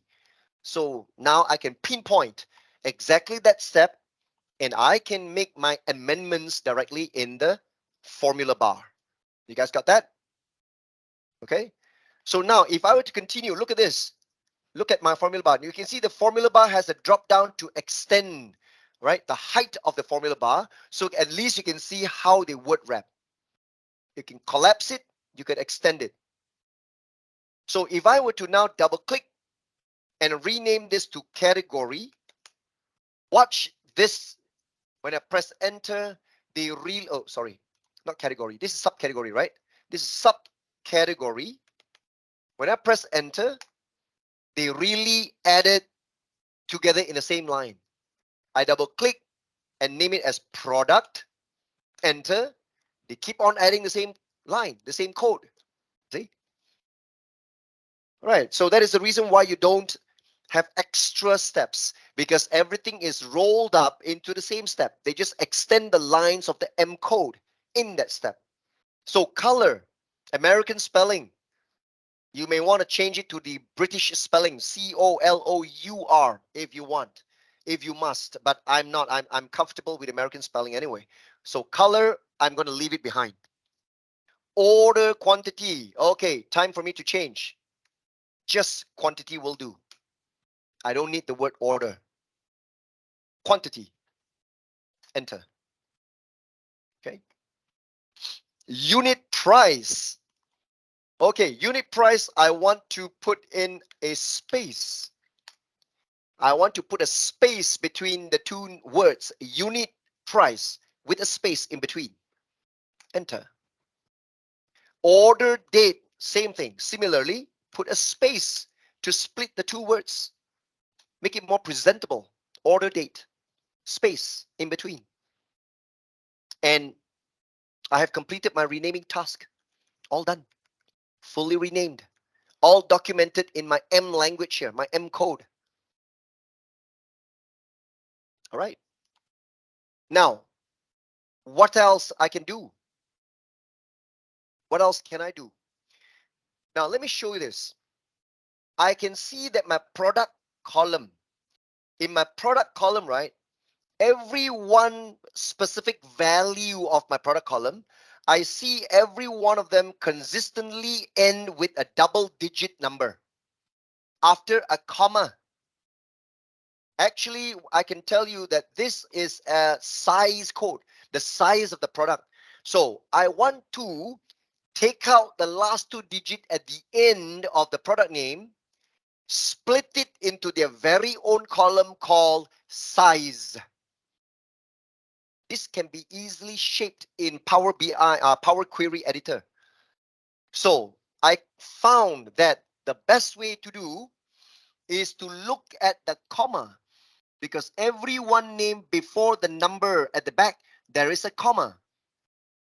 So I believe that I can use a comma to act as a delimiter and split right there, so the last two digits is on their very own column.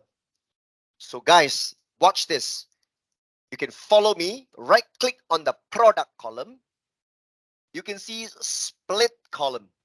I want to split this column up. Okay, I want to split them up. I can split column by using many methods, but due to time constraint, I know I want to split by delimiter, because I've decided immediately that I'm going to use the comma as a splitter. So the comma is known as a delimiter. So I choose by delimiter.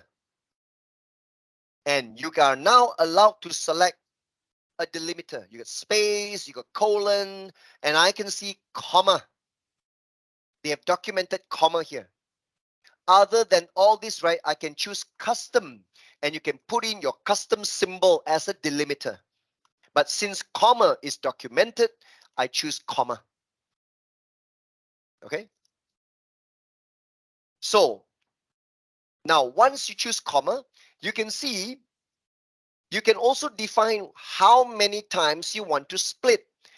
Now, provided it that our value, there is only one comma. If there's only one comma, right, then any one of this will do. But just in case, right, your whole text inside the name has different number of commas, then it will be very dangerous if you say at each occurrence of the comma. Every comma they split there, another comma they split again. That is something that what you don't want. So you need to tell PQE now. I can say, okay, I want to split at the right hand most, because my comma is right at the far right hand side. And that comma, you split there and that's it. No more splitting. Or from the left hand most, the first comma you define and I split it there. But now I only have a single comma.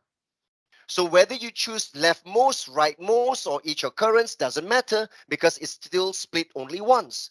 They scan every character looking for one comma, and that's it. They split there. There's only one comma anyway. Okay, so I'm just going to click on OK now, and voila. I've got a new split column by delimiter. You see the two numbers really got out of it, with a new column produced product.2, and product becomes product.1. And you can see the last step is the change type, Can you see they help us to change type as well? Because the two digits, right, they define that it is a number. So they have decided to automatically help us to change it to a number 1, 2, 3. If you don't change type, it is a text left aligned, ABC. When you change type, it goes right aligned and italicized, and it's a number 1, 2, 3. See that? So when you split the column with a new column produced, they also helped us to change the type. They automatically determine that that's a proper candidate for an integer, a number. Okay? So that's why earlier on we changed type once. Now you change type again. They call it change type 1.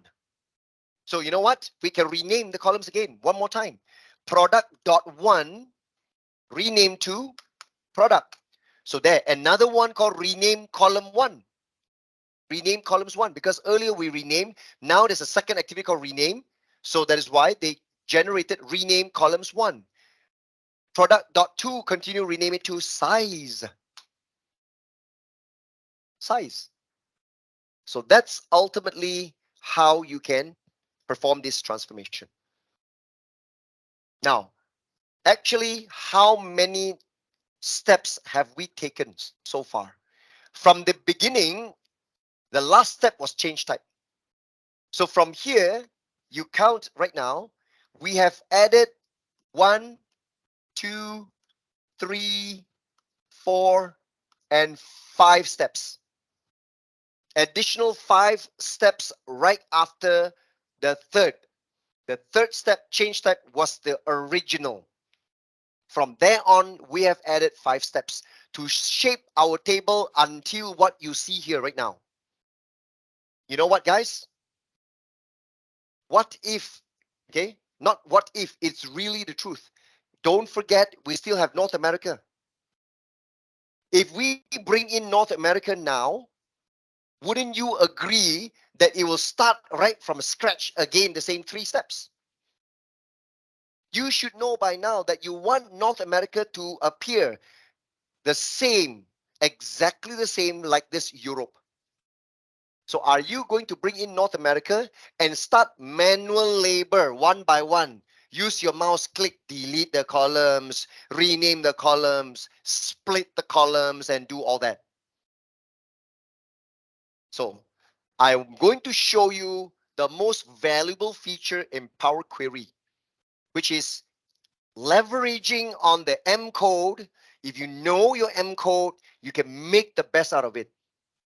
If you know I'm bringing in another table that is exactly the same beginning like this Europe, I can replicate the same 5 steps by copying the M code, pasting over in North America, and it will do wonders automatically without having you to write all this, without having you to click, click, click, and delete, delete, delete, and rename, rename, rename. No. Okay. That's the beautiful part of this. So guys, let us do that together. Let us start that right now. Within the same PQE, I want you to immediately bring in North America. There is a new source. Some people ask me, what? You don't need to go back out to the main Power BI desktop here and then Excel workbook and clicking here? No, we don't need to. You know why? Because when you are already in PQE, you want to continue from here and you want to bring North America directly into PQE, you might as well start from here, the new source. There is also Excel workbook. It's the same thing. New source drop down, Excel workbook.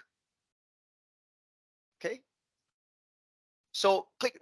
You don't need to save first, actually. Okay. You don't need to save because whatever you do, right, is already saved. Okay.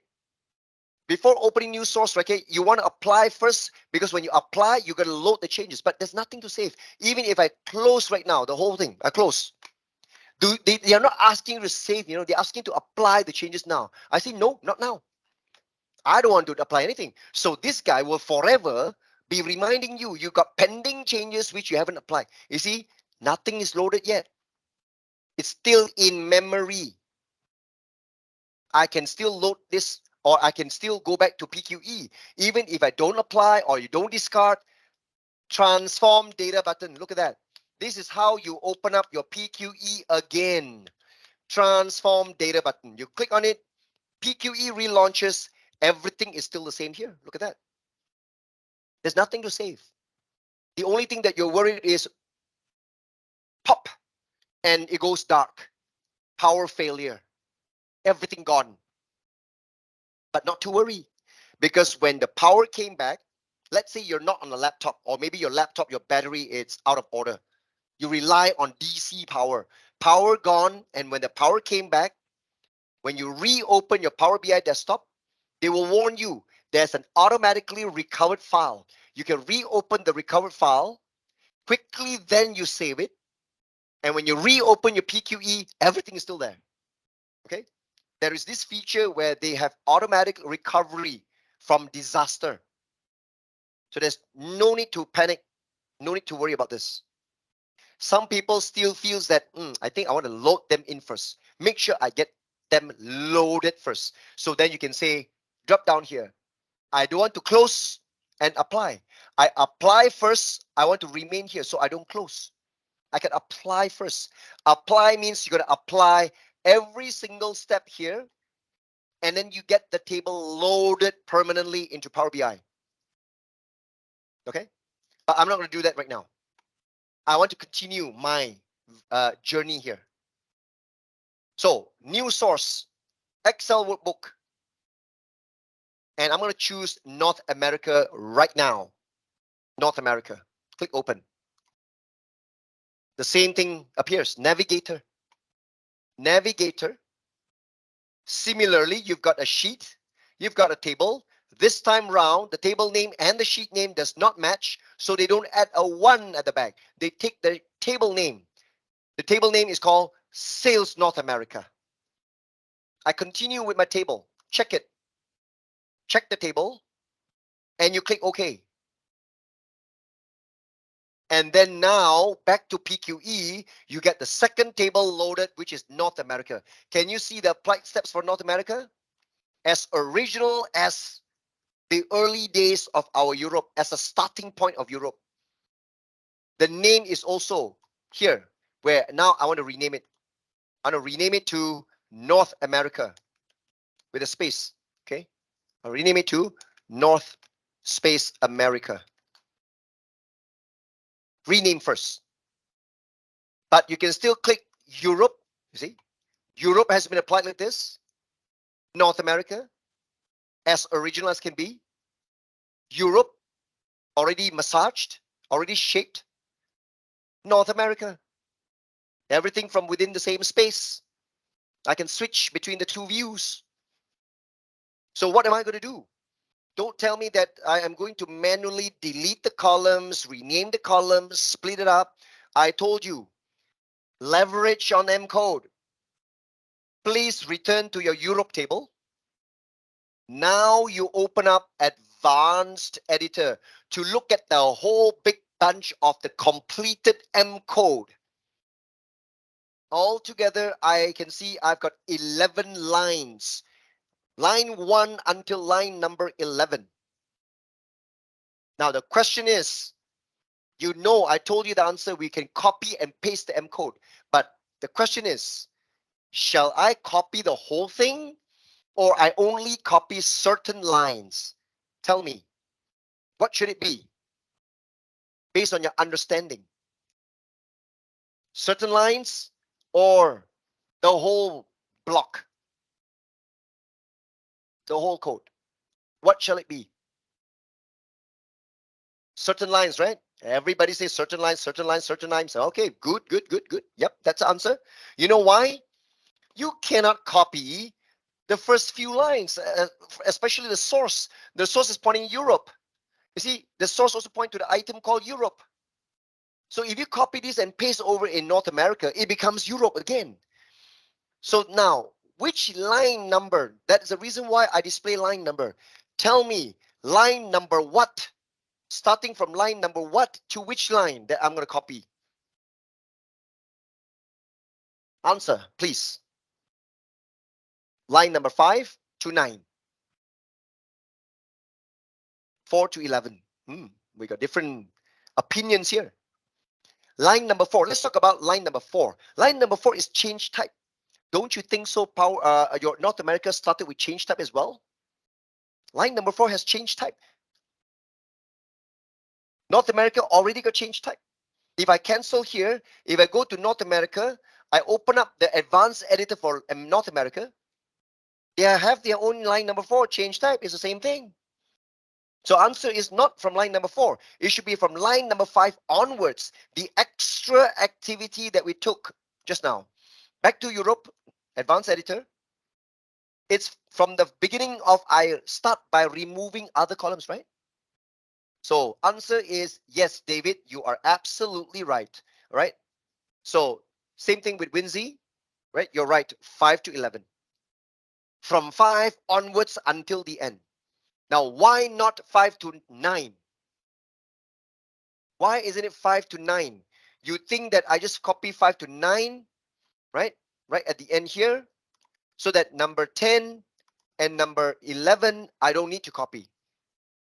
Because you see, line number 11 especially, the name of this, the name of this always carry what is the last step name. If you don't copy this, in North America, currently, they are in number 6, right? Is change type. So if you're adding more lines in between, the last line must be reflected here in the in. So that's the reason why when you copy everything, okay, until the end. So in Europe, advanced editor, line number 5 all the way. Please, Control C, copy right now. Copy. Control C. Cancel here. Switch over to North America. Launch Advanced Editor. All right now. So how shall we paste, guys? Line number 5, right? Onwards, highlight. Highlight the last pieces 5 to 6. And you Control V, paste over it. And then you must make sure here, you press Tab key to indent it. You indent it because just now it was like this. So you indent it to keep it to the same indentation. But right now I've got a problem. Can you see there's a squiggle here? They say comma expected. Why are they expecting comma? Because before you paste it, line number 4 used to be the last step and no more. So that is why there's no comma. But when you have additional lines, end of every line must have a comma so you can continue with the next step. Now we have pasted additional step at the end. Thus, line number 4 at the end must put a comma. Here, this part, comma. No comma, you got a squiggle. You put a comma, then no problem. Right? In order for you to have additional steps, you must end it with a comma for every line above until the very last line, last step. You see, this one, no comma. This is the last step already. Previous steps are all ending with comma, comma, all comma. See? Sorry, here. Okay. And you know what? You want to see magic? You want to see the magic? You click done. When you click done, you look at your North America right now. Play back everything, and your North America is exactly like your Europe. It takes the actual activities of your Europe, they apply the same transformations in your North America to make them equal. See? They also automatically split out the last 2 digits from the product name, make it a size. Everything is super. It's all done. Can you imagine if I got a third file called South America? I will do the same. I paste it again. I got another file called Middle East, then Africa, right? I've got Asia. Every table I bring in, as long as the original table structure is the same, I can apply the same M code one by one to make them all equal again with the same shape, the same transformation. So with this now, Europe and North America, the table shape is the same, identical. Now we can consolidate, guys. We can now consolidate this Europe table with North America into a new table. I want table number 3 here. I want to call the table master, whereby they take table number 1, 1,000 rows, with table number 2, 1,000 rows. 2,000 rows will be appended in the third new table. Where is this? Let me get back to Europe. I begin from Europe table again. Select Europe first. I want to begin from Europe. And it's all here. This is the function. Append queries. Append queries. We've got enough time only to do until append queries. That's the consolidation. But append queries, we've got the drop down. This drop down means whereby you've got 2 sub options. Append queries or append queries as new. So what's the difference? I'm sure you know. Append queries is if I select North America and I append into Europe, Europe itself will be appended in place. Your North American records are added directly into Europe. I don't want that to happen. I am going to use append queries as new because I told you I want a new table. That's where the appending is going to be performed. So I choose append queries as new. Now watch this. They want to know what's the first table, which by default they started with Europe. They know that already. And second table, you choose North America, of course. So North America is the table that will be taken together with the first table, Europe, and the two sets of records, the rows, are going to be appended together in a new table. The new table will be called append 1. Let me click OK. When I click OK, told you so. A new table appears and it's called append 1. See? Only source will appear in the new table, append 1. Let me change the name. I call it master table. And look at the source. The source, I can double click the source. Remember, double click or you click the setting icon, right?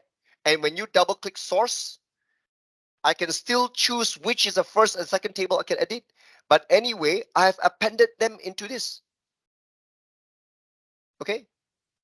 So I've got all the records here. So if you scroll and scroll and scroll, right, okay, of course you get 2,000 rows. But remember, there is no actual row count. Okay. So you can see that some of you guys say, well, cool, huh? Yeah, it's cool.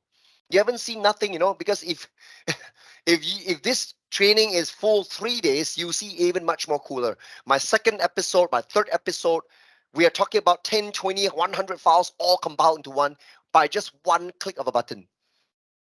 It's just one click.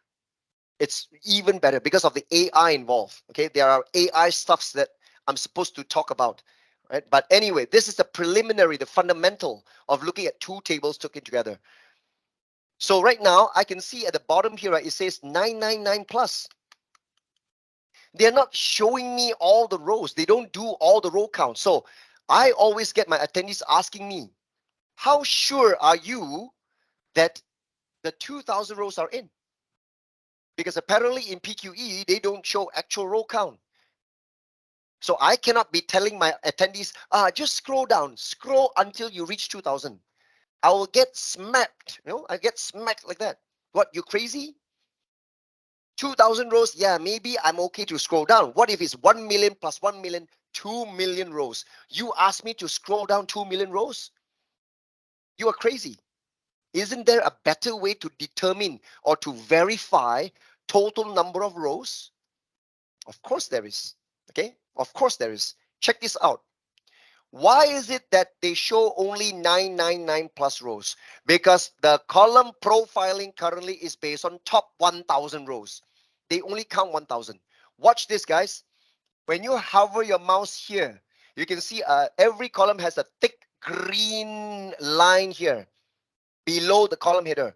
When you point the mouse, they will tell you 1,000 valid countries are got 1,000 values, 100% of it.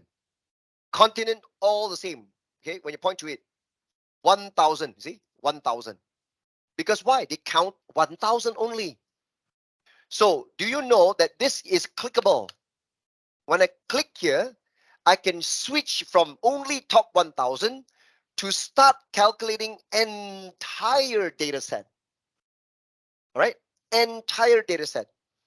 When I click entire data set, now I point to this, voila.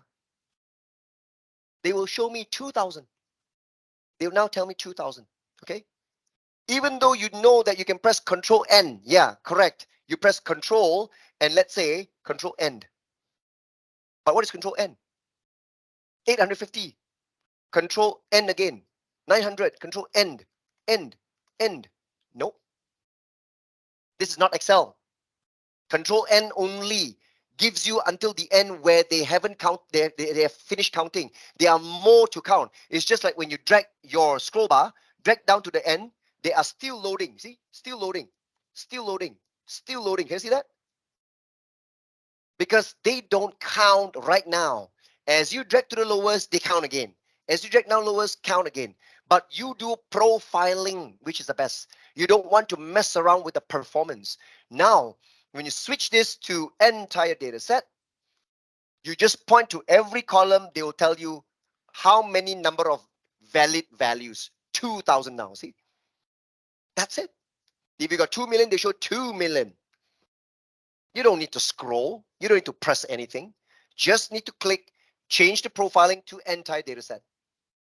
But remember, if you have tens of thousands of rows, even if you change the column profiling to entire, it will take a little bit of time before they update the column profiling, because they still need some time to iterate through 60,000 or 100,000 rows to generate the profiling. Okay, but this is done only once. All right. So there you go. This is to verify and to be certain that I've got all my columns, all my rows in 2,000 rows perfectly certified. And guys, before we end, we can now close and apply. The first button here, drop down here, see?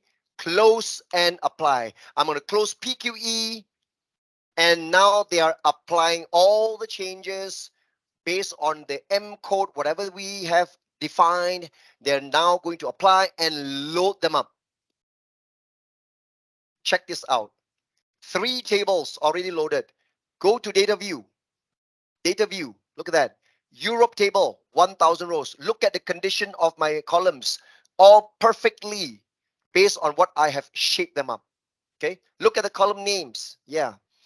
Right. North America, same, 1,000 rows. But master table, there you go, 2,000 rows. Same structure, fully appended. Okay. But of course, you don't go into model view because there is no relationship, right? These 2 tables are independent and they are all combined into master table. That is not relationship. You're just appending the rows and put it into the same table. So relationship is by matching. This is not matching. They're grabbing the rows and append. Right? So obviously no relationship. So don't bother coming to look at it here. Relationship is when you do matching and filtering. Okay. You see? That's your fundamental understanding of how data consolidation can be done. But if you are dealing with more than how many hundreds of files, or maybe 20 or 30 or 40 files, now that's a different story, because this method won't work. It's too tedious. Remember, we open the file one by one, Europe open first, after that North America. If you've got 10, 20, 30, 40 files, you are not going to open one by one until 40 times. And you get all the 40 tables there, and then you're going to append all 40 tables into table number 41, which is a master table. And altogether, you loaded 41 tables. You only want to load the one final master table without loading the other. That's in my full course. Okay. So the 1-day training, usually I end here, whereby that's day number 1. Right? At least get you guys enough, okay, up to speed. Right? How you get to know Power BI, maybe some of you guys for the very first time, and there are more for you to see how you shape the data. Now with a table like this, I can build my report. Okay. If any data on the existing Excel, do we need to redo the changes? If any changes on the data, well, any changes on the data, well, like I said, in Power BI Desktop, remember this button? Refresh. Just refresh. Okay. Very quick one before we finish. Okay. I still have time here, right? Let's say I open up Europe table, the Excel file. I open up Europe. I just want to go down to the end. Let's say I simulate copying a big bunch of records here. Copy, and I duplicate, paste it here. Okay. Oops, sorry. I shouldn't copy like that. I have to copy because it's a table. I've got to copy like this. Copy, paste. Now it's part of a table. See, I've added extra rows. Right? Control S, save. Save the Excel file. It's saved, So you know what? All I need to do here, refresh. And check out my master table. 2013 rows. There you go. I've got additional 13 rows. Confirm. Just refresh. That's it. Okay. But if you're adding new columns or you edited the names in my Excel file, whatever, yes, you got to reflect that. You got to go back to PQE and you got to change quite a number of things. Okay, you got to redetect the table structure. right? As long as the original table structure was modified, you need to go back to your PQE to massage it again. But additional rows, changes in the data is okay. As long as the original table structure was not changed. Structurally change, dropping columns, adding new columns, you got to rescan that in your PQE.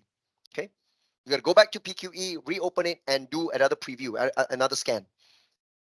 And I thank all of you guys very much. Okay, so I see that hundreds of you guys, all of you guys are diligently staying put all the way until the end. I'm so happy. Okay, and I expect to see you guys in my next GRC-X series. The training is on Power Automate RPA.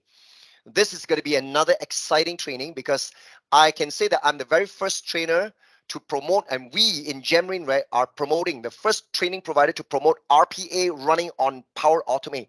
Okay, so this is going to be our first toll right before Microsoft announced the release of their official certification on Power Automate RPA developer. So we at Gemrin intend to become the first to ride on the RPA wave. If you want to know what is RPA, robotic process automation using Power Automate, join me, okay, in my GRCX. And upcoming, I think I'm planning also the Power Apps AI Builder. I've got one doing AI, which is also a one-day free training on AI. So watch out, please stay abreast with our GRCX series training, right? So yeah, I think thank you very much.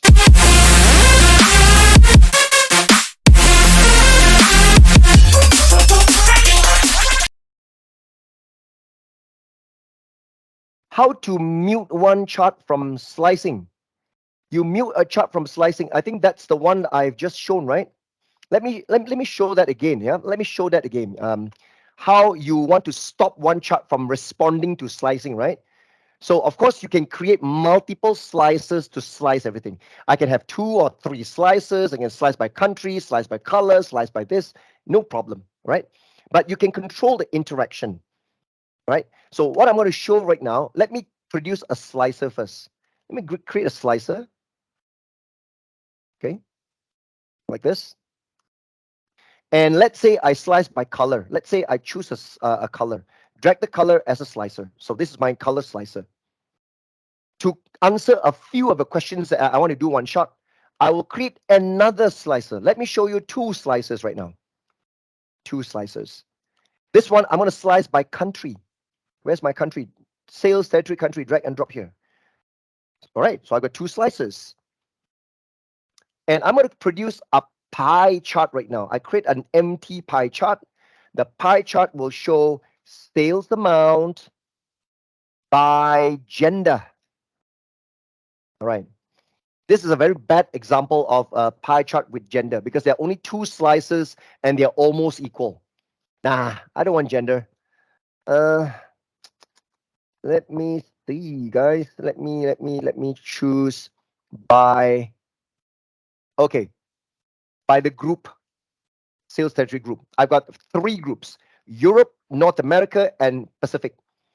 And again, 3 slices. This looks like a Mercedes-Benz logo anyway, but anyway, it is still can tell which slice is having a larger piece, which slice of the pie is having a smaller piece, right? Okay, so now I'll show another chart, maybe a column chart right now. So when I have a column chart right now, I want again sales amount by the sales territory key. Okay, let's say sales territory key, and I want to make it categorical. Let me produce this. Let me answer this question. Again, let me demonstrate how do you mute one slice from another. Watch this, guys. As I select Canada, they are slicing both, you see? And as I select red, they are further slicing. So it's going to be Canada and red color. This is what I'm telling right now, what I'm showing.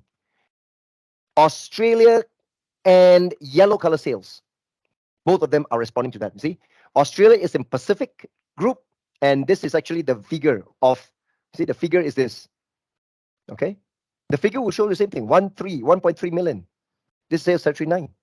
Okay, so now what if I want to stop slicing for one to another? Let me demonstrate. This slicer will slice this one. This slicer will slice this. So which means I want the slicer to be only for this and only for this. Okay.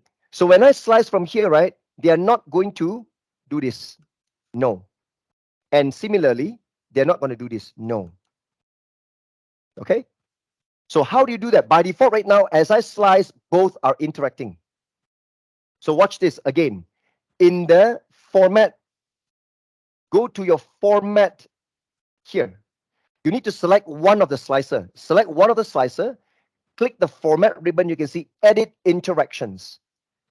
You click once to turn it on. You can see some buttons like this appearing on every one of them. See? You click turn off, no more. You click turn on, you can see. Watch this. Off, on, off, on. So what's the difference? Look at what is blinking right now.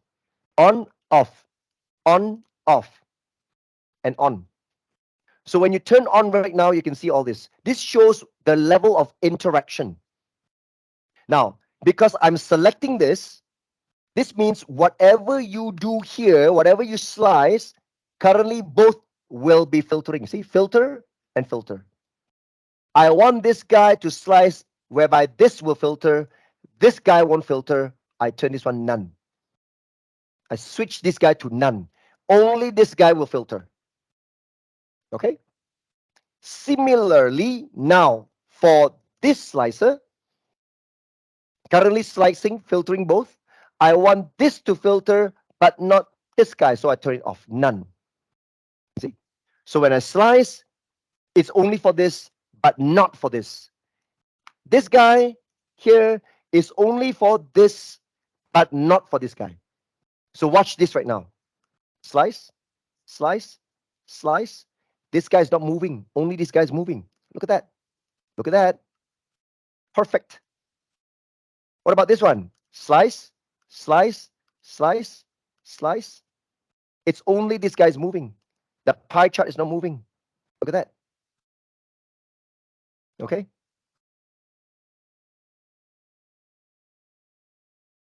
Right. So there you have it. Okay. So let me delete off all this. So that is how you turn on the interaction and you select the none. Okay. Pay attention to the interactions.